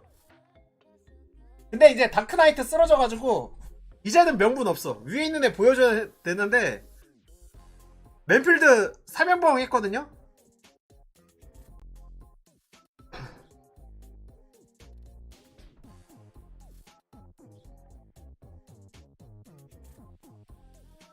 화면방은 좀 너무했어. 그죠?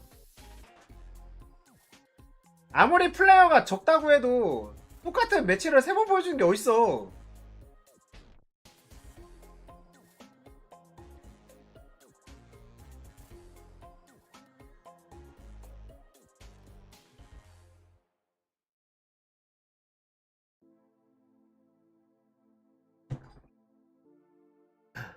아 근데 님들아 진짜 뭐 밴될까?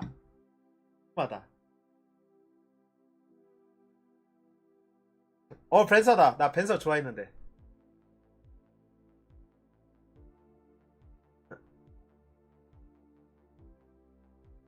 90도. 이게 힌트구나. 90도. 2 9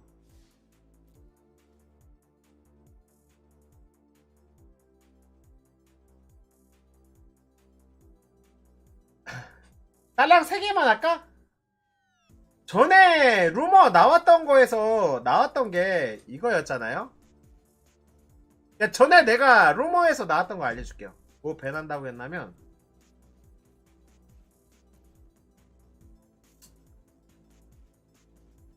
히키 조키 이 새끼 밴이었고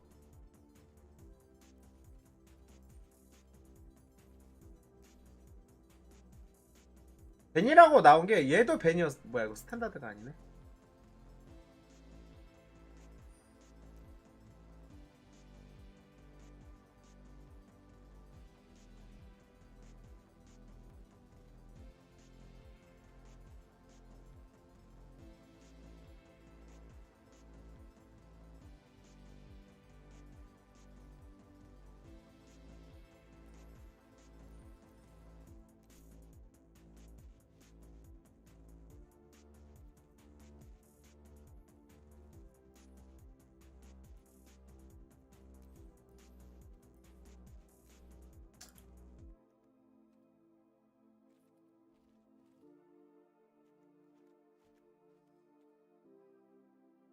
어...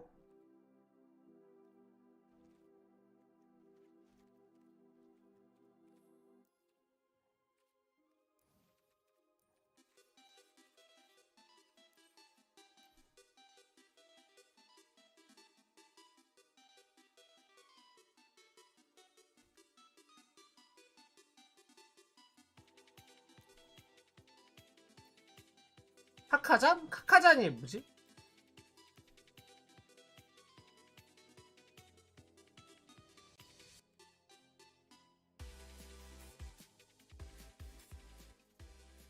Hey everybody, welcome back to Arena Championship 3. 이렇게 얘기 나왔었거든요. One more time, we're gonna have a little quick update with him because he's ended the day at 5-1 after a 3-0 stretch here with that constructed deck that we 아, mentioned a little 쿠마노. earlier. Seth, quick question. 배 같은 카드. How do you feel about the deck now? Yeah, I don't know. I still don't know about the deck. Sure. I think I've 이렇게 나왔거든 얘기가. I think I played pretty well. My brain is kind of fried at the moment after some of these like random plays I've been making, but I guess I mean results can speak for themselves, but like it's just been super close margins. All right, how are we feeling about our chances tomorrow? I mean, I'm just taking it one round at a time. I'm hoping. I mean, now 5-1. Yeah, I have top 8 in my sight. 정말 이거면 되나? Next. I mean, I feel okay. I played against the one deck I did play against was Rakdos mid range, which was kind of the deck that I was ready to play against. But 특히 놔둬도 되는 거야 얘? like this because 어그로들 to adapt and 절단기? 어그로 play 절단기? matchups. I'm 이게 like, 괜찮은 거야 should I board 놔둬도? this card in? Like, I don't know, Yeah. but I'm still gonna do it because I think that they may be on like some. So I've been on this like leveling game, and it's been working out. Yeah. I was gonna say because the funny part is you hadn't played against the one deck you know you're talking about that you. 아 황제도 얘기 나왔지 황제. You're doing pretty well so far, so hopefully for your 황제도 sake, maybe 있었다, run into 황제. it a few more times tomorrow. Speaking of tomorrow, 이렇게 best of 했어요, luck 원래. then, Seth. Thanks for checking in with us, and we'll see you then. 배내야 된다고 얘기 나왔던 카드들. 존나 웃긴 거. 원래대로였으면 잘려야 되는 카드가 Hey everybody, welcome back to coverage of Arena Championship 3. Murray 잘려야 됐던 카드가 존나 hanging out 많은. with you through the weekend. We have 32 players. 근데 안 잘라서 지금 이양 물고 배나는 거예요. $100,000 prize 1년 연장해서. 2 spots at this year's World Championship. That's going to do it for us today. I'm going to call Daquan and Corey in here to the virtual news desk. We've had some amazing matches. 귀엽다. Oh, and Corey has a special guest. Who is this, Corey? And Henry, he was really getting lonely and wanted to check out the broadcast. So, yeah, had to let him in.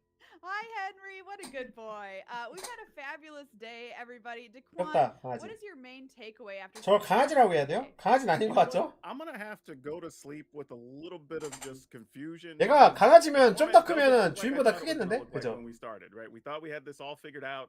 We thought the red black X decks were going to be the thing. We thought maybe this Jeskai Dragons list was going to be the thing to beat them.